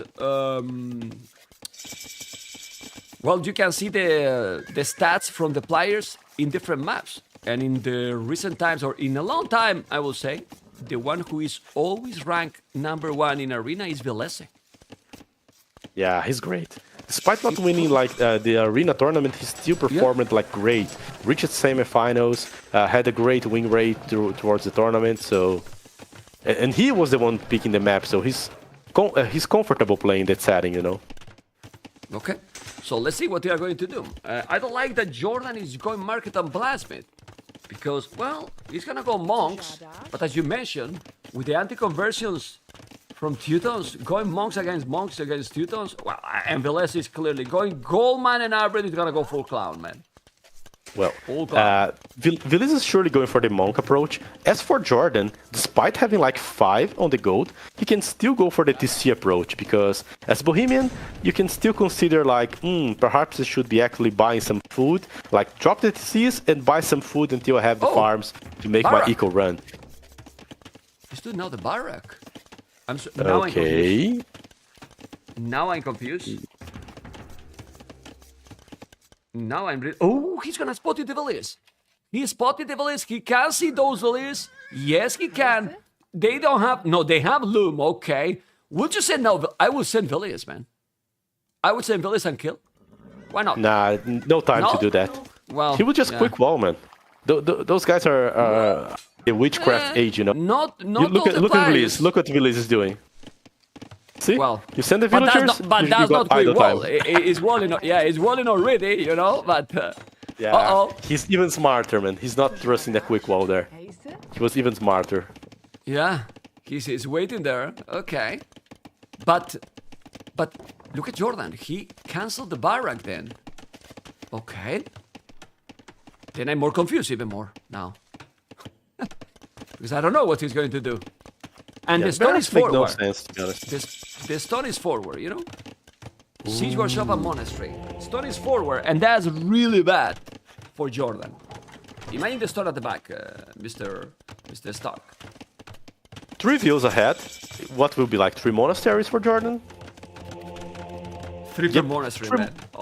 Triple monastery, try to win by numbers, using the fact that his eco is running faster regarding gold bank collected. While Villese is trying to crack his wall up here with Mangonel or Run, he will just try to win by having more monks. Just ignoring the unit, the resistance to conversion, and converting back. Full clown approach for both. I think this is a good strategy from Jordan. It's a good answer according to the situation. Like, why not? I agree. He's doing a tournament. Go on. In a scenario like that, if you go for like a single monastery or like 2, you won't have the enough strength. If you don't go like all-in monasteries there and just go with like 2, until you finish making the upgrades, you are not gonna have an answer to what you're doing. So going for triple, even 4th monastery in some very weird scenarios, sometimes it's worth it, you know. It's not greedy at all. But now, if you are Jordan, send a Valier and make another stone wall there, because you will have the monks, and if he's coming, you might convert. Your opponent might not have a tournament yet, and you can wall. He want to take the relic, maybe, Jordan? No, I don't know what he's doing with that monk. Wouldn't you wall now? I think I will wall. Well, I don't know. Let's see. He's now having a tournament. Well, he's researching now a tournament. There's still no redemption for anyone. The problem here is that the siege can do a lot of damage now to Jordan because he doesn't have counter against the siege. Okay, now he has. Now he has redemption. He sell everything, man. He sell the stone. He sell everything. Stark, he's naked. He sell his soul. And now it's all in 100%. Not TCs, no nothing. Well, I feel like Jordan's at home, you know. He's German, and you have like Teuton and Bohemians fighting. He's at home. He's completely at home. Okay. Now is a problem. Teuton bonus, again a scout, he's gonna lose the houses. He's coming with the monks. The conversions now is gonna be really complicated. The problem here is, he's gonna try to convert, no. He's trying to bring the relics, and that makes that, okay, you get the relics. But no, but that monk, oh, the monk, the relic, the monk. Okay, what is he doing? Why Jordan is sending the monk there? Oh man, he converted! Like instantly now, it's over already. It's over. It's over already, man. It's converted. If you lose a fight, I mean, if you lose a fight there, it will snowball. This is. Look at Jordan. You see Jordan like. You understand now, Star, why we are not gonna go tomorrow to the circus again? We don't go. Exactly, man. Too much clowning, man. Oh my god. Too much clowning. Disaster, man. Oh man. Okay. Villese play this in a chirurgical way, man. He managed to go forward, drop the siege immediately, give his opponent no time to react. Jordan get like all the upgrades, he did all the monasteries he could, but what else could have he done, you know? If he was playing like light cap, he would not be benefiting from anything that his Civ could offer. If he tried to go for the unique unit, Redemption would kill him, and Villese could even feel invited to go for a fast Imperial Age and finish to take him down. What about the castle Teutos drop? are tricky. What about the castle drop? Well, if he went for the castle drop, the amount of stone he would have to use would be even more expensive than researching up a redemption. The wagons would be useless by the moment like 5 or 6 monks had redemption. And then what could Jordan do? The castle would at least buy him some time, but it wouldn't solve the problem. He wouldn't be able to fight for the relics, he wouldn't be able to fight back. But what you are trying to tell me, did he resign for the start? Stark, he need to resign right away? It's difficult, man. I just have the feeling that Villese outdrafted his opponent. Perhaps Jordan could consider going for a different civilization there. Okay. Like what? He had other options, you know. Let me check the He had Spanish, he had Poles. Oh. He could try something, you know. I would say Wagons have no chance at all against monks. But if you have conquistadors, somehow you can pick 1 or 2 good fights. Go there, snipe a monk, and jump back to the castle. Go for yourself for Inquisition. Then you can perhaps block or nullify some of the Teuton bonus. So there were other options, but I just feel like Villese was very confident on having Teutons against all these unit civilizations. Okay. Well, we're gonna see now Gold Rush, which is gonna be absolutely sick. And it's gonna be what? Well, we can click a nose already, so let's see what is going to be. And I have a favorite civ here for Gold Rush. And which one it is? Poles. Okay. For sure. Poles I versus would China. Ooh, China right now. China. I was pretty sure that Villese would be saving China for Land Madness, but it seems he just traded the civilization. So Land Madness, he will play with either Portuguese or Inca, and now he's using the Chinese. Okay. Well, the Poles and Chinese can be absolutely sick. Well, let's see, man. I played this matchup in the first qualifier. Exactly that one. Poles and Chinese. Okay. Let's see what is going It's to a be. great one. The thing is, both civilizations are... Players usually start like far away from each other. It's not like an Alpine, it's not like those chaotic maps. And on Gold Rush, it's usually easy to wall. So it's not like we're going to see a very fast game, someone resigning on Feudal Age or anything like that. What's most likely to happen is both players going for either slow openings like fast openings like scouts, and then wall themselves, like try to fight for the center, try to raid each other, complete a wall. That's how I would expect the game to develop with those two civs. Okay, Poles is insane, but China is super insane start. So let's see what this one is gonna be better, because we are starting already. As you can see, Poles as a red for Jordan, Villese with Chinese as a blue. They are in the north, and the thing here with Poles is a very nice one, but you need the space to boom. And are you gonna have the space and the time enough to boom and make this civilization to shine? Because China can be very, very aggressive here, Mr. Stark. Yeah, the Chinese can try to buy some leverage, get the map control, but the thing is, it's very hard to punish someone on this map because it's usually easy to wall. You can wall, you don't need like a lot of space. If the Pole has at least the space to drop 2-4 on the back, he'll be fine. And when you look at Villese's map, I can totally see he completing some palisade walls around those woodlines and having enough space to drop like 2 or 3 forwarks. So he'll be able to go to Castle Age, drop some forwarks, ease his Reveille under pressure. He can actually invest more into light calves, into monks, perhaps even a pikeman switch if he needs to get out of a bad situation, and then buy his way towards late Castle Age, where Poles truly shine, go fast Imperial Age, and try to finish off the game by getting the control of the center using the cheaper cavalry. That's the main idea of the Pole game. Okay, look at what Jordan did. He deleted the house starting here. Yeah. He's deleted that one. It's pretty well. It makes sense. Honestly, the first goal he has closer to the TC maybe shouldn't be the one that he has to protect, because the left part where the stone, the goal is, also that relic, if you explore, it's very easy to wall that area. And you can make the forward there on the left, Mr. Stark. I don't know if you agree. But gold is so close to the TC as well. I feel like can just drop a barracks, scouts, and finish the walls for any issue. Try to get to him, you know. But maybe Jordan doesn't want to go scouts, actually. Maybe he just want to go greedy, wall, and try to go forward right away, and maybe that could be great. Spears. That could be great as well. Maximize the speed within your forward is gonna work, so that it can bring you to Castle Age faster, and you can try to catch up on the eco with the Chinese to later outboom him forward. Do you like that? That's a good idea. That's a lumber camp. I don't like that lumber camp. First, is exposed, and second, imagine if Villese is coming with archers, you put two bullets already inside that avoid potential raid in early game, which with Chinese usually not gonna have militias, and then you have to delete the lumber camp or you lose two villagers. Yeah, looks pretty fine to me, honestly. Okay. But it's forward. Why not at the back that is safer wood? Or you prefer to get the exposed wood in the early game? To be honest, in Gold Rush, you are usually so far from your opponent that I do not feel that much risk, you know. I feel like it's fine to get any of the wood lines, unless I was facing a guy that was planning to go like archers or fast castle crossbows like a Breton or something like that. I would just consider taking any of the wood lines.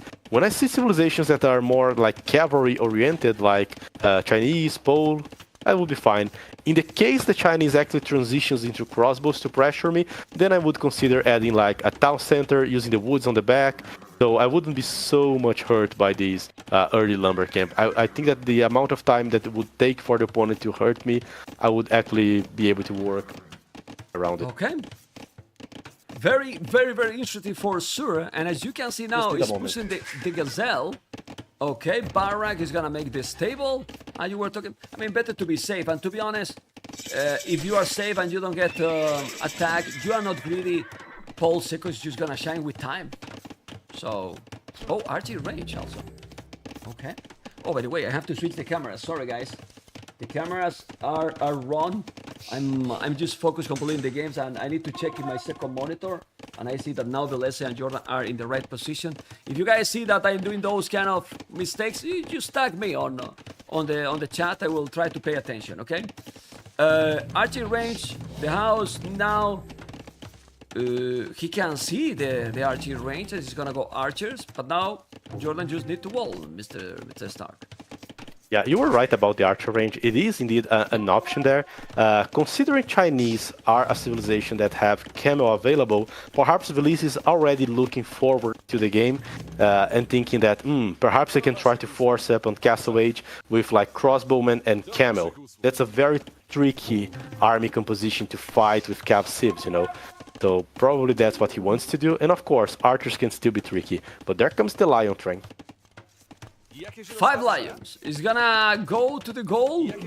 Well, he know that he's there, but he's doing houses, doing the blast bit. Let's see if Blue is gonna notice. He does. So now he's gonna make a palisade gate, and the lion aggression is denied. Well, at least for now. Well, the lions lives tonight, man. Lions are not a threat anymore. Okay. He's gonna go there. It's gonna be annoying, but nah. Villese is just fully wall already. He's fully the effect wall of already. those lion rush, man, is more like annoying your opponent, forcing him, driving his attention out. It's more like that than actually dealing damage. And he's taking a villager. Unbelievable. Okay. Unbelievable. Take a villager. That's nice. 1 villager down. And the lions are inside. What? He has a hole. Okay. I can't believe the lion rush is working, man. Why those 2 lions are not attacking? They got a zine or something? What Jordan did with the lions, man? What he did to the lions, man? There's 2 not attacking. Okay. Villese might feel happy about that, but they are not attacking. Aye. Well, this might be something with the last patch. He's doing great with these scouts, to be honest.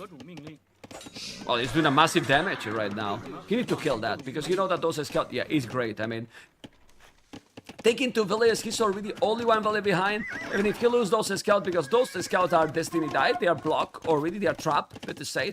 But right now, Jordan economy is gonna be used better and better. He delete another house and doing a forward and gonna make more and more farms. He still need to wall the whole map, but Jordan feels now very, very safe. He has also RT range with the skims, and he really feels good. He's doing the house, but he has the skims already. So, Jordan is completely fine, Mr. Stark. I agree. And that's why I was telling you about the scouts, you know. Since we're very far away from the opponent, it's not like Arabia or even Land Madness, where sometimes by doing your initial archer and spearman, you can actually get 1 or 2 views. By the time Villese actually reached Jordan's base, it's already walled, he already prepared like a counter, he has like all the time to react, so it's more difficult to to actually get some damage from the ranged unit. Meanwhile, Jordan with the scout opening was actually able to kill some views, so it's a better opening for this kind of map. But can you tell me why Jordan is not wall at the bottom? He has walled all the map? Okay. No, you don't have to tell me anything. He's walling now. He's walling now, and you can see the fruit with 10 farmers or 10 on foot. The fruit floating is really strong. Now doing the horse corner, but he has the skims. He's doing the fletching even. He's not being greedy, Jordan. He's doing all the upgrades. You know, like all the upgrades. It was needed fletching here. He delayed the horse collar a bit, it's hurting a bit. Those forwards could have provided even more food. He missed the timing a bit. I don't know if he did that on purpose to accelerate the archer race transition, or if he just forgot it. Okay. He probably forgot. Yeah, also he was doing the early stable, probably didn't have the resources. He's doing more scout, which surprised me to make another scout. Maybe he want to have just the map control and explore, but Villese has also a very strong civilization. Look at the resources.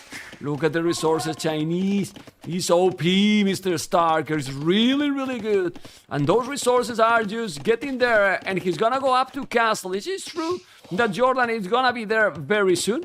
He needs the gold, he has the buildings, and then, well, few farms more and that's it. Another farm, so he will get the food. Soon make another forward, because now he doesn't have place to drop more farms, Mr. Jordan, in this situation. So what to do now? Market maybe? Yeah, he's walling. I don't even think he needs the market. He's just about to remake the farms. He should have already the resources, but I feel like he just used it like skirmishers, did way too much scouts, then did the fletching. He just used it like way too much food. He could be on the way to castle already. Yeah, he's going up now. He's also mining a stone, but that stone might be in danger. He delete that one. Obviously now the skirmishes might help having the fletching, but he needs more than 2. He's sending now 5. And obviously, if Villese is up quicker, but he's not doing aggressive damage now, well, then Paul's gonna be dangerous. But don't lose a Billiard there, and he won't lose a Billiard there. Bloodlines. Do you think Jordan should come? Villese should come siege workshop? I don't know if that's a bit too greedy. I feel like for now, just pressuring is fine. I would be okay with adding a siege workshop like after dropping 2 TCs. I would go for the safe play. I wouldn't bet that I could just kill the pole here so easily. Okay. He's gonna take that archer. The reinforcements. He has to be careful. Need to go back. Oh. Thing is, imagine you go for a forward siege workshop instead of doing town centers. The pole reads your game because he still has units. He can see like the siege workshop and just transition to like 3 stables and clean out everything you have. Boom, there goes your advantage, and you have a pole with map control and being able to full work boom in the back. So that could actually backfire. It's a risk that it's probably not worth taking. The scouts, you have to be careful. He will have now at least skirmishes. He will need them. Crossbow and Botkin arrow, you have to be careful, but he block his unit. I don't think he should do that. He should bring it back, and now he delete the house. You need to kill those scouts and then save the skirmishes. No. You don't need to go. You need to go back, make the upgrades. At least skirmishes? No, he's doing a TC there. Botkin arrow, no elite skirmisher. I don't know how you feel about this, because those roads are coming. Ooh. Well, they're down. It's a problem. This is a real hard situation for Jordan right now. It is indeed. Villese is very on point with Okay, he has to be careful there. He has bot him, but the TC is gonna be up. So Archer is down, but those crows are still annoying. Not anymore. He has to go back. Anyway, population 53-59. We see now that he's doing the second town center, but he has the second TC already. Doing the monastery. Monastery here. I was maybe thinking that, well, to the knights, but maybe a siege workshop was better. Well, if you convert a couple of knights.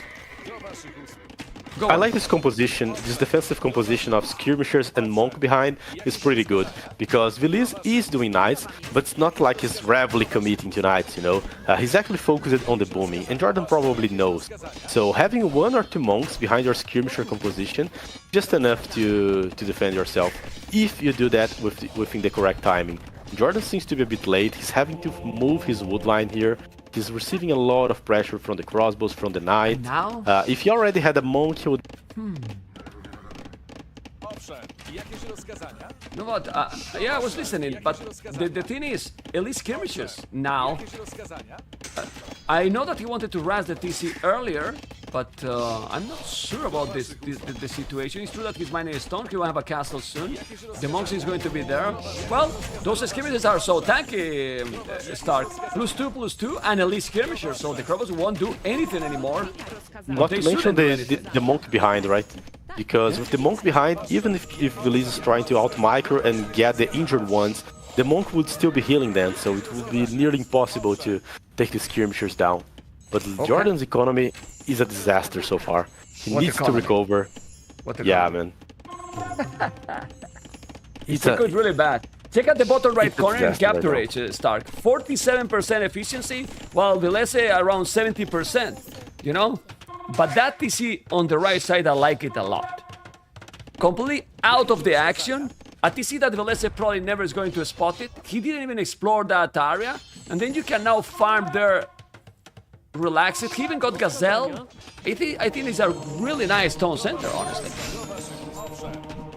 Yeah, it's fine, and it's a necessary one. And there comes the Siege Workshop within a reasonable timing. After dropping 3 TCs, getting the eco going, now he's transitioning the Siege Workshop, and that can put Jordan in a very bad spot. It's true that he can actually drop a castle at some point, trying to recover, but still, it's not comfortable, man. No matter the situation, when you have a mangonel hit base, something's not going so well, right? Yeah, well, and then if he's doing a castle, what he's doing? He's still booming, try to make his Latza privilege, but Villese is so smart, he saw already the TC, he's sending a spear, controlling all the map. He's playing well, man. He's playing really well right now. 93 population, Jordan 73. Villese is playing a very solid game, exploring, I mean, paying attention, Stark, to pretty much all details in this game. I agree. I don't see any big mistakes here from Villese. Anything that could get him in a bad position. Jordan's been forced to add a defensive castle, but the thing is, Villese could still kill other buildings and start harassing on the other spot. The gold's still exposed, so even if he tries to go for the knights. Jordan, that reaction wasn't on point. 2 bullets down. It was slow, if you ask me. Now the castle is gonna be fine. He still have the goal, so the castle is definitely gonna put him away from there. The skirmishes are definitely gonna do the job here. The +2/+2. Well, not really. And we got the answer. He's doing wheelbarrow. He's doing a skill bar and armor. It means he's gonna go for his Latza privileges if he's doing these upgrades. I believe so. But why you do a skill bar and armor? I think he should just wait. Make the upgrade, it's like a privilege, and then you make the upgrades later because you need to expand the knights cheaper or not. Yeah, I feel like he's a bit out of timing because Chinese is pretty much boomed. already considering going for the center to drop a castle or do anything. What I would think that could actually hurt Jordan here would try to go for the last privileges, and by the moment he had enough knights to fight back, Villese just enters Inferior Age, you know. That's actually the risk that he's at right now. Okay, let's see what is gonna happen, but he need to convert the knights. Let's see if he's gonna... Ooh! But he has a composition that is so difficult, really difficult. He's taking the monks, he's playing amazing. He's doing now another stable, okay. He's coming, he's doing a siege war shop. 84 population, 106. Villese is playing amazing. This is a Lanza privileges, yes. So, let's see if he's gonna be in time to spam knights, because the knights now from Villese, or better say, the camels are gonna be +2. So now the knights maybe are not gonna be even good anymore. Yeah, that's no damage. Very bad position. Villese is playing this in an awesome way. He's just using the civilization to its best. His army composition is good. He's already predicting the next moves and transitioning into the right unit. The camels, dropping more stables in the center, collecting lots of stones, so soon he can actually drop a castle there in the center to reassure his map control. Jordan is in a truly bad spot. Okay, I mean, he's now with 4 stables, Bloodless and Chimbard in armor. Obviously his resources are really at the limit, and he's starting to spam knights, or he will try. He's doing a mangonel to save the TC on the right. I say that the TC on the right was great because Villese wasn't going to spot it. I couldn't be more wrong, Mr. Stark, because that TC... Yeah, it was actually... ended up being like the opposite, right? Yeah, okay. Well, he sent the spear right away, and now there is a monk. He need to convert the knight.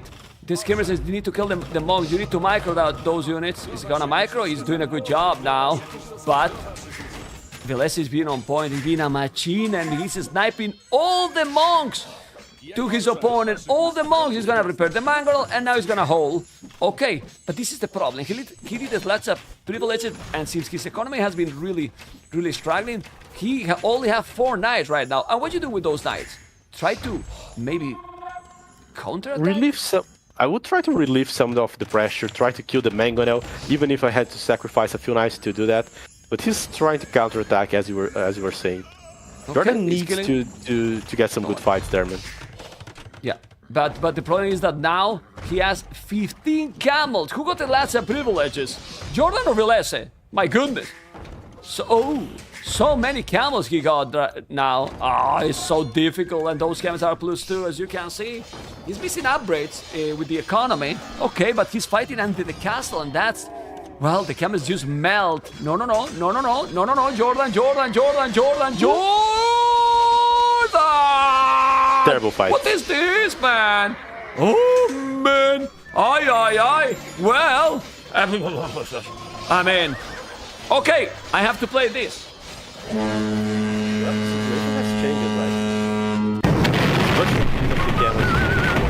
Castle. Yep. He actually has an army composition to fight back now.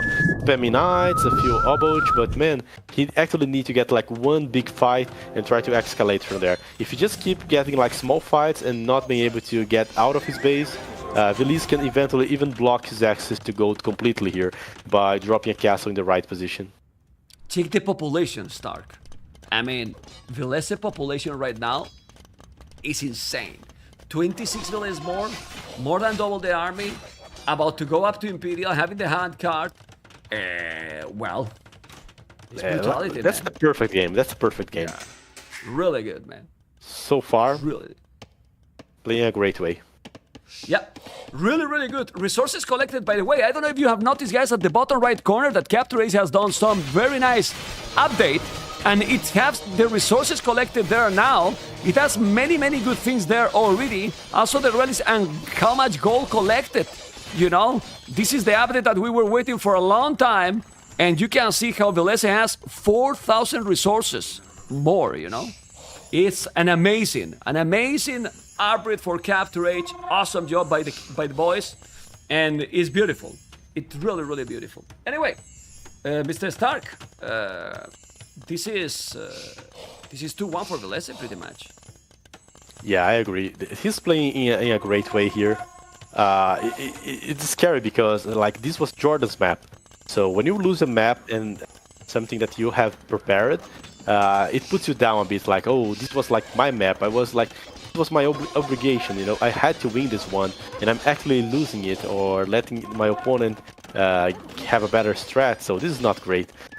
I'm considering here if Jordan will actually try to, if he will try a bit more, or if he'll just resign once he sees Imperial Age. But the game has been very messy. I feel like he might just resign. Army composition from Villese is great. Crossbows, camels, nothing else needed against when playing against the captive. Well, those oh look, are amazing. Not good. They are amazing. So tanky, really strong. They pretty much kill everything with the knights. And he's having already 112 Villese, 43 Poles farmers. Obviously, if he wasn't up to Imperial, he could compete. Look at now, German population as well, even with more army than his opponent, but you don't want to go to that castle. And I mean, if he has an okay army, I think he will resign. Let's see. Yeah, and the thing is, the gold control is important. This is Gold Rush.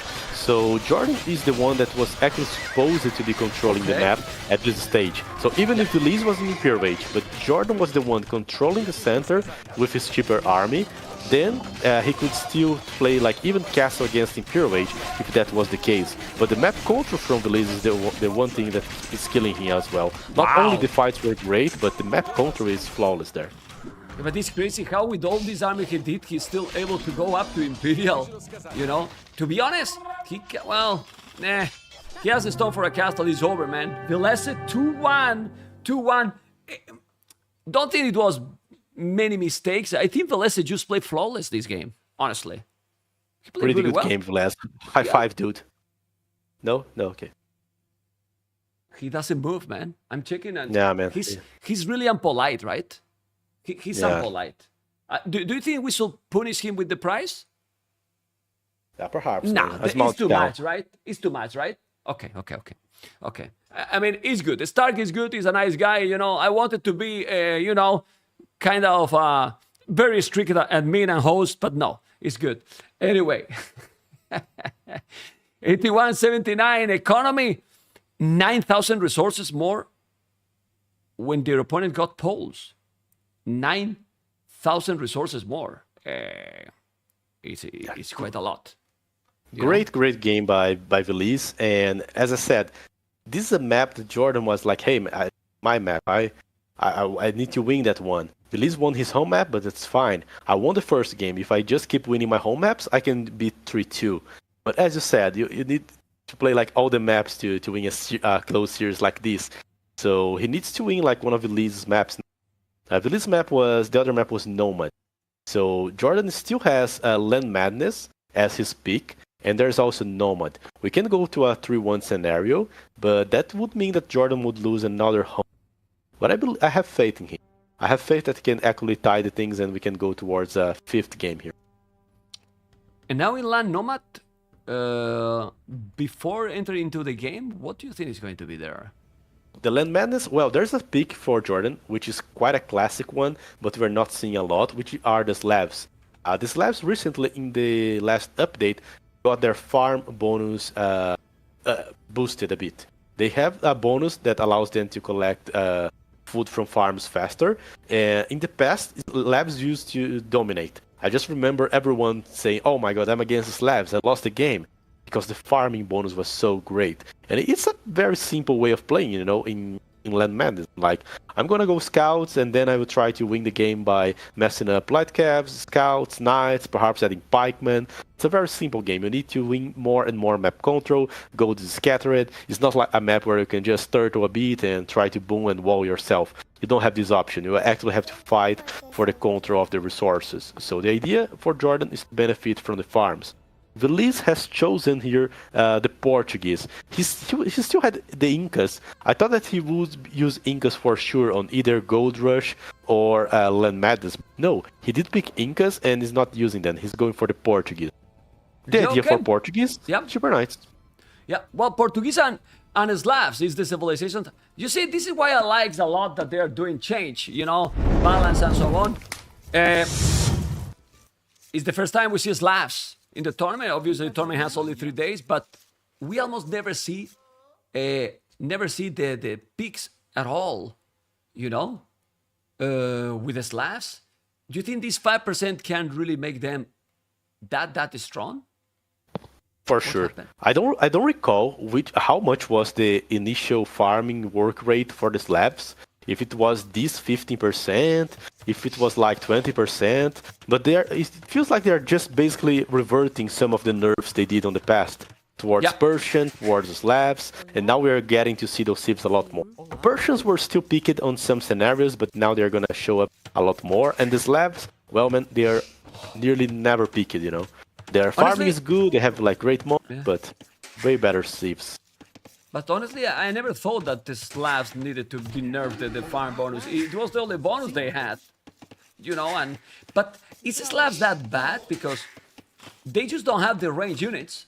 But other than that, great champions, great halves, great hussars, cavaliers, siege owners, good monks. They are only missing the range units. Yeah, but the thing is, they couldn't compete. They had a bonus. Their farming bonus in the past, they were like broken. You would play Arabia, you would always go up faster than your opponent if you were just playing like scouts, and then you could just go for like 3 stables all in, and your eco would allow you to pretty much like anything. So they were quite simple, but quite unstoppable. So they kind of needed this nerf in the past. But I don't know if we just we didn't get the hand of how much we should nerf them, then they basically went from broken to this civ doesn't work anymore. It's very difficult to find this balance, and now then showing up again on a tournament like 2 days after the patch change, it's a great sign that we are probably in the right direction. I like it. I like it. Let's see what else we are going to see. I will love to see today the new civilizations. We saw yesterday. We didn't see it yet today, but we still have another series after this one, and the next series is gonna be Nicov versus Vinchester. Well, honestly, with these players, many series can be really, really, really great. Let's see what is going to happen in that one. But for now, we need to still focus on this one. And this one, it's a Slavs versus Portuguese. We have 3 Villese on wood for Villese. Another 3 Villese on wood. Now adding a 4th one. Both are doing the loom, so they are going to go up 19 population. And I believe that it's going to be a scout battle because in this map, the mobility, it's really important, right?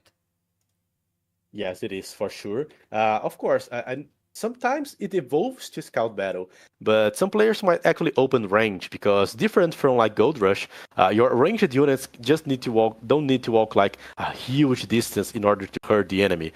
So Villese, being Portuguese, is more likely to actually try to open up with archers, like just drop an archer range, open up with the archers, try to disrupt the Slavs' meal, the Slavs' economy. It would be actually better to do that. He would be using his gold bonus, trying to disrupt the Slav instead of just trying to say, hey, let's see who makes more scouts. This usually doesn't go so well. But one thing that I can assure you is that Villese's power, the power of his civilization, the Portuguese would peak here once he's on Castle Age, because then he would have the combination of cheaper knights and cheaper monks. And that's probably the stage of the game that he wants to achieve. So I wouldn't be surprised if we saw him using like a lot of market or just creating a small distraction on Feudal Age and try to go faster to Castle. Okay, there was a pause because Villese was asking for berries. What happened? Yeah, where's the berries, man? Usually there were berries inside of the... I'm trying to ask myself about... Yeah, he played the qualifiers and he still doesn't know that this is not the version from TTL. There is not about second berries here, so there's no bans, there's no bug at all. This is the original Land Madness, you know? Yeah. This is the original Land Madness. Okay, we keep going, guys. Yeah. One of the reasons for him to be asking for that is his Portuguese, right? Those berries worth a bit more than the regular one. Yeah, but doesn't make sense because he has played both qualifiers, so he should know already. Anyway, the game keep going, and now he's gonna push the last deer. I don't like a lot that his wood has those hills. It's gonna make it a little bit more awkward to wall in case that he get attacked by Jordan. And Jordan should go full feudal with this bonus he has, like double task, horse collar, and try to be more aggressive. or what? Because Portuguese in Castle Age with the cheaper knights, be careful with them. Yeah, the thing is, the Portuguese will have the cheaper knights, but the Slavs, within the same amount of views, will have a way better way better food collection because of the 15% fast farming. So I feel like Jordan has the freedom to either focus more on feudal age or just do a minimum amount of scouts and army and try to jump to castle age to spend more light cavs and knights as well. So both approaches are valid here. His bonus is pretty much versatile.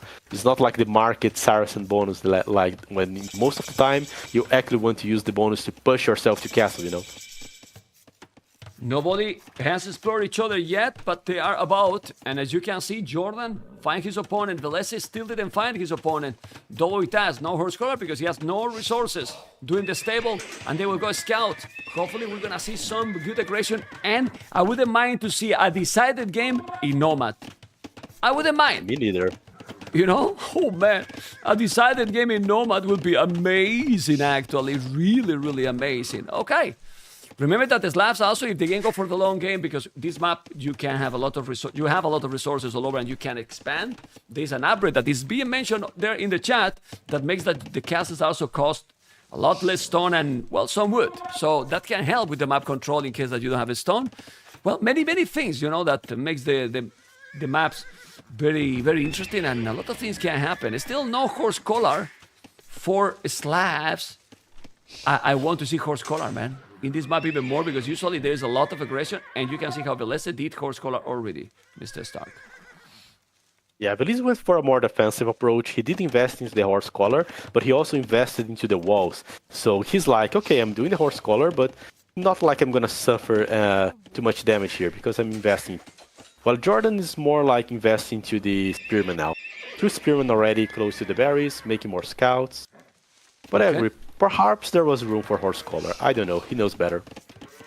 5 farmers, 4 farmers, now 5 farmers the same as well. I like the walls that Jordan has. You know, he's not greedy. It's just small walls, little resources expand. He shouldn't get any damage here with Villese because he has 2 spears on the berries, and well, the farms are close to the TC. He didn't expand too much yet to get some damage, but Jordan is there. Jordan is in the goal. If he's going now, he could do the damage.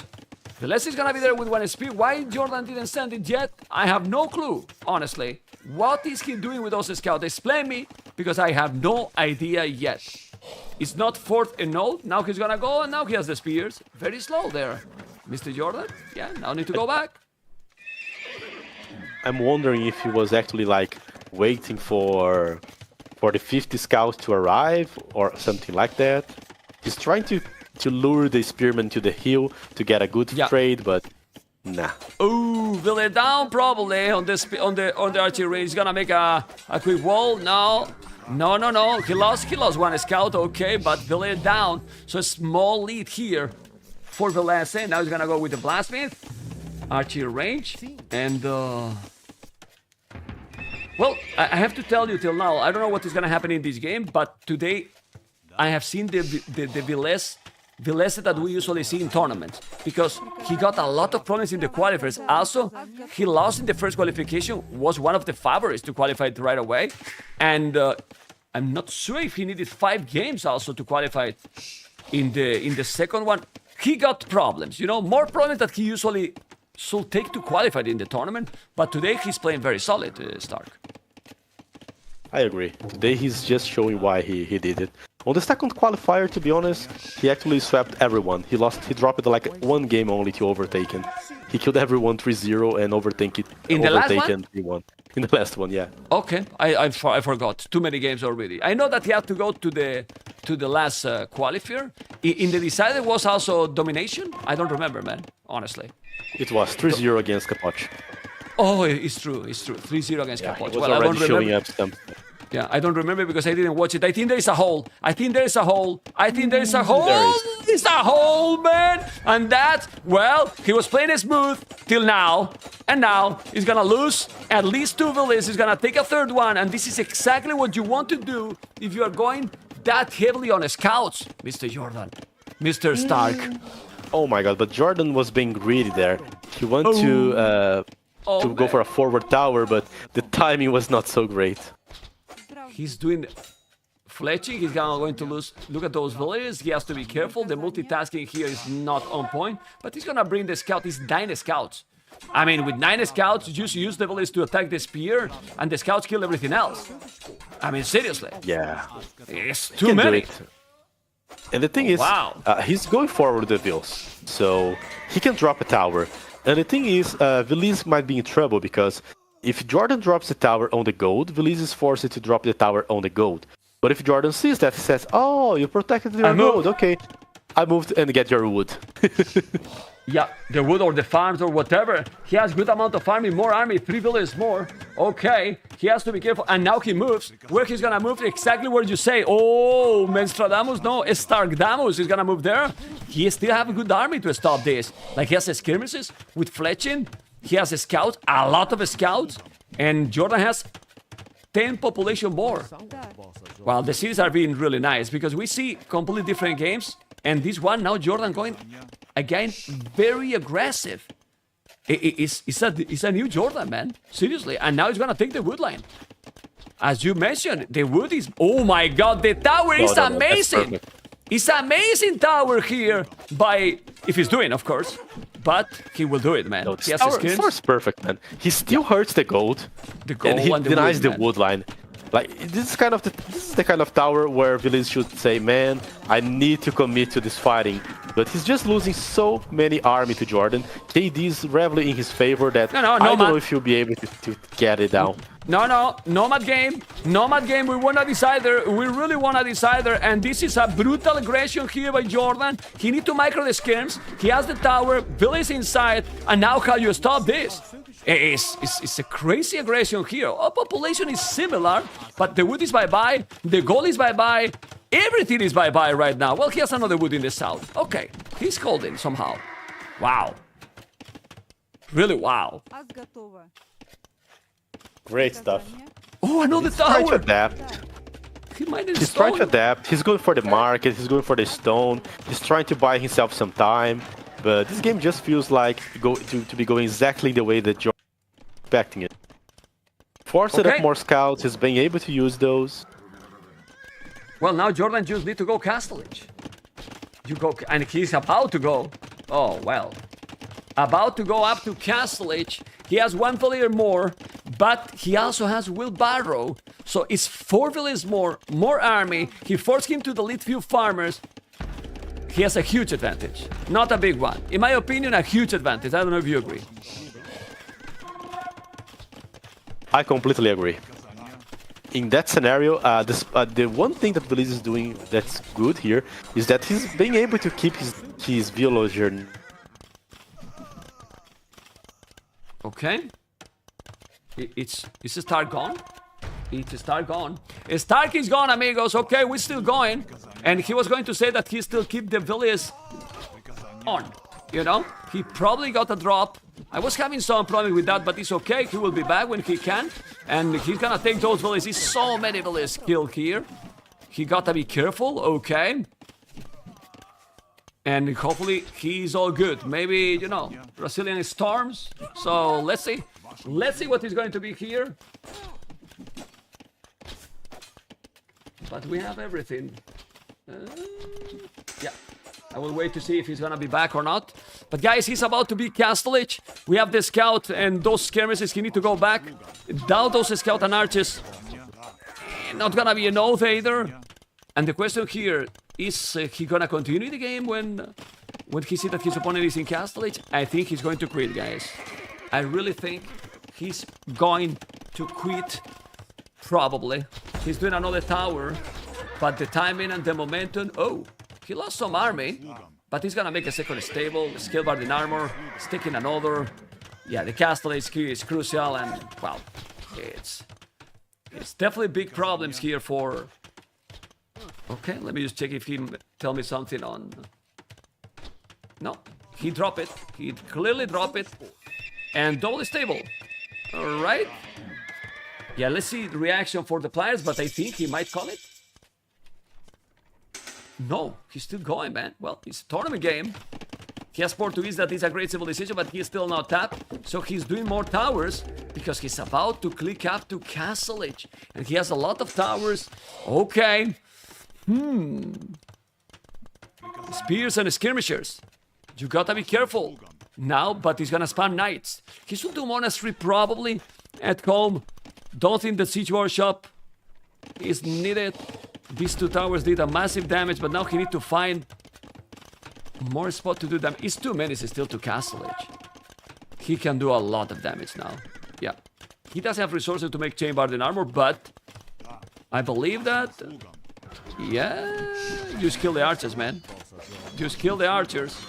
But the spears as well, a lot of spears. Oh boy, taking another villager is a big problem here for Villese. Still with a good population, he did another tower. He's doing a good job actually defending, but he's gonna clean a lot of army. He's really gonna clean a lot of army. Jordan is still spamming. He's still one villager behind, but he's gonna change in a moment. He's gonna clean a lot. All the farmers are in danger now. Don't lose the knights, but those knights and the skirms, the towers are doing a lot better than I expected. He need to go with the knights. Don't lose the knights. He's not losing it. And now, still spamming more. Monastery finally. Some idle here. Okay. Oh, this knight. Attack, man. He didn't attack. A lot of multitasking involved in this game, as you can see, guys. Yeah. Well, you see only two villages, but he's still not in castles. Now he does have the greatest resources. He probably should do the monastery. He's gonna make a TC probably on this stoner in the goal. Oh, he doesn't see this goal. Oh, but he can see another. Okay. But he's still killing villages, man. Nah, he's killing a lot, man. He's really, really killing a lot. And guys, I don't know if Jordan will be able to do it, but it looks really, really close to have a decided game. Double monastery, he might see this, but he's already 6 villages ahead. He's defending okay, but he's not finding this one. And now Jordan is doing a TC in front. Yeah, I need to explore more, because he knows that he has to move economy. And where? You stick the tower then. No? Okay. Boso. Tonewatch coming with more knights. Still being really aggressive. Population is 10 population more. He has the spears, but now if he kill this, he's gonna have the monks. Yes, he will, but this is a massacre. This is a real massacre, right? Is this a massacre here? I think it is. Oh man. Yeah, not as much. He's gonna convert. Ooh, he deleted, and now 1, 2, and converted. Why he delete the full HP and then not the one low HP? A good question. I don't know. He can see now that town center. No, he didn't. And Villese keep trying. I like it because lately Villese was resigning quite fast. Look at the TC. To take those towers down, then maybe he will send the knights. But he got only 4. Do you think, guys, he did enough damage? I only think he did. He has killed 13 villages, as you can see. And now he's with husbandry, light caps. So he's spamming light caps. He's having 3 town centers. And his economy should just explode from here, guys. It's huge, man. It's really huge. Well, he's gonna keep trying. Okay, Stark messaged me on mobile. The power went off. Some heavy raining. All right, let's see when he's going to come back. And when he's going to come back, we will be back with him. But I will, in the meanwhile, fix everything there. Booming, okay. And where's the co-caster? Because we want to do so this, and we have overlays ready for everything. As you can see, guys, everything is already updated. And when he's back, we will bring back the camera and everything, but we don't want that dark frame. Professional channel, guys. You know, I'm controlling everything, but it's still professional. Castle on the TC. He got the monks, he got the knights. Okay.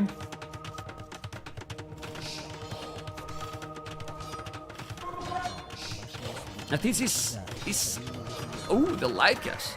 Kill it, man. Okay, Castle is gonna take this one. I don't know. Let's see what's gonna happen. Let's really see what's gonna happen. But he has 3-tone centers, still 14 villages more, the army numbers, and now the economy is just a brutal difference. With 28 villages, 16, and 4-tone centers is quite epic, you know? Yeah, I really want to see a Nomad game, guys. I really want to see a Nomad game. It will be great, man. Okay.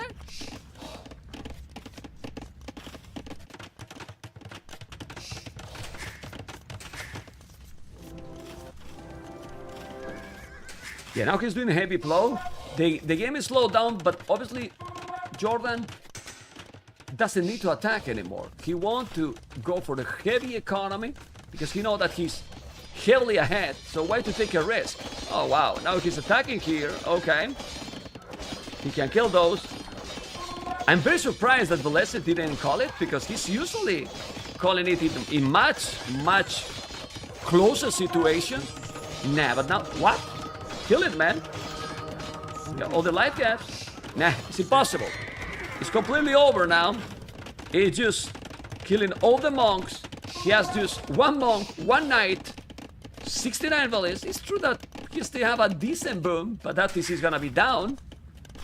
Well, 4-tone centers for... Oh. Okay, I'm gonna take this monk.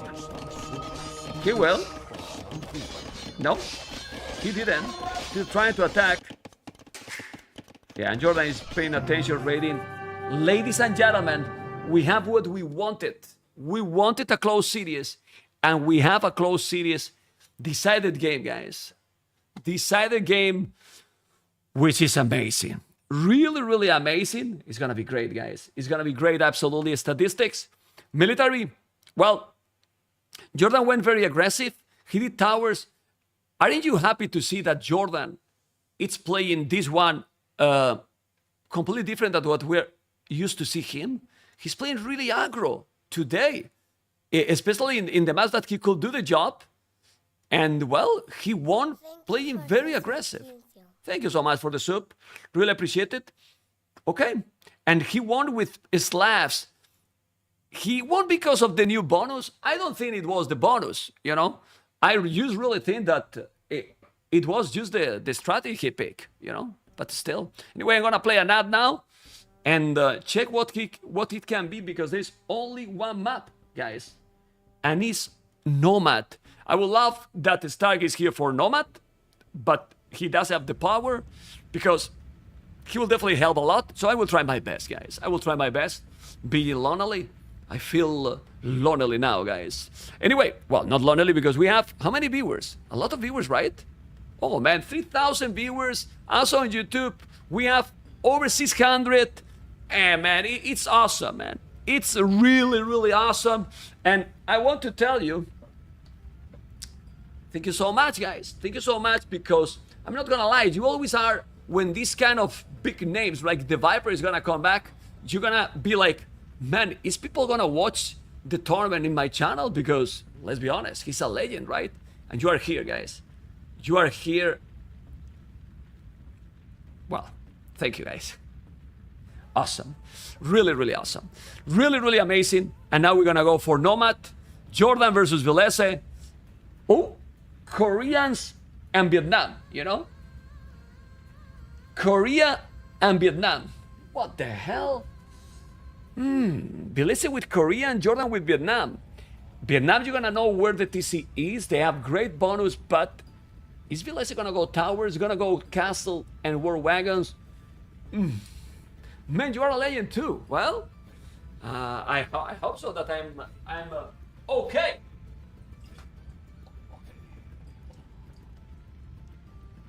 Yes. All right. Hopefully you enjoy with the quality. Hopefully you enjoy with the production.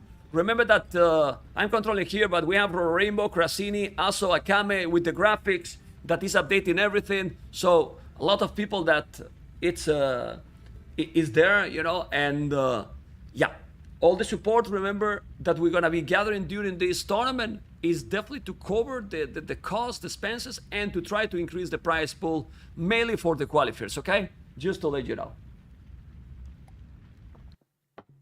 Okay, guys. we're starting. Villese versus Jordan. Game number 5.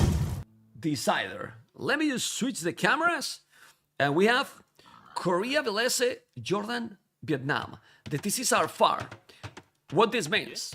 That this is good to have Vietnam here. Because now Jordan gonna know exactly where his opponent is. While Villese might have an idea. Because he saw the Villese going through that direction. You know, but you never know if he's in this area or exactly in what spot.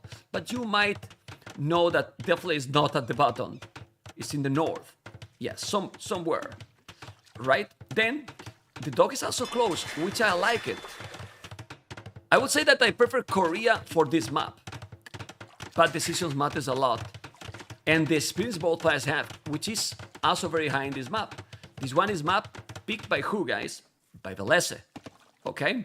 So, let's see, guys. Let's see. Don't forget, guys, that if you're watching on YouTube, thumb up this broadcast is the least that it can help, you know. Thank you, Cool Hawk, supporting the production for Warlords. Vamos, let's go, baby. We will get there, man. We will get there. Okay, and we will try to have highlights also for the upcoming weeks. For the next week, I'm not sure, but for the final week, for sure, you know, the best moments of the series. Let's see, because it's complicated, because I have to clip all the highlights myself, and then, well, it's complicated, but we will do it. This is beautiful. Okay, what is also very good for Korea? Those villages, Where you guys. going? Look. Oh, you're back. Nice. Catch up the game. Just scare me, man. Yep. Okay. I'm gonna bring you the camera.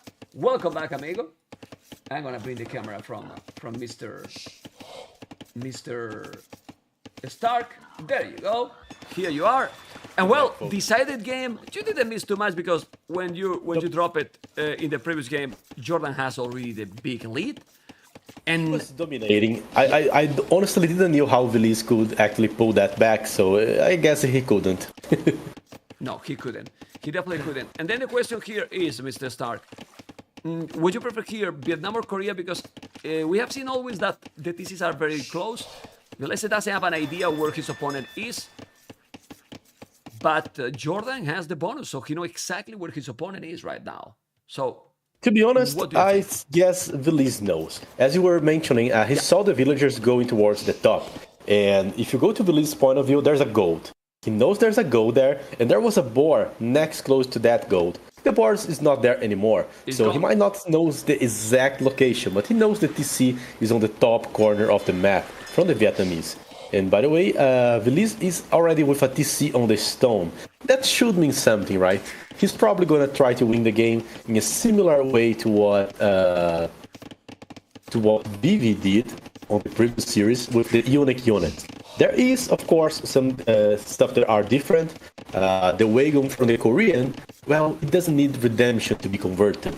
But the monks from Vietnamese, they're not something great, right? Not like they have all the upgrades. You don't usually want to play monks with Vietnamese. So the big question that I still have is, how does Jordan plan to counter the... I don't know. I think you are gonna, guy. Yeah. I think Stark is, guys, Stark is in the damn hell right now, you know? So, 1 minute silent from Stark, guys.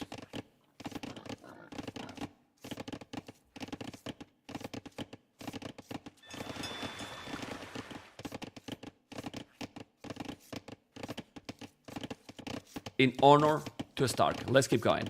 All right. Well, it's complicated. I think also the energy is not being, it's forcing that, it's making that the quality is not great. So we're gonna keep going right now and see, because we also have a stone, Jordan, and this is really complicated. I think I'm going to remove him because that camera, it makes that. Oh, it's back? Are you back? Okay. Stark, you're back. Stark? Stark? Are you back? It seems that he's not back. He's still in the camera, but he probably doesn't listen. Well, when he listens, he will tell something, you know? Anyway, he's probably restarting the game, and he's in the camera already. But Villese feudal age already. He has the second dock. Okay. Going with the galleys. He's doing the loom now. And he's not up yet. So, one player is going for the water. The other player is gonna go for the fast castle. But is this fully wall? I mean, Jordan is doing... He's trying to wall the whole map here, which is... Poof, unlikely, man. Really, really unlikely. Okay, is a Stark here? No, a Stark is gone. It is gone for now. Well, since this is awkward, I will just remove from now, and when he's back, I will bring back. Okay. We have the Villese on goal. No. He's not here, you know. Now he is... and he's not in the boy, so he's in the hell, guys. Anyway. 1 minute, 8 seconds, and... doing now the barrack. But this is the thing here. Jordan is using the fast castle approach that ViVI did against Liereyy. But the galleys are now coming. He needs 40 seconds still, and that fish is gonna be in danger for sure. He has the houses here. Red might see it. Blue is doing the tone watch. Okay. And, I don't think he's gonna kill too much. Obviously, oof. With the galleys, he can kill a lot. Because the galleys, you can see how the fishing ships are going to die. Really quick. Look. Okay. You need to make a fire galley, and now the fish. Ay. He's not reacting, Jordan. Well, he's actually reacting. He's sending juice back and moving now the fish for different spots. I like it. Yeah, he's gonna lose some. This is Stonewatch. And the fire galleys are not in time, but Villese, Jordan, is about to go up to Castle Age. Stonewatch as well. The fire galley is still not there. But Castle Age super fast, and then what? Because he has Market and Blasmith. Castle Age will happen. He already lost 3 fishing ships, which I don't think is enough to make this worthy. Okay.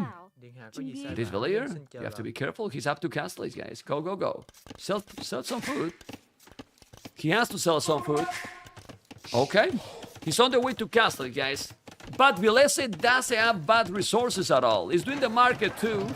He took 3 fishing ships. But honestly, timing and momentum, guys. Ooh, a tower. This is not great, but Jordan is still mining a lot of stone. It's fine. He's being safe here. And he will have the stone to drop a castle. Dropping a castle and then Rattan Archers. The question is, are you doing a forward castle? A defensive one? What? Then on the top right corner we see the flashing here. So there's a galley, but he has a fire galley too. Jordan, it's getting closer. It's really getting closer to be there and do the damage. But Villese is about to go up. This is the difference with the previous series. Villese is going to Castle Age, while Liereyy didn't go Castle Age at all. That village is gonna go down.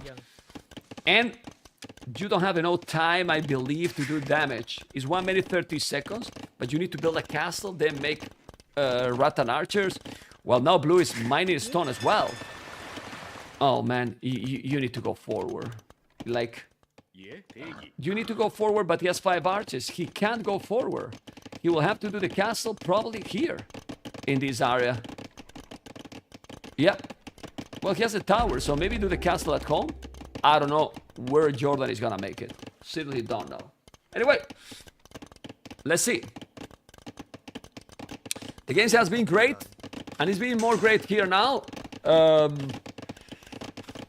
Okay, archers are coming. And the castle? Yeah, on top of that hill, a little bit forward from the tower. He has the tower there. But now the wood is in danger. Still a minute for him to go up. And where's Villese going to do now the castle? Imagine that now he's coming forward. Okay. No. Somebody in the tower? Somebody in the tower, man. What the hell? Jordan! Somebody's in the tower, man. That was weird. Okay. Now he's gonna move those to the castle and just somehow he's being slow now, Jordan, with this. He's being really slow, actually. Well, Villese is being fast. He's gonna take another village. This is disaster for Jordan. Yeah, Villese is being a machine right now. Why not a house here to save it? I don't know. War galley upgrade is gonna be really important. If he's able to do it, he's losing now some because he's attacking the fish instead of the galley. That's a problem, but he's bringing more. He will try, for sure. The castle is gonna be up, but the population is, well, it's not too big difference. It's 2 villages difference only. Okay, but now he's doing a TC and a castle. Defensive castle on the goal. Don't like the castle. Why not here? Now he can do damage into the goal. Mind he's coming with siege or something. Obviously he can't because he has no wood. He's doing another tower to protect the wood line. And now he's doing rattan archers. But as I told you, now he can do the damage on the goal. Yeah. He's doing the armor. I wouldn't do the armor, just Botkin. He see the castle now and need to go raid. Population 48, 41. The fish is important to be taken. He has the galleys and he's taking the water. If he take the fish, then Jordan is gonna be in a good position. But he need to take the fish, for sure. Archers, rattan archers are great. They will kill those. But he's not gonna make war wagons. He's doing war wagons now. They're tanky. They're really tanky. Okay. If he's coming here with the galleys, oh man, that's so good for Jordan. Like really good for Jordan. I don't know if the Stark is going to be back because I don't know if the power is there or not, but well, it was great to be casting with him, so let's see if he can come back. Thank you so much, man. You are here, but are you in the game or not? Yeah, I just catch up with the game, saw everything. I'm truly curious about how those units are gonna perform against each other. The Rattans, the Wagons. I was already curious because I was expecting Kongs versus Wagons, but still, Rattan versus Wagons, yeah, I can buy that. Okay, you are not in the camera then yet, or you don't want to show your camera anymore? I think I am, but I don't know. No, it's fine, man. People don't need to see my face. I'm just gonna steal the attention, you know. Yeah. I don't want to steal the attention. It's fine. You are like a Scarlet, I know. Anyway, he's going back now. Exactly. He has to be careful now. Look at the monastery. Got to be careful with the Rattan Archer. It's gonna be +2 attack. Okay. But the Rattan Archers do literally nothing to those wagons. Like nothing. He needs the monks for sure. So what he need to do is to raid. What is he doing? He's doing now armor, Jordan, instead of Botkin. Those Rattan Archers don't do anything to the wagons. So you need to attack, Mr. Stark. Yeah, the thing is, even with all the armors, the Rattan are still gonna receive like 5 damage per shot from the War Wagons because they have a high attack. It's 11 attack in the total here. As for the Rattans, well, their attack's fine. They actually have like a maximum of 8, but still, you have the Wagons with like 5. So basically, if both guys just do the armor, they'll just be like, I don't know, hurting each other with like paper shots, you know? It's not like cause the damage enough to kill it. This monk is more dangerous than the whole composition of Rattans out there. Yeah, he need to convert. He has to be careful. It's true that those are now with Botkin, the Rattan Archers, but he's gonna drop another castle. Another castle for Villese. I really believe that Jordan need to wall where the Rattans are right now. Then move somewhere. And, raid, man. He has to raid. He really has to raid. If he's not raiding, it's gonna be complicated. It's true that the village difference is increasing more and more, 13, but he has 7 fishing ships. Well, only 2 for Villese. And where do you think he should drop a castle here, Mr. Villese? Because he has a stone for another castle, man. Honestly, either go for a very safe and defensive castle to deny the Rattans for raiding, or go for the map control approach and try to drop in like one of those golds, or try to deny Jordan to advance on the left side. There are many options depending on how Villese wants to play it. What is Villese doing? There with the what is Villese doing now? He's gonna lose all the wagons. That's really bad. He has the TC here as well. He lost everything, Villese. He lost all the wagons there. What was that? It was taking something on water or something. I don't know. And because he was taking a counter-attack with the Rattans, he has to be careful now. Don't hit the town center. Well, the game is still with the village lead for Villese, but you need the numbers here. You need the army. If not, some problems can happen here. one misclick and the game swings from one player to the other, right? It's very, very close series, to be honest. Well, we're in the decider. Population is still Villese 82-70. Yes, they have a stone to drop another castle. He's trying to raid, and now with Botkin Arrow, he's raiding. Do you think he should do... Well, Ballistic is very expensive. I mean, it will be great because he will have killed a lot of Village. Look at this. He didn't kill a single Villager, man. A single Villager, and he's shooting there for 30. No! Okay, now look at the wagons. He's gonna make the TC, but he has a monk. Yeah, he's gonna convert now. Oh my God, the monks. The monks and another actually... one coming.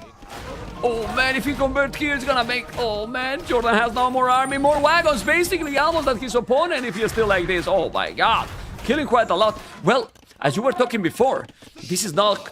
The wagons, the war wagons are not like the wagons from Bohemians. Not needing redemption, it makes things a lot easier. Exactly. It's a huge investment for a unit. Its conversion worth a lot more. If Villese himself was making like converting Ratans, it wouldn't worth so much. So monks are a lot important on this matchup here. Perhaps Villese should consider actually adding like mangonels to his composition, you know, to attack there, to make pressure on those TCs. But remember that he has enough stone to a castle. Soon he'll have enough stone for like 2 castles. So he can still like deny those town centers, get some strategical positions. But he actually needs map control in order to place castles in good positions, right? He cannot keep losing wagons to the monks.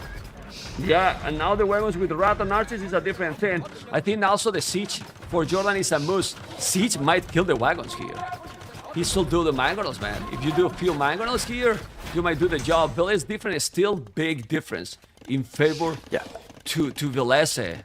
Big I would say that the wagons can tank the mangonel shots. The ones that are actually very fragile are the Ratans, you know.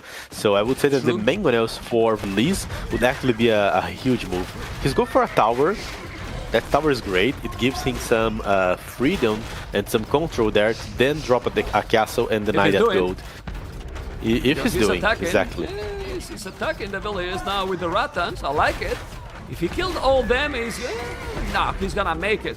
And that tower now is in castle. He's doing a castle. He bought it the castle. Jordan is playing good now according to the situation. Look at the population. But there's one problem here. You need to convert the wagons because now Villese can drop a castle there. And ladies and gentlemen, Villese economy really good, Mr. Stark. He's about to go up to Imperial, and that can be the game for Villese and the cities. He's up. Yeah, he's about to click up, and honestly, the way he's controlling the map is great. Why? There are 6 big goats on Nomad. He's putting this castle there and denying Jordan to collect this one. The only other gold that Jordan will have access to is one on the right side. How safe is Jordan to go there and collect that gold? Can he actually get enough attention and confidence that he can go there and take that gold? Because then Villese might be already thinking about pushing that one as well. So Villese is setting up a game where he can just win some trap fights and get a series as well. Okay, let's see. Because it's 2 minutes and we'll be in Imperial. Well, you can see how strong is being Korea. These unique unit civilizations in Nomad are being insane. Like the wagons. Now we can say the wagons in general start because they're so tanky both and they dominating. Really, even with the conversions. I mean, they are expensive, but even being expensive, Villese managed to have a great boom. Yeah. Okay, well, Jordan's trying to counterattack, but... Jordan is about to go up. Now he's gonna kill quite a lot of villages if he's do not notice. Jordan? What happened, man? Oh, come on. I mean, seriously? He has their... Yeah. It's very difficult. Players are trying to do both attacking and defensive. By the moment he was losing the Ratans, he was actually trying to wall a portion of the map for the wagons not to go around. And he actually couldn't do this because Villese actually sit on the wall there. So he lost villagers, lost the Ratans. He's losing like both army and losing also views. And his opponent's about to reach Imperial Age faster. And there he goes for the gold that I was mentioning. The only gold option that he has available. And my question here is, why not patrolling with those units? If he patrol, he will kill the village on the stone. Anyway, population is a difference here. Not in village number, it's very close because of the feast. In total, it's 6 villages ahead only. But the timing and the momentum, Mr. Stark. And those wagons, if you couldn't kill it in Castle, how you kill them now? Yeah, exactly. Those wagons are truly a problem, right? We saw like 2 Nomad games today, and both were dominated by these unique units. And one thing that makes me think is, is Jordan like thinking, man, I should have used the Spanish there? GG, man. GG. Villese 3, Jordan 2. He tried, but Villese played in the Nomad like a beast, and he did the job, man. Villese did the job. Jordan played really well, but it was a very close series with players. As we were talking in the start, it could go either way, Mr. Stark. Exactly. It was a very close one. I think that Jordan did some very dangerous games there. 2 games where he played very aggressive with the cavalry, imposing how the game should go. While Villese, well, excellent performance on Nomad, convincing performance there on Arena. I feel like he was very confident on his civilization choice and his draft. Great game for both, honestly. But he got the Spanish. Why he didn't pick a Spanish? And now that I'm thinking, exactly. In Nomad, I think that he will just keep asking himself, what if I used Spanish on Nomad, and what if I used Spanish on Arena as well? You know, I feel like Spanish could have been great on both. And Bohemians here. And Bohemians in Nomad, right? Could be. Well, I think we lost Stark again. Anyway, checking the statistics, military, economy. You can see, and guys, I'm gonna go for interview Mr. Villese, okay? And here we are now with Villese. Villese, long time, amigo. How you doing? Congratulations. Hello, Mep. Thank you. I'm doing fine. Okay, Villese, I want to tell you that what has happened during this process to come to the Warlords, because I don't know, I couldn't talk to you, but I feel that it was a surprise that you couldn't qualify in the first qualifier. I don't know if you also feel obviously disappointed. And I couldn't watch a lot into the qualifier too, but today I saw Villese play really well. Did you feel that way? Something that happened during the qualifiers? You feel today play strong? How was your feelings?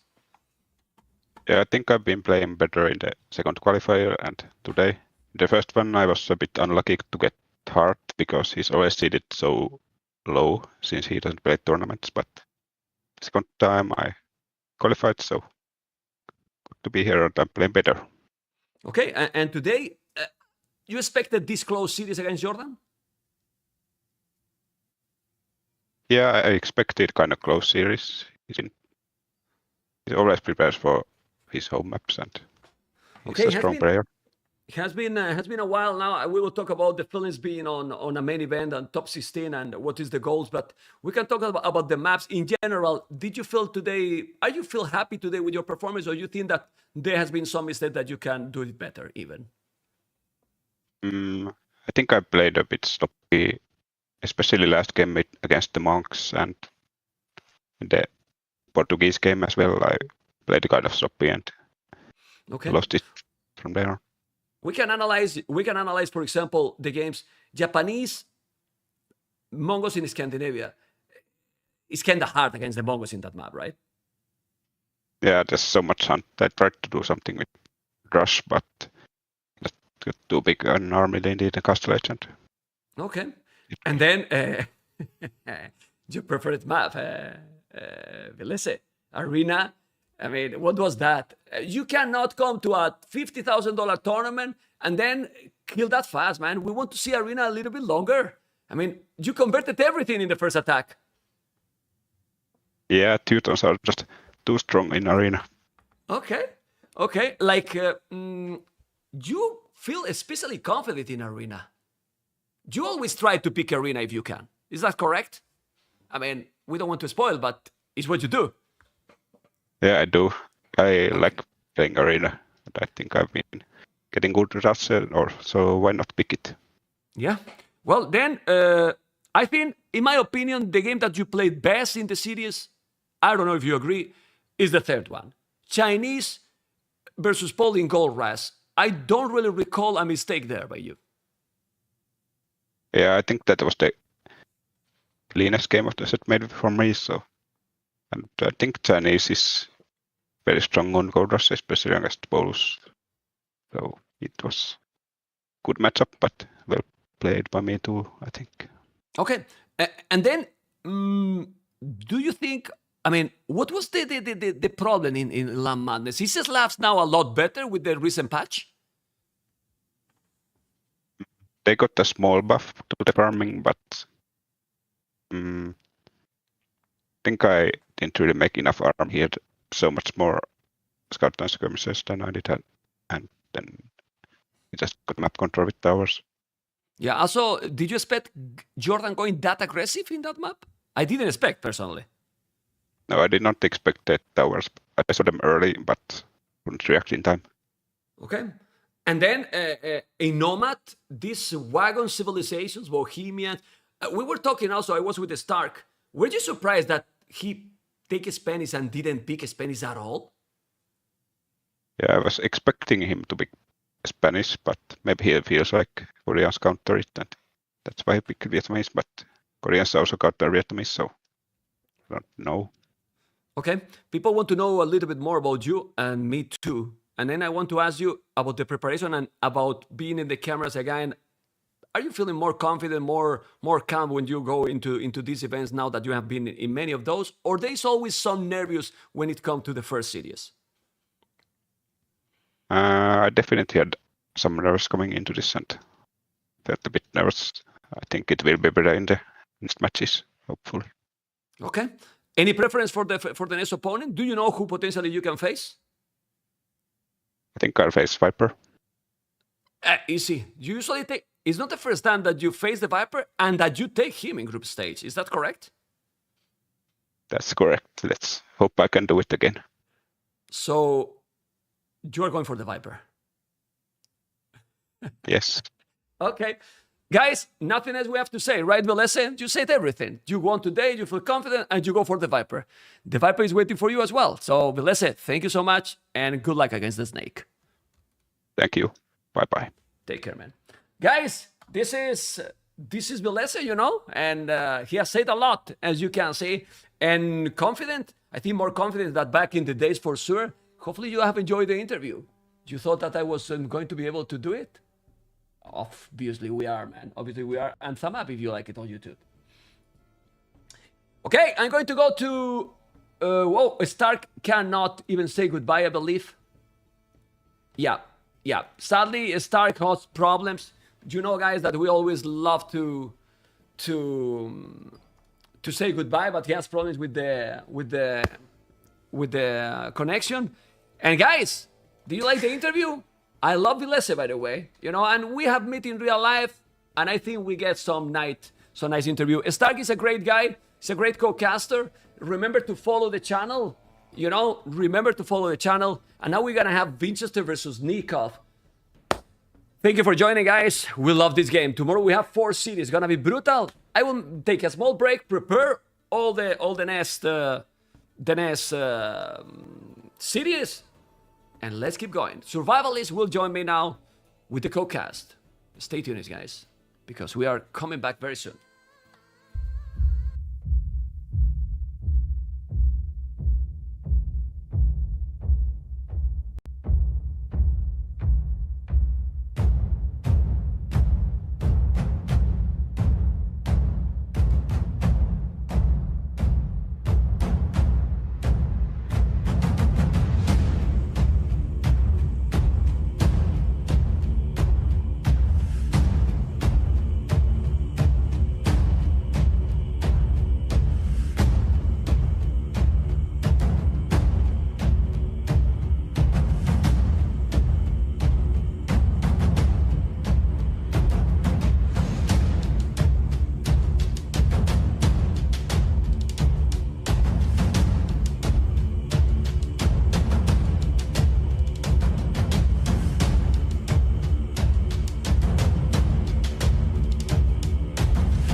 Okay, guys, we keep going, and we're gonna make a domination. Gonna be Vinchester versus Nicov. We are having a great time because we are going great in this schedule. Hopefully you enjoy. I'm gonna show you now, well, what is gonna be tomorrow, you know? That is gonna be a brutal program. Mr. Yo, Tato, TCCM, Heart, Sito, Bals, Hera, Dot, or Doubt. Well, and this is how it's going. Only one game, and round one, it's already finished. Round one is already finished. The program for the round two that we have here already. Look at the matches are here, you know? Mr. Yo confirmed, Tato is CCM Hard. The others are to be determined. And the whole thing, it's here, guys. Only missing Vinchester and Nicov, and then we'll have already the table. And round two will start tomorrow. We're gonna have non-stop, really non-stop. This is the prize. And you know what we are going to see now? And we continue. Well, another small video, you know? Because these videos, I don't know for you guys, but are really cool. They're really fun. And when Doubt is in there, sorry for the others, but we need to watch it, guys. Enjoy.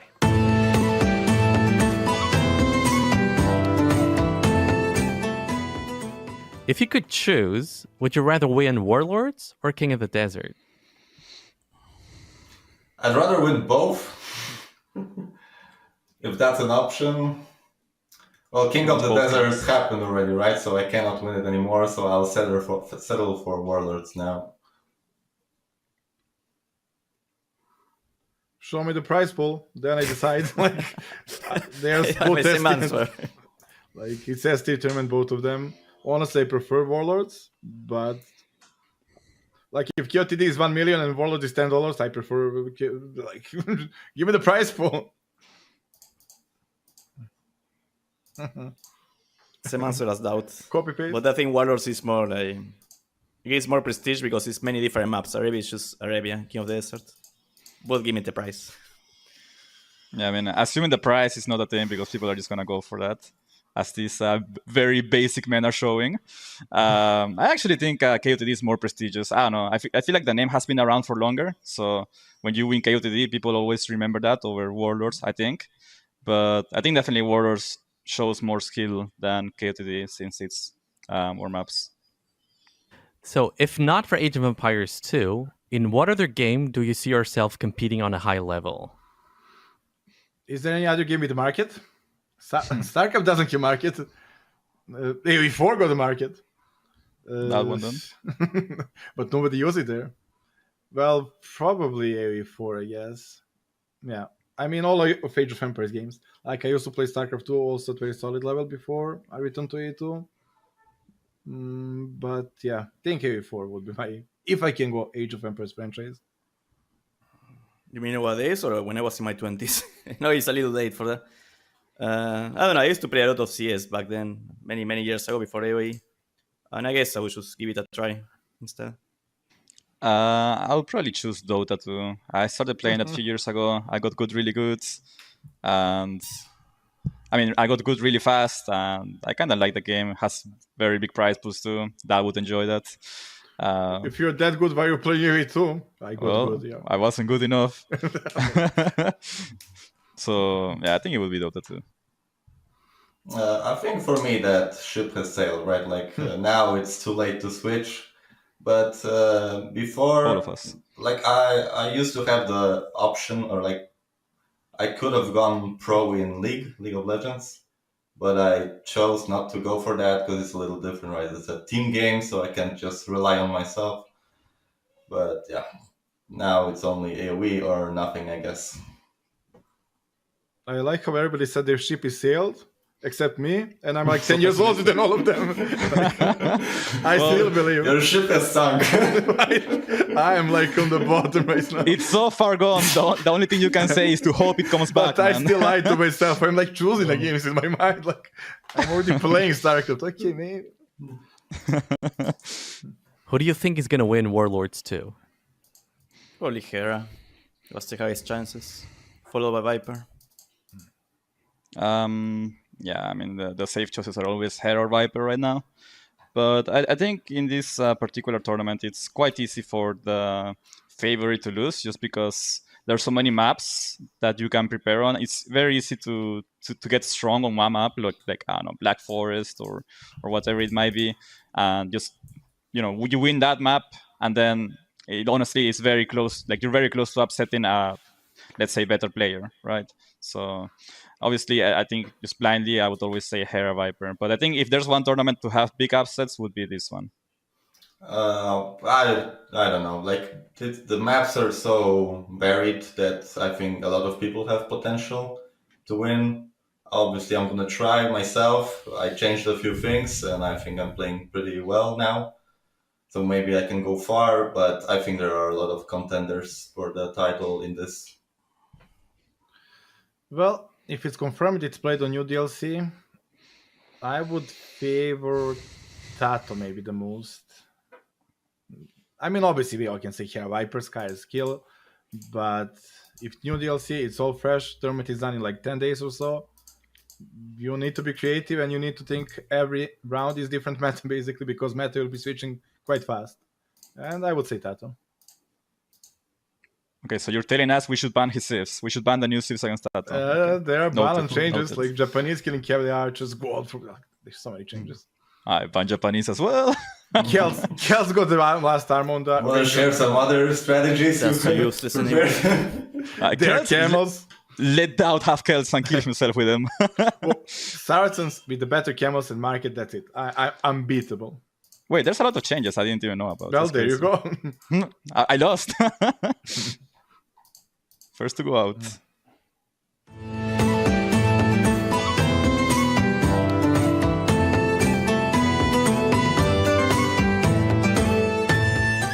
Amazing, these people. We're going to keep going, guys. Now with Nicov versus Vinchester.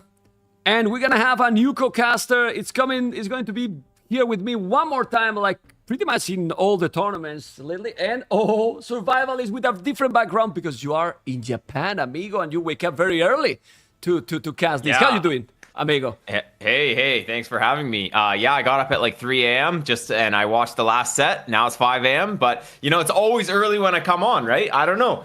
I don't know if the time changed, but like when I was in Canada, I would always get up at like also 4 a.m. for these things. And now I'm in Japan, 16 hours difference. I'm still getting up at 3 a.m. So How is deal with possible? this? How is possible? You have to do something. You have to go to Spain. Come to Spain, man. Yeah, I guess so. It's the only solution, man. It's the only solution. Anyway, we have the draft. I don't know if you have seen the draft, and we're gonna see a map that we have not seen too much today, and is enclosed. I'm gonna show the draft to everyone. This is the maps, guys, that you're going to see. Now, this is the players, Vinchester and Nicov. And for you, first, who is the favorite? I would say Vinchester. Okay. Yeah, I'm a fanboy though, so that doesn't mean much. What? But Casters being fanboys? What is this, man? What is this? Well, look at the maps. We have enclosed the first one, and then Vinchester pick two clown maps, 100%, man. Arena and Socotra, and then Nicov. nice. Baltic and Four Lakes. Couldn't be more different, all the maps. Yeah. Well, I'm a fan of Arena and Socotra myself, and I'm not as big of a fan of Baltic. Four Lakes is okay. Enclosed should be interesting, but yeah, I mean, always interested to see Arena, just like you were talking about with Stark once in a while. It's pretty good, although I'm on the other end. I'll go to the circus every single day, no problem. But Socotra is a little bit different, so it'll be nice to see that chaos, especially with the 9 villager start. Okay. So you were feeling kind of attacked when you listen about the circus, or what I can see. Okay. It was a good analogy. I was laughing. So Okay, it was okay. good. Anyway, we're going to keep going, and we're going to see, ladies and gentlemen, yes, it's the start. It's the start of the series, and this is Frank's Gurjaras. We have Nicov and Vinchester. I'm actually going to keep the original colors they use because I think they are cool and they are fine to see. Green for Nicov, Gurjaras, Vinchester, Franks is the last serious survivalist from the round 1 already. So tomorrow is starting round 2. And obviously, this is a Swiss stage that it looks like it's very long, but tomorrow we will have already people close to the elimination, with probably already with 2 losses already. So this is going to be very fast, and you have to start to win every single match. Yeah. Oh, yeah. Well, hopefully these players are going to give us some interesting games here. Oh, man. Green is just like... Man, you can't even see that. I don't even get it. Let's put yellow Nicov and Vinchester purple. Okay? We go like there this. We go. There we go.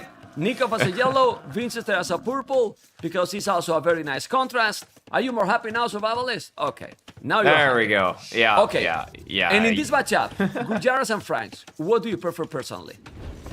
I mean, Gujars, they've got the pretty insane camels, which are gonna just shut down Frank, Paladin, stuff like that. But I mean, we don't necessarily get to that stage. It's really more about the early. And well, Gujars starting with the Camel Scout is gonna give him a lot of options. Now, Gujars, they do sort of struggle a little bit against pikemen, just infantry in general, because well, they don't have knights. And then their crossbowmen, you don't really upgrade them past Castle Age, but you could go for something like crossbowman on this map as the Gujars, like crossbow and camel. So I would say that, like, I like Gujars, but Franks do have some pretty good timings with their free horse collar as well. So a free horse collar, free hand card is just going to give them solid economy and give them a lot of options. They don't just have to go for the knights. Yeah, and I don't know. Let's see how the feudal is going to go. Also, I think the Franks going the full knights and pikes also. It's feel for me that then Gujaras run a little bit more run of options. I don't know. For the longer game, I still prefer Franks. I don't know. I mean, Franks definitely do have a lot of options, especially on this map. So Franks, in particular, they're not that great once gold runs out. Just their trash options aren't very good, but this map has tons of gold on it. So, a lot. And you can always expand around, and mobility is really good on this map. So yeah, as you're saying, Knight, Pike can be pretty good, but I really think that Crossbowman and Camel can beat that. So, yeah, I kind of like the composition from Gujars, but it's a little bit more awkward, I guess you could say. Yeah, and so there are a lot of the water buffaloes that you can garrison on this map as well. So you do get a little bit of extra food there, although I guess they did change it. You used to get even more food from them, but nowadays it's a little bit reduced. But I think it's still a pretty good bonus because it is difficult to protect things. So I think Nicov, he just needs to be a little bit careful of his mill because it's pretty exposed. And of course, if men-at-arms come in from the Frank player or something like that, then it could be a problem. But we're seeing both players going up super fast and going for scouts, I would assume. Yeah, they're going to go scout. Both are going without the loom. Incredibly fast in team population with the 9 villages. In 5 minutes they are in feudal. So we are, well, that Dark Age a lot reduced. Many players prefer the 9 villages start because they say that it's too slow even for them to play. Not all, of course. We saw in the interview how Bals prefer the 3 villages, but the other 3 prefer the 9 villages. It's about preference, but for me personally, and that's why we're hosting 9 villages, I like this. Because Mr. Survivalist, I have casted 10 years this game. And the Dark Age now, it's getting a little bit too long for me, you know? It's getting too long, you know? I mean, there are some things that you miss out, like Drush is nerfed a little bit here. Stuff like earlier infantry play is a little bit nerfed with the start, but yeah, it really does accelerate the early game, which... Do they do even militias now from the 3 villages? You almost don't see even Premil Ras or 3 men at arms almost anymore. Like, you really don't see with the 3 villages a lot of aggression at all. Well, people are getting so good at defending that it's like, why even go? So maybe we need another house nerf. I don't know, but that's a discussion for another time. So yeah, for now, basically the Gujars, they've got the Camel Scout, which does 10 damage per attack to the scouts, and then Franks, they have the extra HP, which kind of makes up for it. So I would say that Franks having an extra 9 HP on all of their guys is going to be better than having a Camel Scout at this stage. But that sort of advantage can swing, as the Gajara player can add more camels if he wants to, if he goes on gold. Adding camels on the way to Castle Age is going to be pretty good. But well, Castle Age doesn't come super quickly a lot of the time here. And, well, we'll probably be seeing a tower from both players on the golds. But for now, it looks like a villager is going to go down, taking a few swipes with that spear. And, oh, bit of miss micro here from Nicov. Yeah, he's really lost that scout, okay, but he took the Villere, so a small advantage already. Also, the berries are completely walled, as you were mentioning. I don't understand why having those berries that exposed and Vinchester is not doing the same, but he didn't wall. Oh, that was open, but now he walled it. Do you think we might see an archery range? Because for now, Vinchester is mining gold first. So I believe if he's doing archery range, we'll go archers, no skirmishers. But he needs to wall the berries, or he's gonna be in trouble. He's committing with this against the spears. Now he's walling, and those scouts took quite some damage. And now the camel Bailey, I think he's gonna be fine. Yeah. Oh, definitely. Both players going to be walling up. I think that getting a tower on the gold is usually pretty good, because if you get taken off of gold on this map, it's going to be a complete disaster. You can't even really take back the map if you're just making trash units against a player who's got, say, scouts and archers or something like that. But both players just content with their scouts and spear play right now. But look, Nicov, he's got a ton of spearmen in the back. I mean, well, I guess both players have 3. We'll see if either player adds more and just tries to push, because Nicov, he is adding more scouts here. So he's going to have more than Vinchester, and he might be able to push a little bit here and maybe take Vinchester off the gold. But look at the food already income from Franks, from Vinchester. Well, with the berries bonus, he has 500 food in the bank already, the stable, of course, the mining camp. Now he just need the blast bit. Well, he's preparing the Castle Age survivalist. Yeah, there's a major issue in Nikov's play here, and it's that he didn't get double bit axed, so that's gonna really hurt a lot. In terms of resources collected, that new update, Capture Age, awesome. So we can see that Nicov has actually collected more resources, even without double bit axe, and that's just the Gurjara bonus coming in. But that doesn't factor in the fact that Vinchester did not need to pay for Horse Collar. So that's 150 resources saved, which isn't really resources collected, but yeah, it still is very solid here. Yeah, I don't think we're going to be seeing too much aggression here, but yeah, Nicov is potentially going to be able to take a bit of map control here, because he is going to add another camel. And yeah, Vinchester, he's going to be clicked up earlier, but is he going to lose control of his gold before he gets up? Because, I mean, if you get up and then you only have food and wood, what are you going to do? Yeah. And honestly, we have seen this before, many times. Now he's missing the plasmid. He could be up already, and he's doing the plasmid now. And what I was talking about, we have seen this before, sorry, is that the Echo KD is 3 villages down for Vinchester. And these resources would be really easy to wall, but he didn't wall.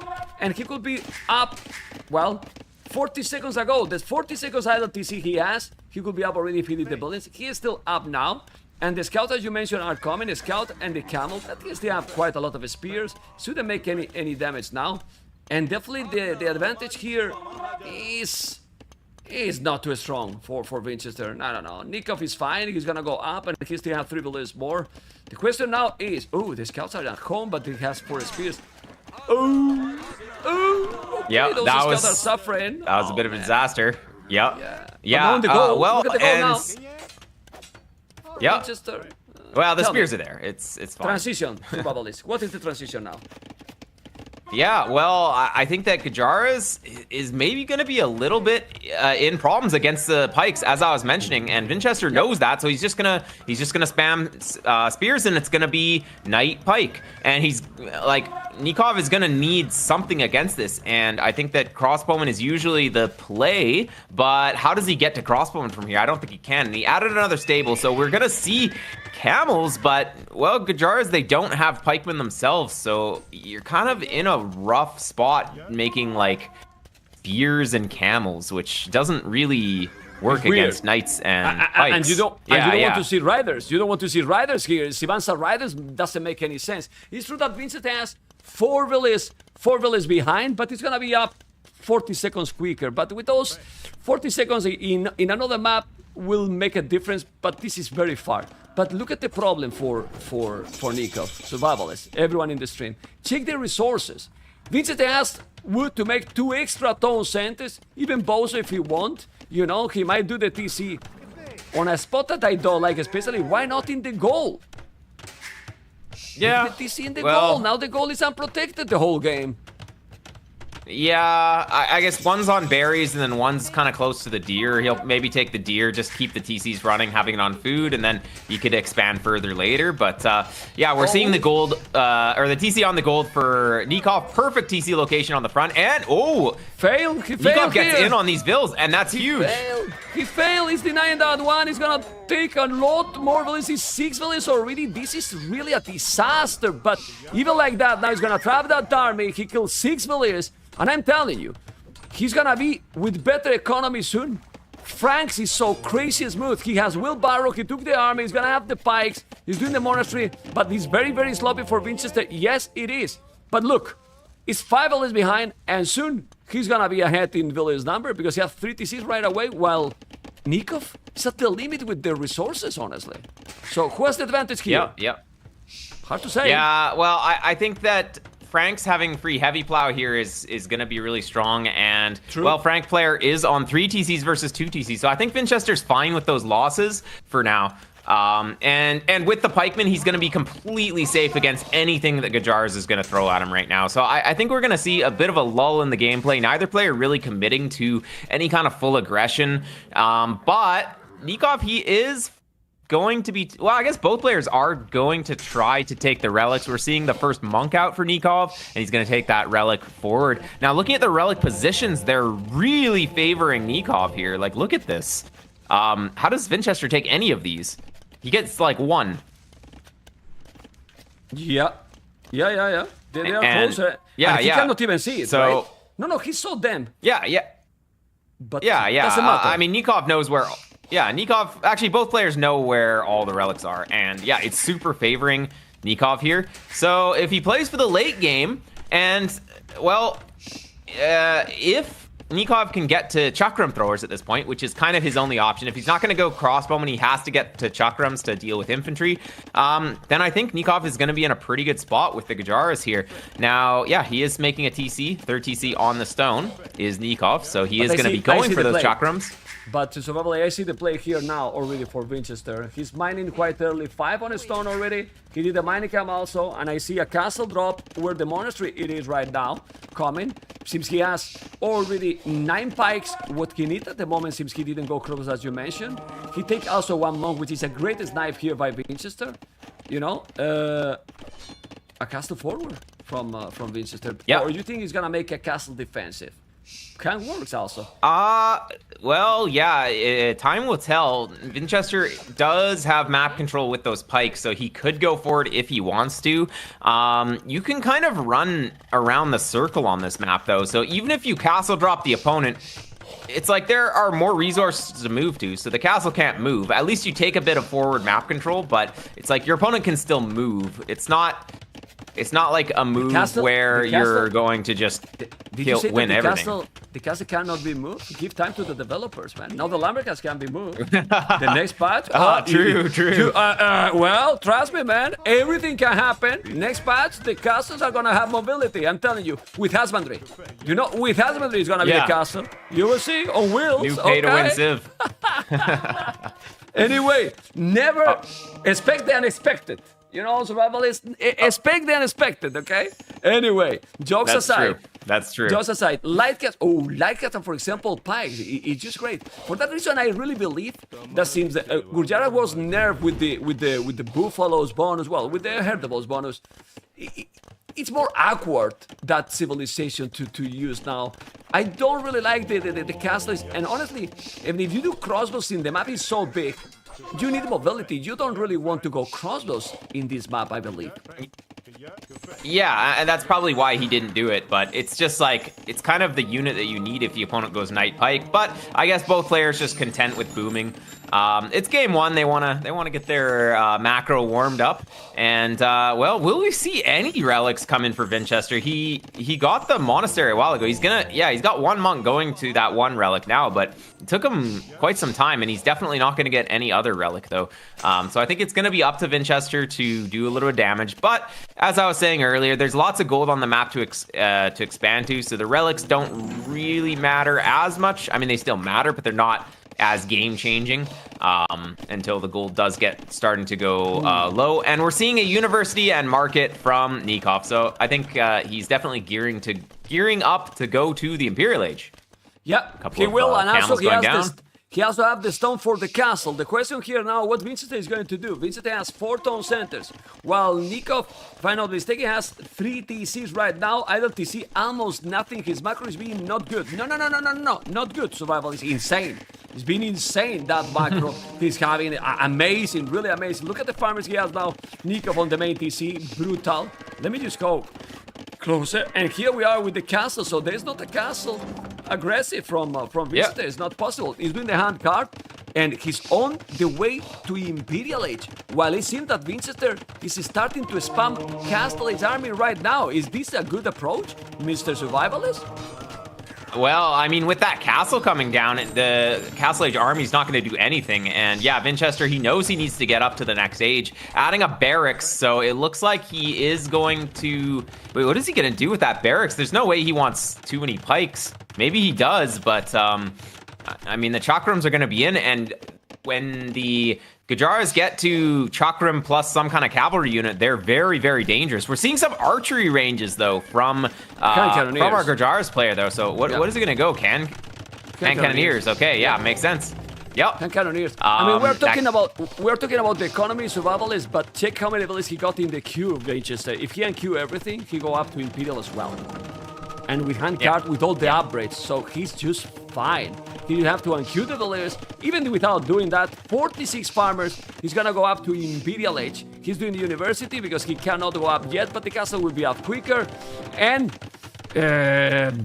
let's see, because timing is very important, and Nicov is up to Imperial quicker, and the castles are very close, so this is not good for Vinchester at the moment.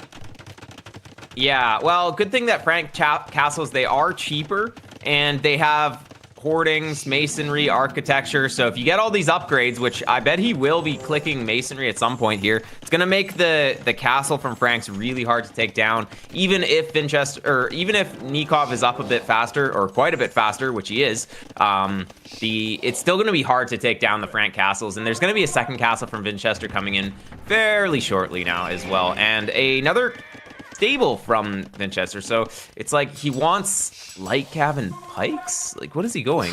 I'm not really sure. A second blacksmith from Vinchester as well. Yeah, want to make all the upgrades. He's gonna have, or he has already more villas than his opponent. Very important that he got the hand card long time ago. Now chemistry right away. He's doing a trap. Yes, Trebuchet is coming, but as you mentioned, he will do all the upgrades for the university. Even if he lose the castle, we might see a big Imperial battle here.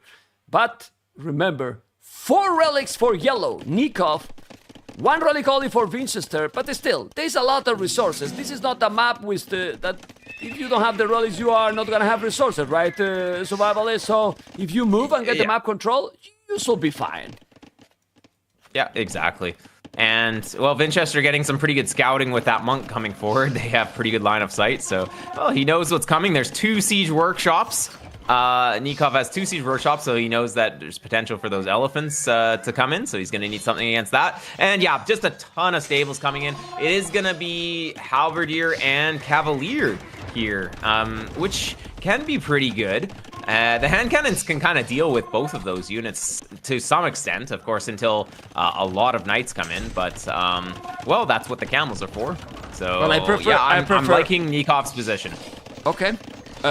Is good position, yes, but if he's having good amount of cavaliers, remember Frank's one that are stronger HP and make the halves, boy, the halberdiers are super strong, and also he's raiding a little bit here. Okay, didn't kill a single villager.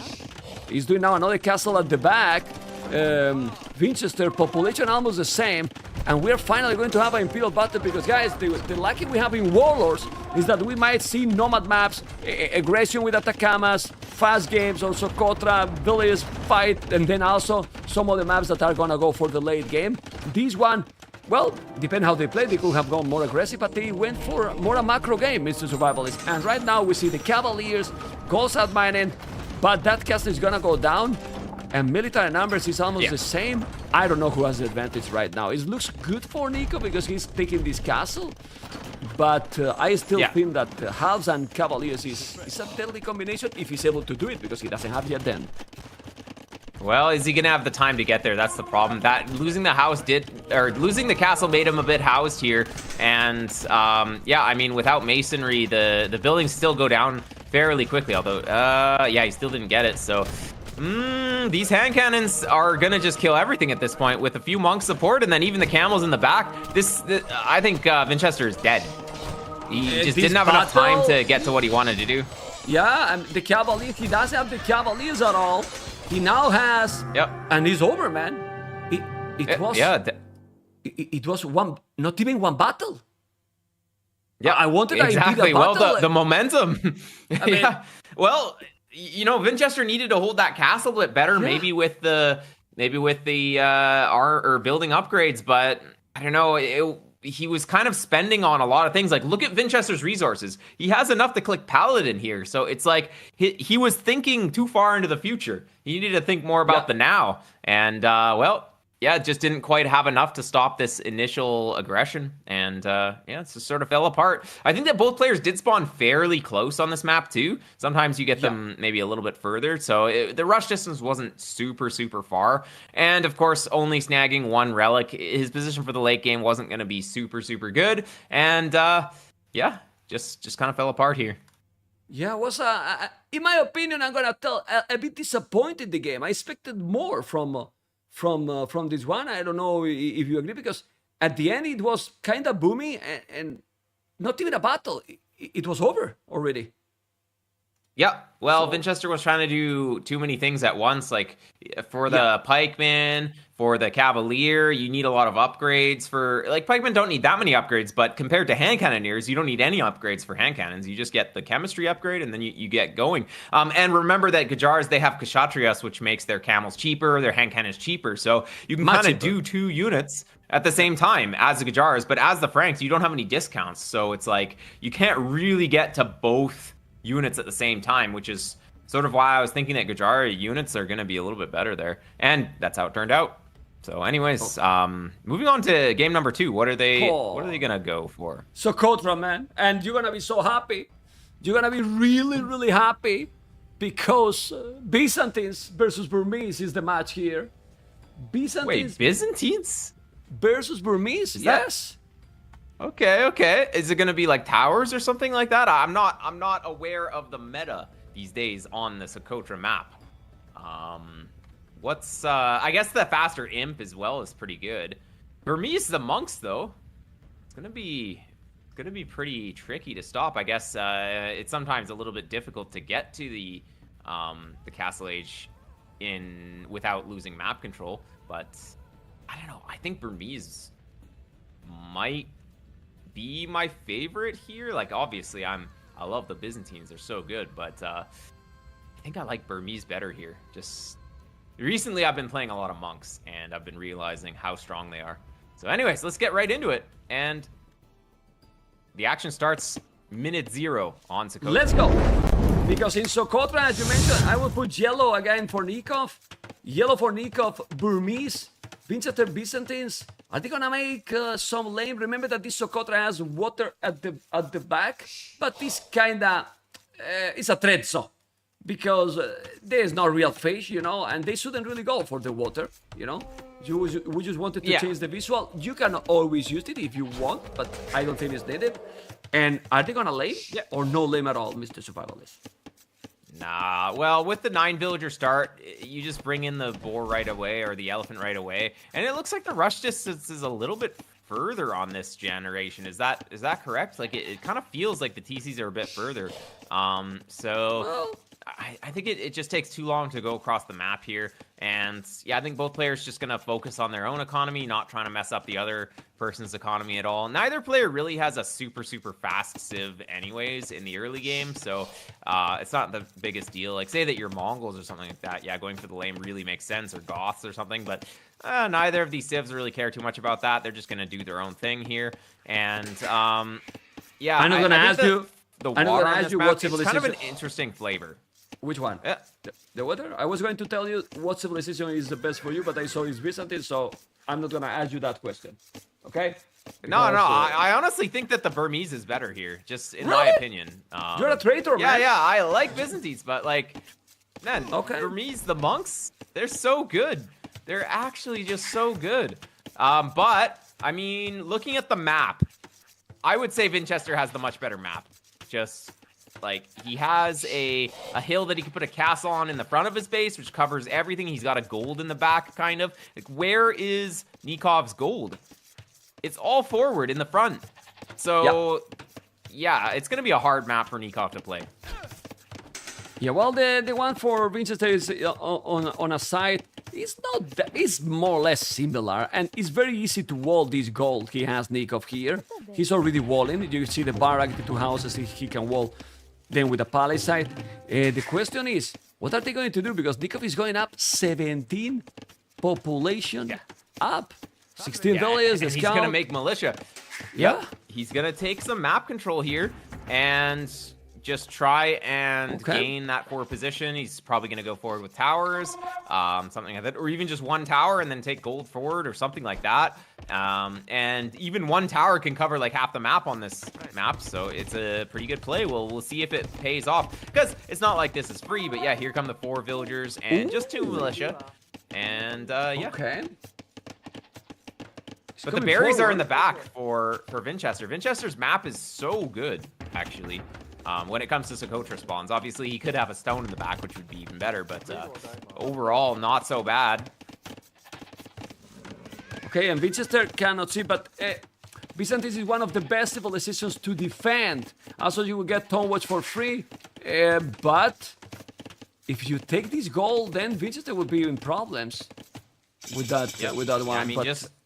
It's not going. It's going to the right side. Why he's going there if he didn't explore? I mean, he's going to have luck because there's a stone, there is gold, and going to try...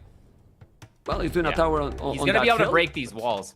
Okay. Yeah, so if you think about it, basically, Vinchester spent a bunch of resources on walls, and the walls are gonna maybe go down even. 2 villagers coming out, 3 villagers coming out to repair, so he knows how important it is to not let these in, and just an instant tower from Vinchester. Pre-towering on this map can be okay, just because there's only so many places that Nicov could go, but this tower, like, both players are making a tower here, so it's not that big of an investment for Nicov, because he just forced the same investment from Vinchester. Archer's gonna come in, and, well, when one player is putting villagers in and one player is putting archers in the tower, then the person putting the archers in the tower is going to have more resources collected. So, yeah, I think that Nicov going for this play, it's just good. And also remember, these militia do have +1 attack as well, so they're doing a little bit more damage for our But he has a problem. He has a problem here. He's mining a stone, so he's gonna make another tower. Probably not there because he's gonna see the tower from Vinchester, and he's not mining gold, so he won't be able to send some archers. His opponent is just going full skirmishes, and I really believe that now Byzantines will spam army, cheaper army, but he's gonna come with a forward tower, Nicov, and that's a problem. Vinchester doesn't have a stone, and now he will have no resources at all. He will have to send Villese as a survivalist. If not, he's in a problem. Yeah, I think that Vinchester has to send villagers. Now, he's going to rush down this forward tower. That one tower in the front is going to go down. And is he going to get this other tower, though? Because the other tower on the side is going to deny that safer gold. And then also, of course, it's getting a little bit close into Vinchester's base. But there is this gold in the right side for Vinchester to take if he takes down this tower, which he will. So, yeah... maybe a little sloppy to let that tower go down. I think that maybe Nicov could have placed it back one tile and then just been able to wall it. Wall that one, yeah. Now he can take the goal. I think he should just take a stone Now Vinchester only need to take a stone, make a tower in this area, and then the tower that he did Nicov in front, it kinda useful because you get the hill, and then you make another tower. Vinchester here, take the stone, the gold, and you gotta spam skirmishes with Byzantines that are cheaper. Are really cheaper, but the problem for Vinchester is that his economy is a disaster right now. Floating 400 wood, almost no food, obviously no gold. Nicov might say, oh, less resources. No, what you want in this situation, survival is just to have nothing in the bank. You are using everything like he's using, while Vinchester, not balanced economy at all. Yeah, and Vinchester, he got early wheelbarrow. That could help just by getting your villagers to move faster, so that's going to help to take fights. But of course, it's not that good economically. It's like you're losing a lot of potential villagers getting wheelbarrow here. So I think that if Vinchester uses his villagers effectively here and goes and tries to take down skirmishers or take down the towers or something like that with the villagers, it can be pretty good. But, well, right now it's just going to be a bit of a tower war. Ooh. Well, but look at the KD. Yeah, Nicov being... It's 5-2. Nicov is playing really strong right now. He's taking the initiative, but it's true that you gotta be careful. He's gonna rise down that tower. He doesn't have enough village now to take those towers down. And look at what Nicov is doing. He's going all in. He filled the blood. The survival is he really filled the blood. He's sending 5 villages more and gonna try to take that tower. And honestly, if he's taking that tower down, for me, this is game. Yeah, this is going to be very hard for Vinchester to come back from. I think that he just needed to finish off his walls, get that safe gold, but that never happened, and now all of his plans are kind of ruined. Well, no, I don't think it's game yet. I think Vinchester needs to bring more vills. I think if he brings more vills, he's probably okay. Like, bring the farmers, bring the berry vills, and bring all the village. Good vill war here. Yep. 1-1 village really now. Have enough. It's only 7. Yeah. Nicov. Oh, whoa. Nicov is losing now. Village here. Okay, you are right. And when you are right, man. Yeah. Oh, but now he lost another. Wheelbarrow. Yeah, wheelbarrow is actually contributing here. Having just slightly faster villagers, it does help a lot with the micro. Okay. Well, at the end, he's only 1 village behind because he still have just 3. Well, it's the same now. Both plays with idle TC. He is suffering a lot. Vinchester here to hold the position. He does have really a stone to make another tower, while Nicov has a lot of stone at home. Only 3 farmers. Economy for Nicov is not the greatest because he has been sending so many villages, but he is still with a better position, man. Like, he has no army, Vinchester. He has no army. He's going with villages. Nah. It's too defensive, too passive, while Nicov is going super aggressive here. Yep. Yeah. I definitely think that Nikov's approach is better here. And yeah, well, having free double bit axe as the Burmese, and then also having the extra attack on the militia can be pretty strong. And I think that, yeah, just Burmese, it's just a bit of a faster civ than Byzantines. I think that Byzantines is great if you can make it to the mid game or the late game with an untouched economy, but it's really tricky to get there. And well, these villagers and skirms on the hill versus villagers and skirms not on the hill. Well, the guy who's on the hill is gonna win that one. Survivalist. Nicov has 10, 4 for Vinchester. He needs to do a lot more, and he's not looking pretty. This is another tower. He's fully cornered. He has no access to gold, no access to stone. I don't know what the viewers think. I love to keep the tension that, hey, the game is not over, but I really don't know what Vinchester can do here to come back from this game. Sorry. Yeah. I mean, it's so difficult. I don't see it happening. Well, he needs to take this tower down for sure, Survivalist. Yeah, I think when you commit with the vills, you need to commit with a lot more. Vinchester, he's committing with only 6 vills here, or whatever, and he needs to have like double. He sends like 10 vills, crush it all at once, and then you go back to work or something like that. But with just a few vills, it's a little tricky. Yeah, Vinchester a little bit down in villagers now. quite a lot. And yeah, he can't even take any gold. So, well, looking at the farm count, I guess Vinchester does have more farms. And he does have that one tower, which is in a pretty good position. So it's like, it's not completely over, but yeah, take Nikov's got KD. insane advantage. Take KD now. He's 3-8, 8 Villese skill. His economy, even he's going full clown, Nicov now. 3 farmers, 17 on gold. He already took all the stone. He's just selling everything and he's going to Castle Age. It's 2-0. Whoa, I expected a close series, but I mean, everything can change, and it's not the first time that we see this place, and then there is a reverse sweep. But the first 2 games, total domination, the survivalist. Total domination by Nicov. Really, really strong. Yeah, he's playing really strong. And once Burmese is up, of course, he's going to have that free bow saw upgrade and then access to monks. And I'm not even sure if he needs that. Although, yeah, well, Nicov, he did burn through all the stones. So he isn't really going to have the option to go for a castle here.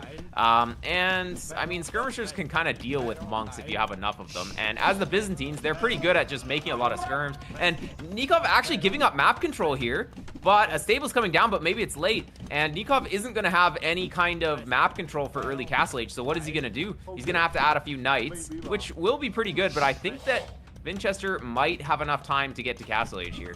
Potentially. Okay.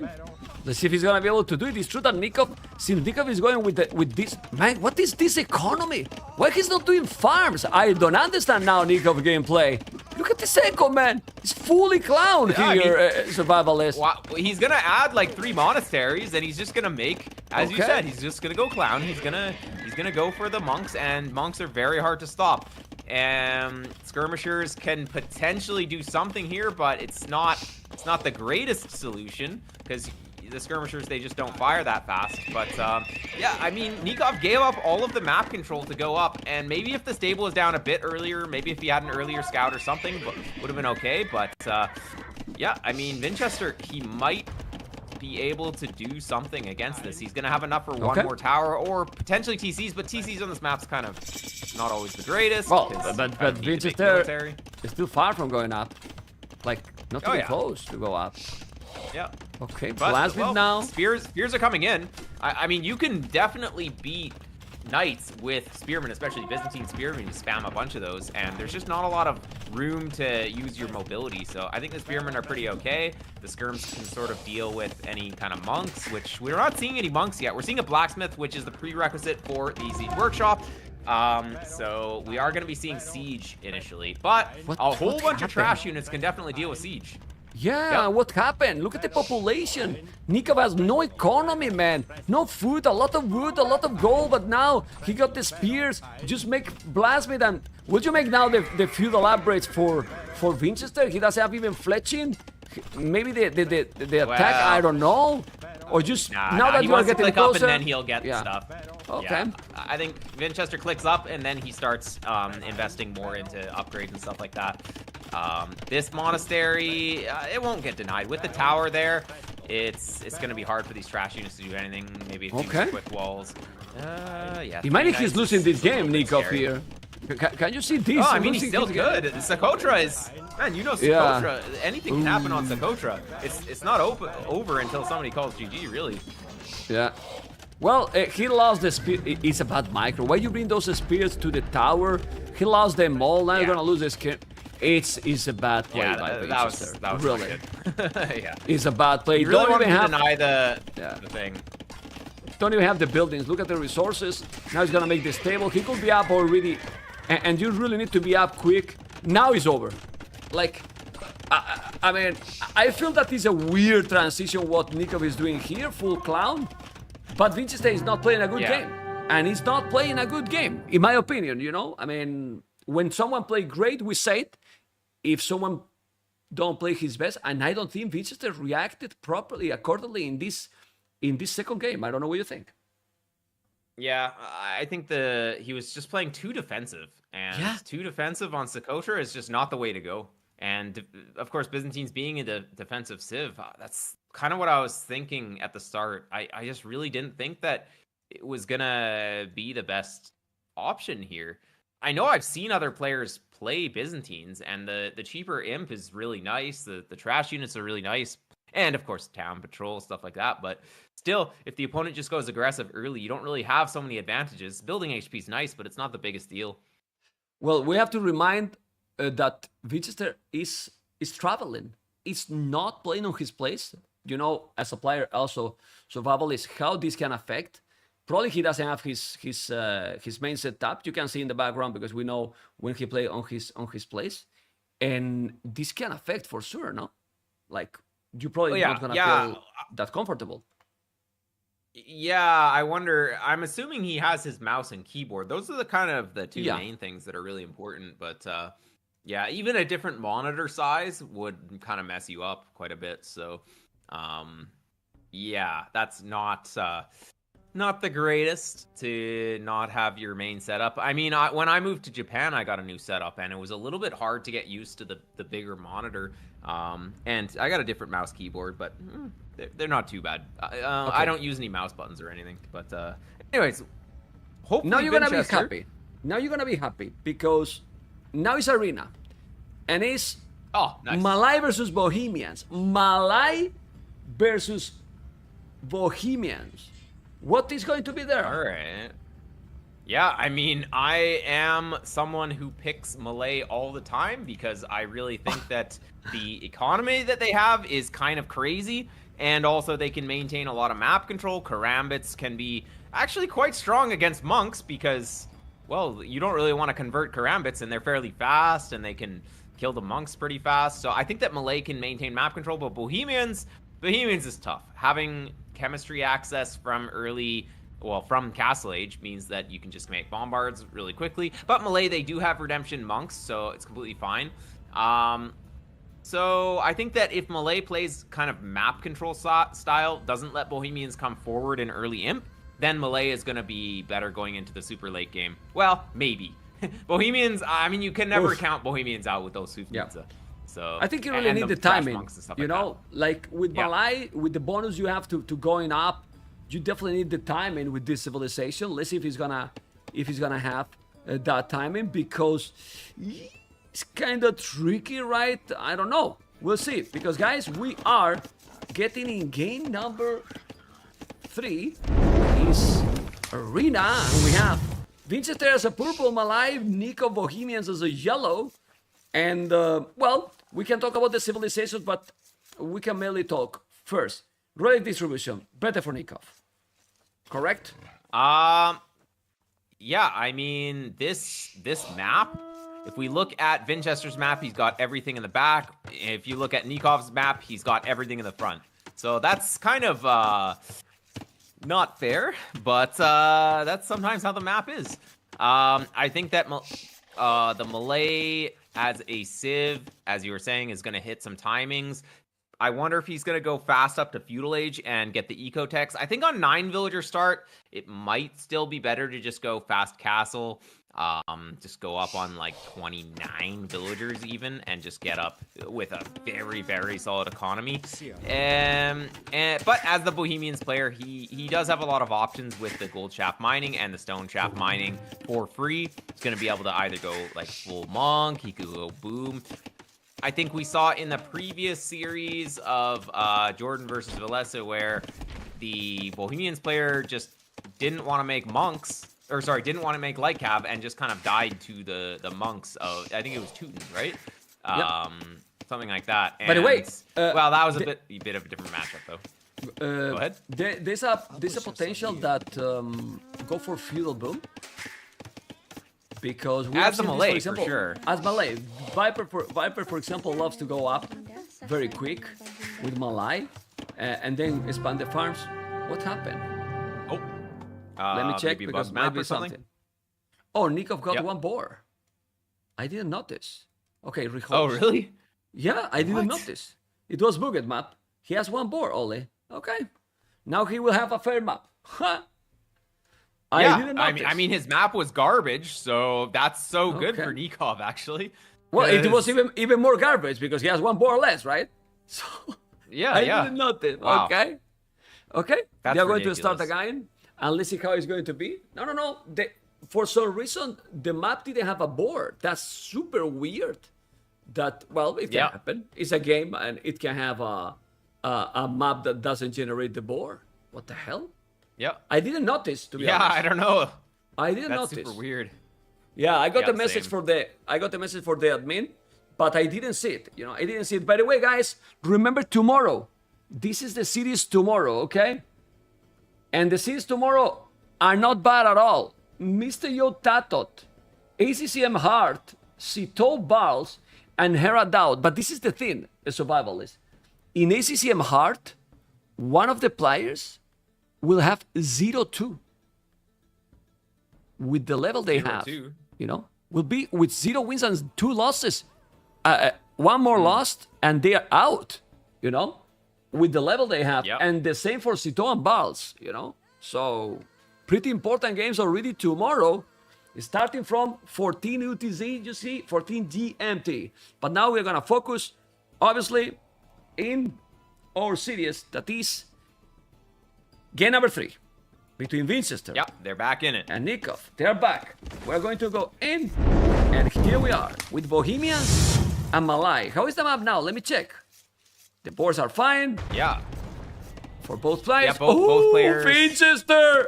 He deleted the walls outside, man! Look at the wall. He deleted too much walls. Oh my god, Vinchester! Seriously? No.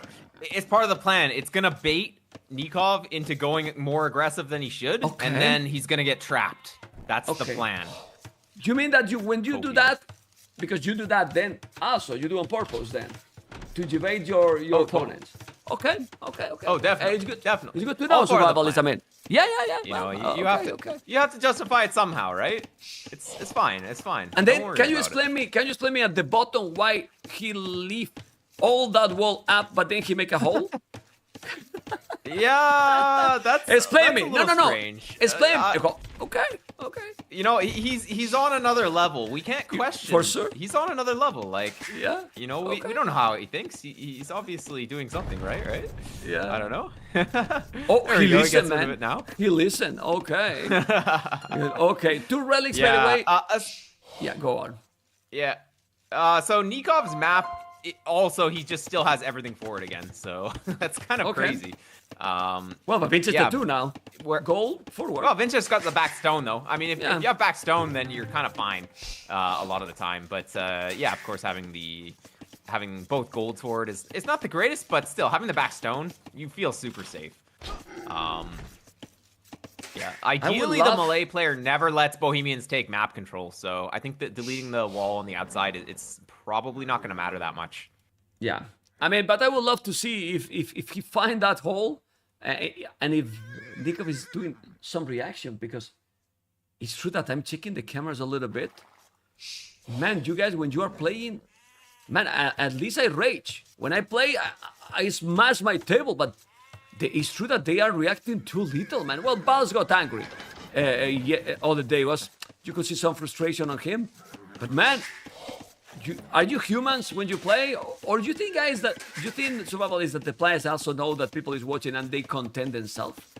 Maybe. Yeah, I think so a little bit. I think Vinchester's just super chill. I think he's not the kind of guy who's gonna rage at anything. He's just gonna be like, whoops, and he's gonna move on. Okay. So yeah, it's no problem. You know, he just reacts. He just makes some houses. It's all good. And he's just gonna keep playing like nothing happened. No problem. Yeah. Well, Vinchester, but yeah, it's not gonna be Feudal Boom. Exactly. I was going to say exactly that. He's doing a couple of farms. He's just gonna go for the fast castle, and then what do you do? Are you gonna go light caps, market and blacksmith? What do you think should be the approach? Yeah, I think it's completely worth it to go for some light cav. As the Malay player, you could go Karambit opening. It's a bit more expensive, but you definitely can maintain map control. Like, you can't really fight the Karambits, but it hits a bit later, so it might even just be light cav from both of them. But we'll have to see. The spawns are pretty close, though, so castle drop, a little bit more siege push aggression can be pretty strong on this kind of map where there's not that much distance between the two PCs. Sorry, I have to interrupt you, man. They don't do that, man. They never do anything different than the meta. Or they do. I mean, I saw one game you in the qualifier that you started to play against don't remember which was, and I think I casted you, and you were playing with Malai, and you did crazy amount of cannabis, but you, sorry to tell you, you throw that game. The throw, yeah, that was because versus Kazma. You stopped the aggression, man, and you were cast forward. I was too scared. I was too scared to go to the back with those Karamas. I watched the replay, and all of his farms were just exposed, and I was like, man, I should have got in, but I was playing that game at. What? I was going to not invite you to co-cast because of that game. Well, I just wanted to co-cast. I couldn't just win. I couldn't qualify. Otherwise, how am I going to co-cast, right? So yeah, that's true. I don't know. I was playing at that was like midnight when I was playing. The time is so hard to play for me. Like, so you start. You start to excuses. It was so. You are having excuses already. I have excuses for everything. I have excuses for everything. No worries. Okay. Well, you are welcome to the group because I have excuses as well. That's good. Oh my lord. All right, so anyway. Nikov's going to be up on 23 vills, 23 plus 2, so going to be pretty fast. Now, Bohemians, they do have the cheaper blacksmith, so it allows you to get up a little bit faster. And Vinchester, well, he's going to be up crazy fast as Malay, though. Yeah, Malay usually delays a little bit longer, but look at this very tight build from him. He's going to be able to get up on 27 villagers to Castle Age with Malay is just a crazy fast timing. And what is Vinchester going to be able to afford? Nothing. It's going to be like 3 TCs from both players, and I don't know. Well, I guess you could go all in. Like, Bohemian's player could go for some forward monasteries, forward siege, but as the Malay, it's kind of not as good. We might be just seeing. Oh my god! No, seriously, how you lose the scout? How the hell you just lose the scout, man? Yeah, but don't go. He was. I mean, Vinchester were chasing Nicov. I mean, he was lower HP and he was chasing Nicov. This is not normal. And it's terrible now because you don't have a bar, you don't have a stable, so now you're blind. Like completely blind. Check the exploration. He has seen 1, 2, 3 relics, not even the 5 relics. And now, yeah, yellow didn't see too much, but he can now heal that scout. And then explore all the map. This is terrible for Vinchester. What's going on?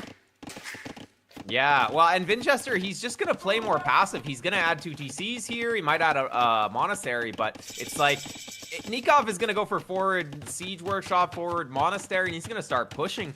And if Vinchester doesn't get on stone here, it's going to be a bit of a problem. Because, well, I guess, I mean, with monks, with your own siege, you can push it back with good micro, but it's a little bit tricky here. Yeah, we will be seeing some bills come forward for Nicov, most likely. Although it looks like he's positioning himself to make a TC on this gold or something. So I'm not sure. He sent the bills a little bit early, but nah, he's going forward. Never mind. Yeah, which makes sense. Okay, 1, Wait, he's gonna make them in his place, maybe. Yeah, 2 TCs from Vinchester, makes sense. Okay, no, so Nicov is gonna make the monastery and maybe 2 monasteries in his base. What is he gonna do? He's going for bow saw right away. He might make a siege workshop forward though with the spears. We will see. Or he might want to get the boom going. I think that if he doesn't go for heavy aggression here, Vinchester's gonna get really far ahead in the boom game. No, he's not doing aggressive. He's gonna go for TCs. Not doing aggressive. So I think that Vinchester's gonna be completely fine here. Obviously, he is giving up the relics, so Nicov is gonna get all the relics. But well, early imp is gonna be a problem for Nicov to fight potentially. But of course, with the earlier chemistry, that can help a lot. I see a 2TC maybe approach from Nicov. 2TC getting just the relics and go Imperial from there. Yeah, potentially. Kind of like a pass imp, you know, because you can do the chemistry, then go bomber cannons. Because I really believe that if right now he's trying to catch up the boom from Malay, he's not gonna be able. Malay is gonna be too strong. Not gonna be able to catch up. Yeah, there's no way. Especially Vinchester was able to sneak in Bowsaw upgrade there as well, so that's gonna really help his economy a lot. Not only that, survivalist. He has wheelbarrow already. So look at the village different. Yeah, what is this? Vinchester loves wheelbarrow. He gets it so early every game. What is this? Yeah.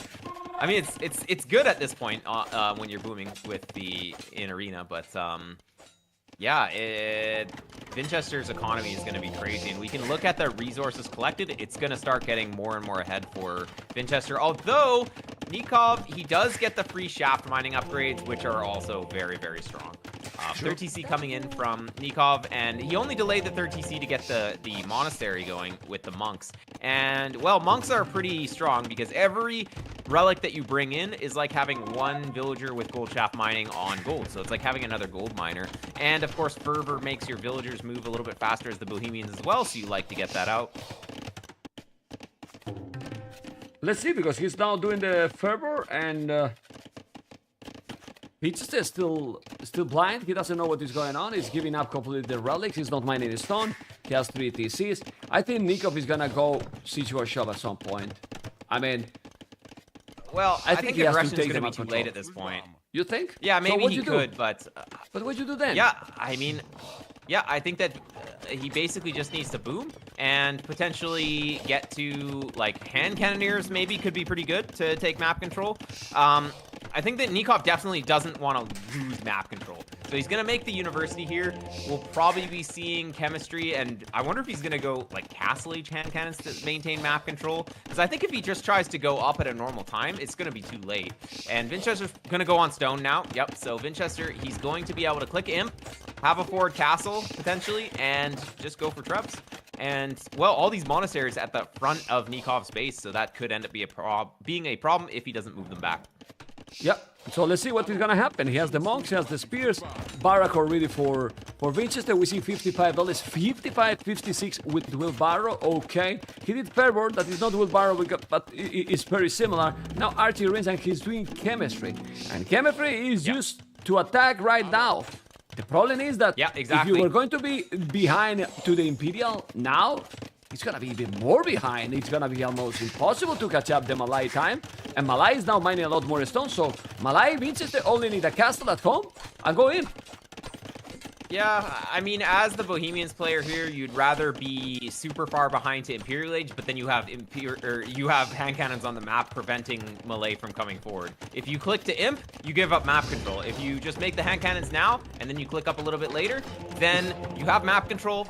Yeah, your opponent's up first, but he can't even do anything with it, and then you're just chilling, and then you get up a little bit later. It's completely fine. Ooh. And, well, Vinchester's gonna go for Arb here, so that's actually very smart.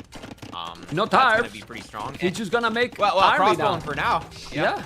Yeah, he exactly. wants to get map control. Both players realizing how strong map control is compared to going up for fast timings here. Now, usually Arena is a lot about the timings and stuff like that, but neither player really doing the clown approach, so that kind of thinking doesn't really apply in this game. So yeah, we're really kind of interesting. A siege tower from Nicov. Let's go. Siege tower? Ooh, but then it's gonna be even worse. He's gonna put the because- hand cannons over the wall. Yeah, but he's gonna be ready. Vinchester is reading now this game properly. He's reading it really well. He does have the relics, but he knows what Nicov is trying to do. Now Siege War Shop, he's gonna have a stone soon to make a castle. The game is getting finally interesting because they select a very, very slow approach. The Siege Tower is coming, the hand cannon is gonna be there, and it's not gonna do probably any damage because Vinchester will have army to counter, or you think the hand cannoneers can do some damage? So crossbowmen are going to do well in bigger numbers. Hand cannons are going to do well in lower numbers. So I think that right now the hand cannons, there's 4 of them. 4 hand cannons can definitely take 4 crossbowmen. But if it gets to numbers like 10 plus, well, then I think the crossbowmen are starting to get favored. But yeah, I don't like this though. I think the hand cannons are going to beat this, especially with the monk support. Okay. Yeah, it's a little like, look at that. The crossbowmen just die, right? So you have to be really careful. Yeah, look at the resources. Yeah, Vinchester. Look at now Nicov economy is getting there, but Vinchester will be there. Look at the resources as well. He's even doing ballistic. Remember that one player did chemistry, but the other did bodkin arrow, doing ballistic, crossbow average. So at the end, all the average Vinchester is doing, and survivalists are also very expensive. Yeah, I mean, fletching is 150, bodkin arrow is 350, so in terms of resources. So fletching and bodkin is already worth more than and the 400 for chemistry. So it's like to get on these crossbowmen, it's even more expensive than getting. Oh my chemistry God! with the hand cannons. But yeah, like look, the hand cannons are beating these crossbowmen somewhat, especially with the monk support. It's really awkward to micro. Well, ballistic helps. Like now. I think that. Yeah. I mean, as long as Nicov is just trading evenly, and Nicov clicks up first, Malay is going to be able to get up super fast, but I think Nicov is completely fine with the way that this battle went. Just being able to get that forward castle. He's got 5 relics. He's got map control. What does Malay have here? Nothing, really. Yeah, he's on the way to Imperial now, but he has the Imperial in the queue after a villager, so it's not gonna be now. He's doing a skirmish, he's coming with more army. No military for Vinchester at all. He needs a castle, and he should probably delete the farmers and make the castle there. The siege tower is there, the ram as well. He's still not dropping the castle where he want to drop the castle. The skirmishes are already doing the damage. He's gonna take the monks, that's a good one. Killing all the monks is... Ooh, okay, no! Yeah, didn't kill it! So, yeah, Nicov killed 2 of his own hand cannoneers by attacking the wall. And so with 2 less hand cannoneers in that fight, it actually completely changed how that fight went. And Vinchester's potentially going to be able to push this back because of that. Now, both players are going to be up at about the same time. Malay somehow still getting up a little bit faster. Just amazing. And Mangonel battle. Well, didn't take it. Sketchy. This tower being annoying, he's doing the castle outside of the walls. This is gonna be thundering. But look how important is the Malay transition. They are sick, really sick. The problem he has, he doesn't have the castle ready, so he cannot really take the castle down. And now he will have chemistry. So bomber cannon will happen. Squires, thundering, elite skirmisher doing also the upgrades. But the timing and the momentum, survivalist, is not here for Vinchester, even if he's up. I think it's gonna be for Nicov because in 5 seconds, he will have already the bomber cannons on the field. Well, in 30 seconds when he's doing the first one. And look, Huvnice! He upgrades right away! Huvnice, my goodness! Well. Okay, the score say that Vinchester is ahead, but that upgrade, holy moly. Yeah. Well, I think that actually Redemption Monks might even be the best play against those because, well, it doesn't matter if they're Bombards or they're Villese, they're still going to get converted just as well. And, well, it really comes down to if Vinchester can push this castle back. If this castle stays up from Nicov, it's going to be impossible. But if Vinchester can push the castle back, I think there's a chance. Yeah, because that Huvnice upgrade is great, but it's still taking too long. 1 minute and 20 seconds till he's there. He has the trebuchet coming, and now he has chemistry. So, he will have the +3, he will have chemistry, so he can do also himself bomber cannons with siege engineer if he's doing the upgrade. But, military numbers, a little bit better for Nicov. Where he is going to push, well, he's trying to push this area, but he's still also trying to get the gate down. This castle needs to be down, survivalist, as you mentioned, because if not, it's a big problem. But he's gonna have bomber cannons, and he might take the traps. Because the bad thing for Nicov is that he only now get the first bomber cannon. Only now. Yeah. Oh boy. Yeah, it took him a long time to get that out. Yeah. And the ram is unfortunately a little bit too weak to do any of these traps. Cannon will kill. So no problem. But now the Huvnice man is there. He's scary. He's really scary. Let's see if he's gonna be able. The Mangonel is going to be down. You need to kill the trap. But the Huvnice, but he doesn't die, man. Even half HP, no. He's so tanky, man. What the hell? 90 HP, man. What the hell? Well, and the Huvnice, they have 6 pierce armor, which means they only take 1 damage from the skirms instead of 2. Which that's where their real value comes in here against the skirms, because the skirms just don't do anything. This 1 bomber cannon's doing a pretty good job, doing a little bit of chip damage, but I'm not sure it's going to be enough. But well, we'll see. It really comes down to the micro at this stage. And well, he's not repairing. Nikov's definitely got the easier time. But need to repair the castle. The trebuchet is going to be down. Now he's trying to kill, but no, he's splitting the units. The score difference is not so big, but right now, Vinchester, who is not repairing the castle, well, he's doing another at the back in a good spot to protect the stone and the gold. Military numbers 23-26, population almost the same, but doesn't look pretty for Vinchester. Those Huvnice are so scary, man. Really scary. Yeah, so So Nicov just got the movement speed upgrade as well. So now they're super strong and super fast. So you can't even run from them anymore. They're almost like if Mongols got drill bombard cannons or something like that. It just feels almost like that. They're just so strong. And this one bombard cannon is doing the job though. Vinchester is like he's microing it really well, but is one bombard cannon gonna be enough? I'm not so sure. Well, now he has another. He lost another one. He lost it. It's already 6 Kubnische. Population is very close, but guys, I don't know if he's gonna spam many cannon baits. He has cannon baits there that he can kill, but that's why he needs to do now more hand cannoneers, because the cannon baits, of course, will kill the skirms, not the hand cannoneers. Mr. Survivalist, right? Yeah, man. Well, I mean, they can, but wow, but you need numbers. Overkill on the karambits. Yeah, you need a lot of numbers though. And yeah, the karambits only score. 17. Maybe if you had like 60 of them right now, but 17 not gonna be enough.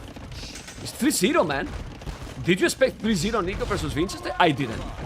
And not at all, I think it's over. Yeah, okay. I'm not seeing much hope for this one because just no relics. I mean, this kind of play with the castle in the top there. My God. Pretty desperation move. Not really gonna be that strong on arena here. Look though. at His the main base buildings. is just gonna die. But look at the buildings going down. Oh man. Okay, well, castle in front, as you mentioned, but then just taking those Kubnische that is killing all the buildings, taking the TC. Siege Engineer is great because you get 1 extra range, while those Kubnische doesn't have jet, but the destruction from Nicov is real. He's dropping a castle here, so he's gonna be completely fine, and we might see the GG soon. In Vinchester, need to speed up his game for the next series for sure, Mr. Survivalist, because like this, he's gonna be in problems because the level that is in the tournament is insane, as we have seen.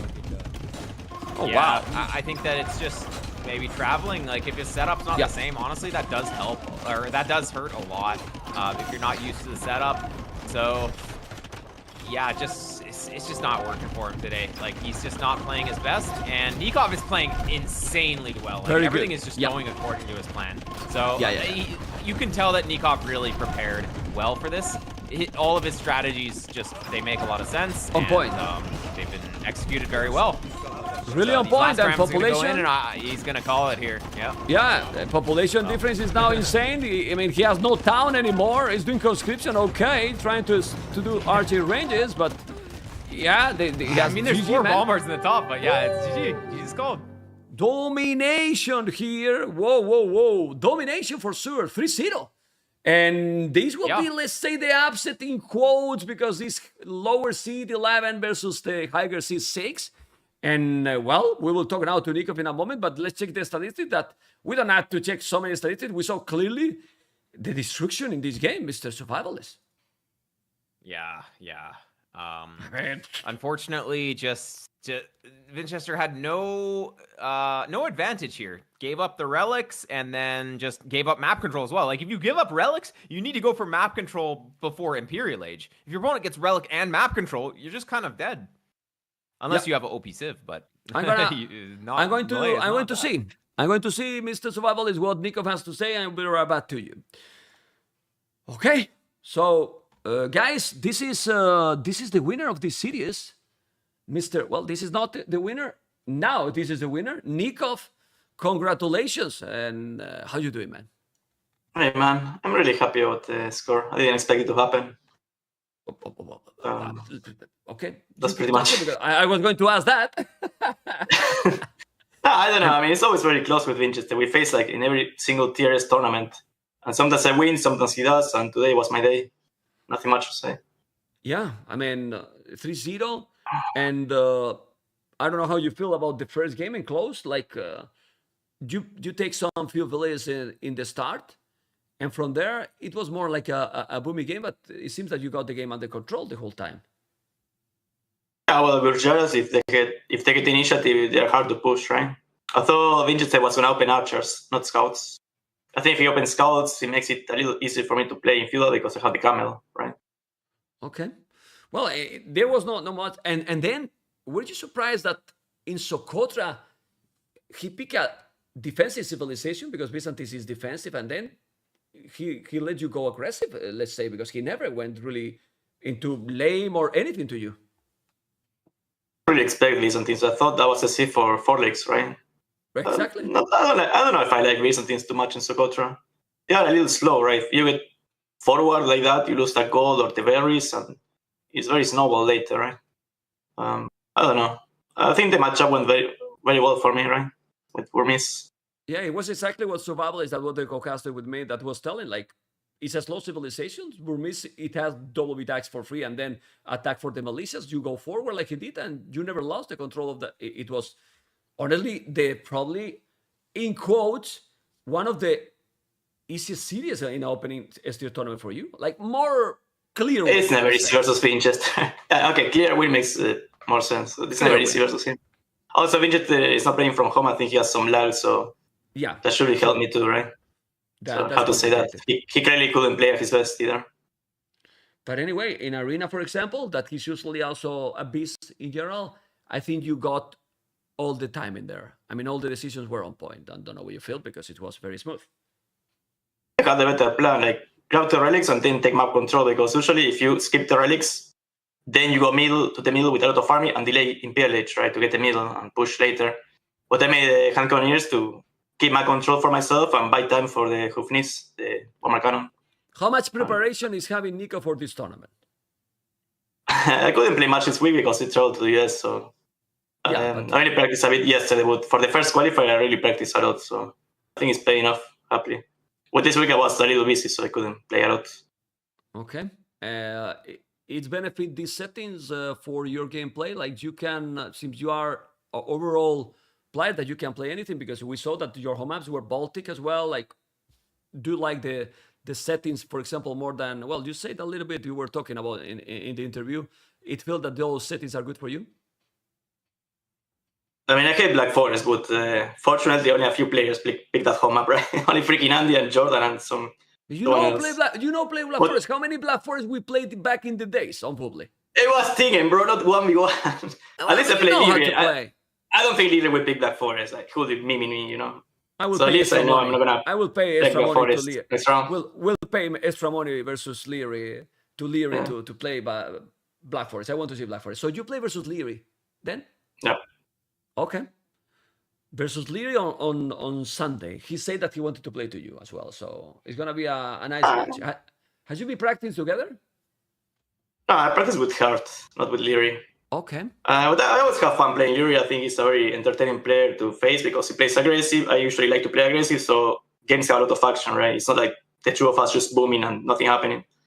So even if Dog is favorite, I always have fun playing Liereyy, so I'm glad to have him as an opponent.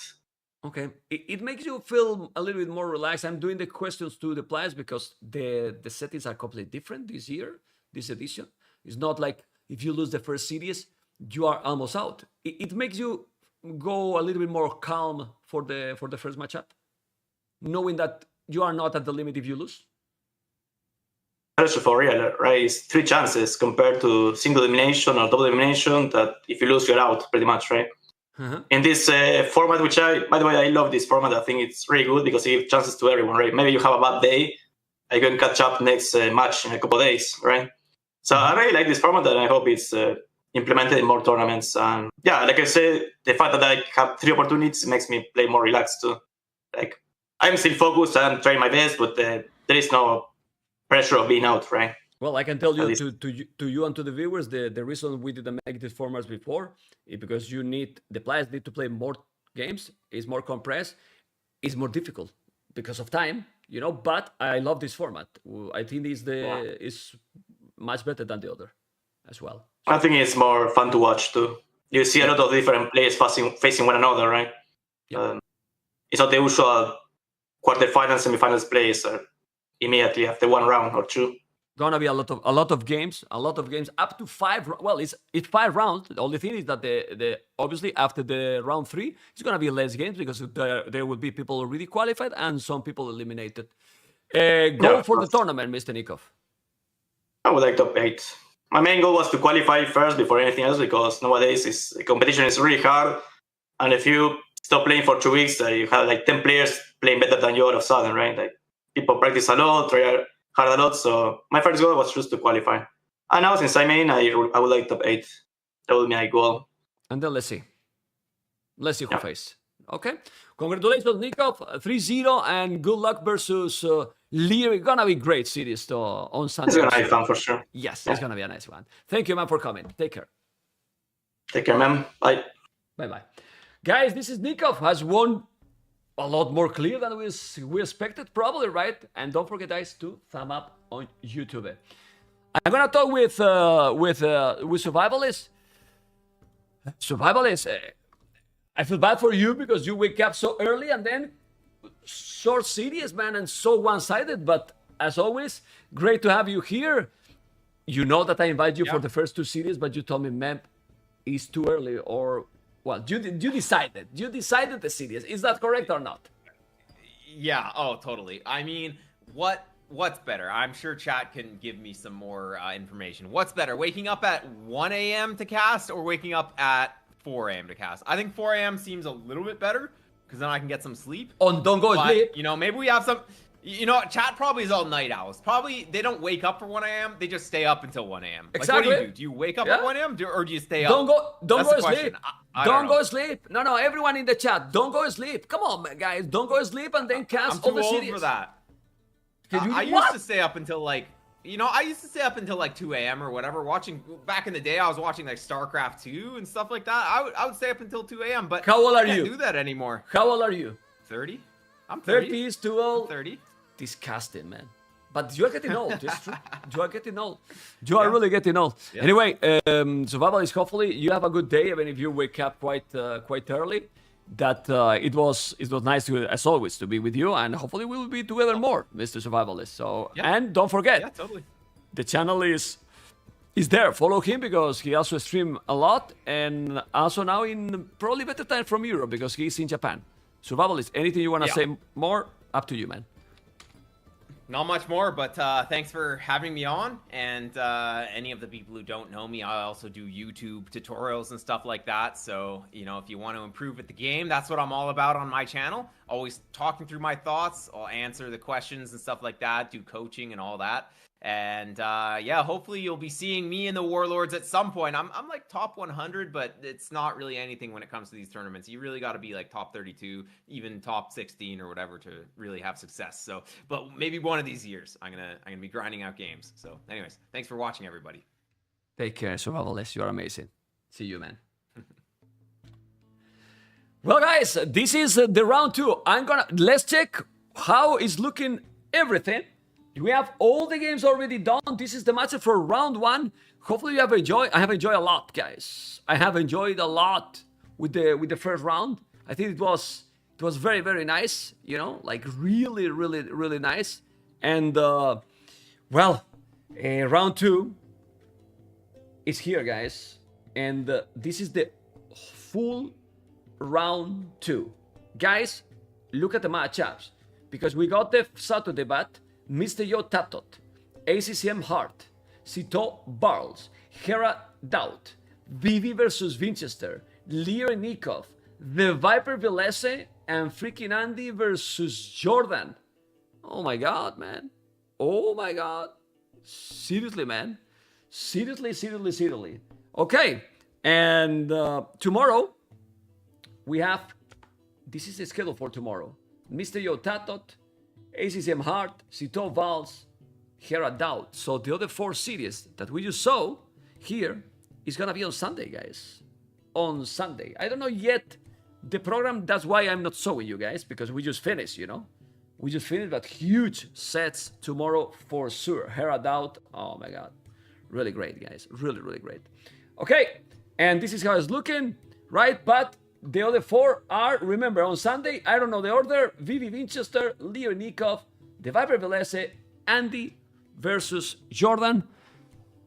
I don't know if it's short or not, but guys, we have a lot of days. Tomorrow is 4 series, no matter what, it's gonna be a very long one. And I'm obviously tired. And hopefully you have enjoyed. Hopefully you have enjoyed. Caster Camp off, Strikers. So you don't want that I'm in the channel. It's my own channel. You want that I quit? Tomorrow, co-casters. It's not pleasant, Tomorrow we're gonna have Orlu and Margugu. Orlu and Margugu. You know, Orlu and Margugu. Yes, we'll see what we do with the cameras or not, but doesn't look great when people start to spam in a channel, caster cams off. Don't look the cameras, man. I know that I'm so pretty, and if I'm there, you can't focus in the game. Focus in the game, man. It's what it is. Thank you for watching. We love this game. Tomorrow, more and hopefully better, guys. Stay tuned.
Let's play Arabia first.